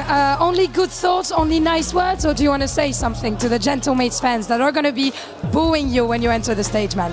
No, I mean, they can go ahead. I don't really care. You don't care about the booing. Love that. Another handshake for the go, for the run, as we're moving on to our last matchup, Ian. I'm really enjoying how respectful these Rocket League players are. Look, we know what this is, but let's give it all the drama anyway, please. I mean, it could be anything. It could be anything. It could be a mystery team. I don't know. Let's find out, shall we? We've got to have you back for this, by the way. He's a pro, man. Both of you have been class. We're bringing you back. For sure. Did I catch you up too early there? Is this a prank? I can't open. Oh, there you go. Okay. Yes. Here it is. The final team to be drawn here in Paris is, of course, Shopify Rebellion, which means you will face off against SSG. Heartbreaking. Familiar foes here. Okay, listen. This is your last chance to get in his head. What do you want to say to him? I don't need to get in his head. I'm already there. He's already there. He said he doesn't need to get in your head. He's already there. Okay, fair enough. I mean, whatever you think, man. Okay, guys, let's get a handshake. That's another banger of a matchup. Gentlemen, thank you so much. Wow, let's just get some final thoughts from both of our guests here. Yeah, because we have many regional matchups. We have NA versus NA, yes. MENA versus MENA, and Europe versus Europe. What do we think? Qu'est-ce qu'on en pense, mon cher? Je pense que, comme je t'ai dit tout à l'heure, là, les match-up pour le spectacle, il n'y a rien de mieux. C'est sûr que demain, forcément, on va perdre des bonnes équipes. Mais voilà, moi, je suis confiant avec les petits. Là, ils vont tout donner. On vise la victoire. Ouais, confiant, vite à casser, c'est aise. Ouais, bien sûr. Je sais que ça travaille. C'est bon, j'ai confiance aux petits. Ils vont y aller. I know that Vitality boys have been working, so I'm not worried for that matchup. And of course, it's all for the show. The regional matches are going to be a banger. Mizu, I don't think that draw could have gone any better. No, I really don't. I mean, you talk about drama. I mean, teams are just playing each other within their own regions. I'll be completely transparent. I came out here hoping to gas up NA, no matter the matchup, but they're playing each other, so now I don't really know what to do. Okay, so what I am going to ask you to do is give me who you think is going to win this entire tournament. Oh. The entire tournament? Yeah. I mean, I think Falcons have been playing really well recently. They're in form, so if I had to guess, I would say Falcons, but NA's been a sleeper pick in my opinion. Obviously, I'm biased, but keep your eye out for NA. I think they could take the whole thing too. Thank you, bro. Falcons, vraiment, c'est quoi pour toi ta finale de rêve? Vitality, forcément, déjà. Et qui on peut affronter de l'autre côté tu sais quoi, il n'y a pas de finale de rêve, il y a juste une victoire de Vitality, c'est tout ce que... Wow, there's no dream finals, just Vitality, Vitality, Vitality. And we're gonna see if he's right or not. We are indeed. Let's just give a big thank you once again to Fury and Mizu. You guys were brilliant. And what we know for sure now is exactly what quarterfinals Saturday looks like. Let's finish off by taking a look at the bracket now that we're locked and loaded. Thank you, Lou, Ian Chambers, and our excellent orange peelers. We have our bracket complete. Team Vitality, Carmine Core, Team Falcons, Twisted Minds, Space Station, Shopify, and NIP versus Gentlemates. As you heard them say on the stage, Stumpy, this is going to be a regional showdown almost every single matchup. We are getting the best of the best from each region into the semis. It is so cool. Like, we just get to see, eventually in the semi-finals, which normally absolutely pop off, them to be a completely different regions, to that be guaranteed. Everybody has got a shot to get through to the final, and then the third place match is unreal. James Mott, I heard the Twisted Minds fans boo when they saw Falcons pick them, and of course, Carmine Core fans are not excited to be playing Vitality. So who has a tougher first round out of those two matches? Honestly, the Vitality K-Corp is tragic. It is tragic. Those are true titans of the game. K-Corp, major winning team. Vitality obviously has won the world championship multiple times as an organization.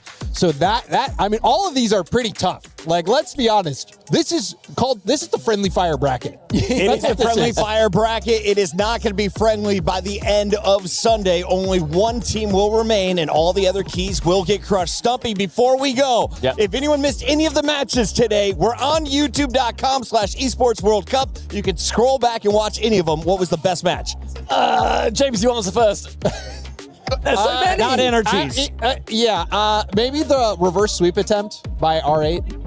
Yeah, that's good. Yeah. All right, we got a lot to talk about. Join us on Twitter for the conversation to continue. In the meantime, we got to throw to the STC recap from the final day of groups. And of course, stay tuned for a new episode of the EWC Spotlight. We'll see you tomorrow.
Hello, everyone, and welcome to the EWC Spotlight.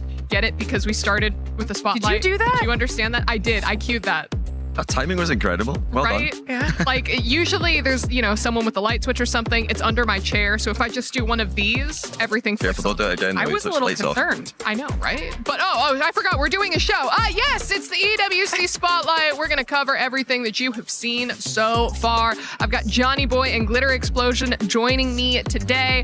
Johnny Boy, do you have your own theme song whenever you walk out onto the stage? Oh, I wish I did. I don't think so. I've never heard one before, so I'm gonna safely say no on that. Could you select your own theme song? I'd have to think about that, but it would be boring. Because I am quite boring, so it wouldn't be that exciting. Oh. Show him up. If he's gonna be boring, what would your theme song be? Bad Bunny. Bad Bunny? Mm-hmm. What song from Bad? Pick any. Just literally any? And I'm golden. The entire Super Bowl playlist. Yes. Me. It's just you coming out. I love that. The whole length of it, though. You have to wait, and that's right. Yeah, the entire thing, the intermission. Mine is Colors by Flo, and there is no ifs, ands, or buts about it. But we got to talk about what we've seen so far over at the STC Arena. We've had a little bit of Rocket League, and oh boy, there were some surprises. You got there, yeah. There are plenty of surprises. I mean, most surprising, what we've just seen. The draw, the playoffs have been drawn, and they're all same region quarterfinals, so there's no cross-region quarterfinals at all. 2 EU versus EU, 1 MENA versus MENA, 1 NA versus NA.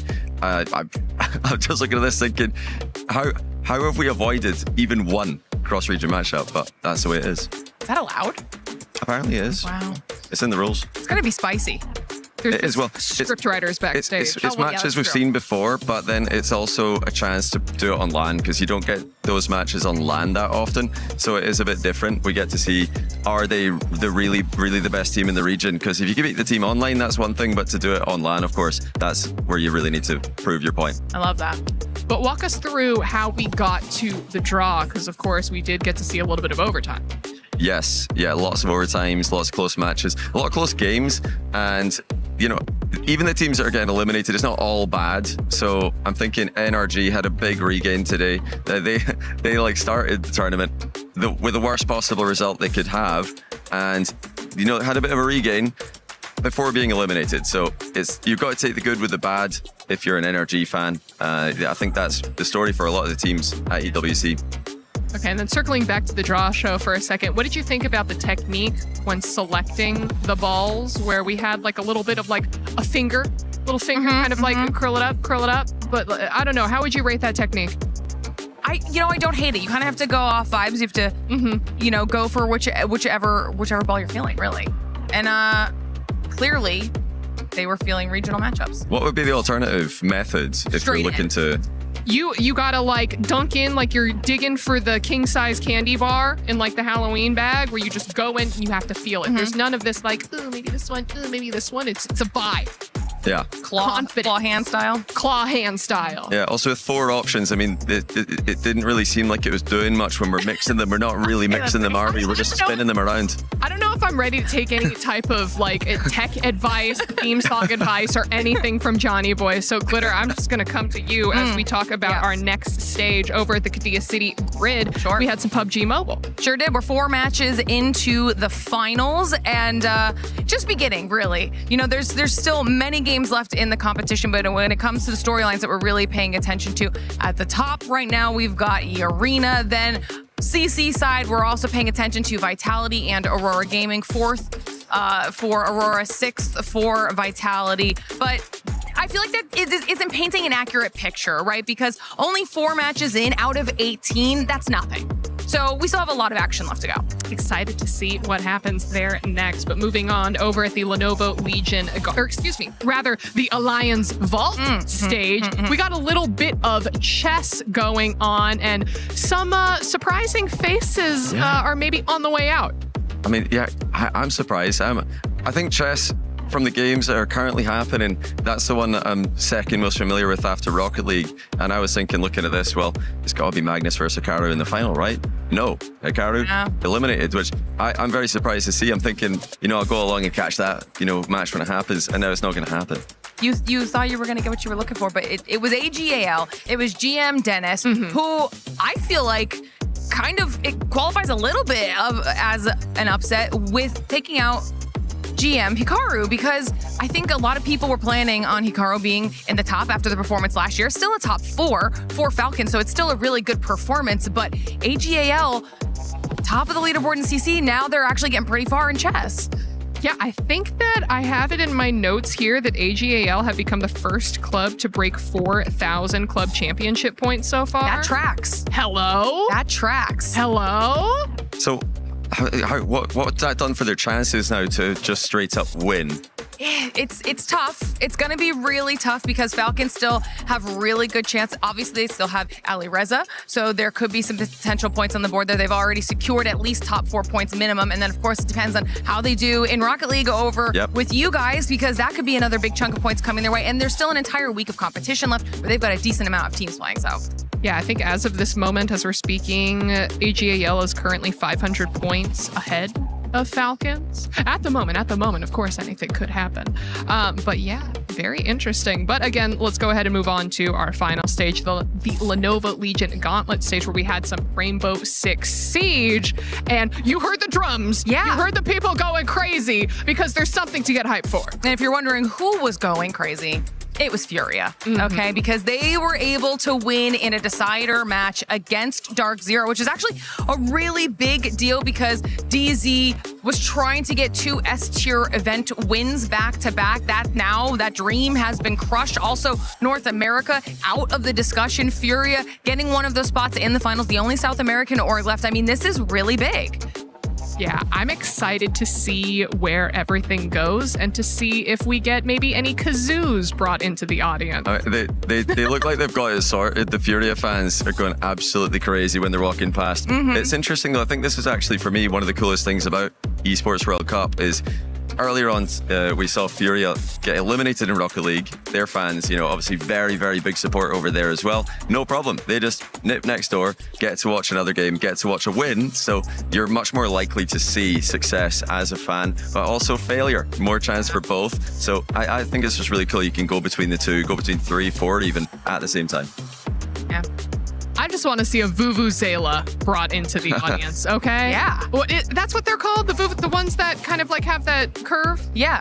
Or even a didgeridoo. That's a dangerous suggestion, the Vuvuzela. I think we got to be careful with that. That could be just a constant drone that we're just going to have in our lives during the show days. I feel like we could make that sacrifice. Putting out the call. Putting out the call for Vuvuzelas in the audience. But okay, we talked a little bit about club championship points and what that means for AGAL and Falcons at the moment. But Glitter, are there any other teams that are potentially looking like they can make a run to some of these higher standings? And I'm actually pretty excited about the team that I'm about to say, because one of those teams is absolutely Vitality. They are a favorite out of PUBG Mobile. They've put themselves in a decent spot heading into the rest of the matches, and they feel like they could potentially also do well in Rocket League, right? Yeah. So this could be a huge week for Vitality. I like their chances of winning, but, and you're not going to like this, they are up against their nemesis in the quarterfinal. That's Carmine Corp, who have a winning record against them. Now, Vitality have beaten them, but KC have got a winning record overall, so it's a tough quarterfinal. If they get past that, they can absolutely win the whole thing. You're messing with my ultimate plan right now. The ultimate plan. Fallen crumbled to shambles, but that basically brings us to the end of the EWC Spotlight. Johnny Boy, before I release you and let you go, is there anything that you'd like to say about what you've seen so far? I would just say that if you are here at EWC, if you're walking around the venue, be sure to check out the other games, because I'm a Rocket League guy. I don't know much about the other games, but it's just amazing to go in and watch the competition, see the action, and it's all happening at the same time. So go around, if you're online, go around all the different streams, check everything out, and then you can get the recap right here with you guys every single day. Look at that. He's already plugging back in the show. Amazing. Should we bring him back? Should we keep him? Yeah. Okay, Why not? We'll consider it. I don't know. Well, we do have a long list. We do. We do. Oh, is he still listening? Everyone, thank you so much for watching the EWC Spotlight, and we will see you all next time for more games. Don't tell him. Don't just shh. No, I'm not gonna say anything. No, okay. It's okay. We can't tell him that. We're in here.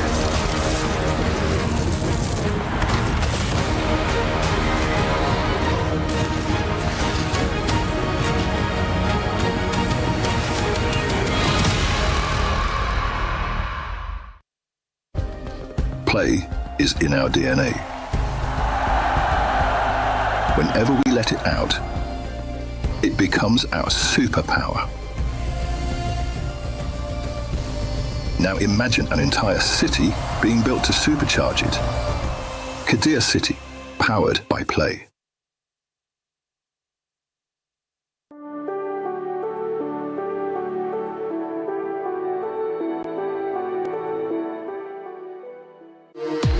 We were there.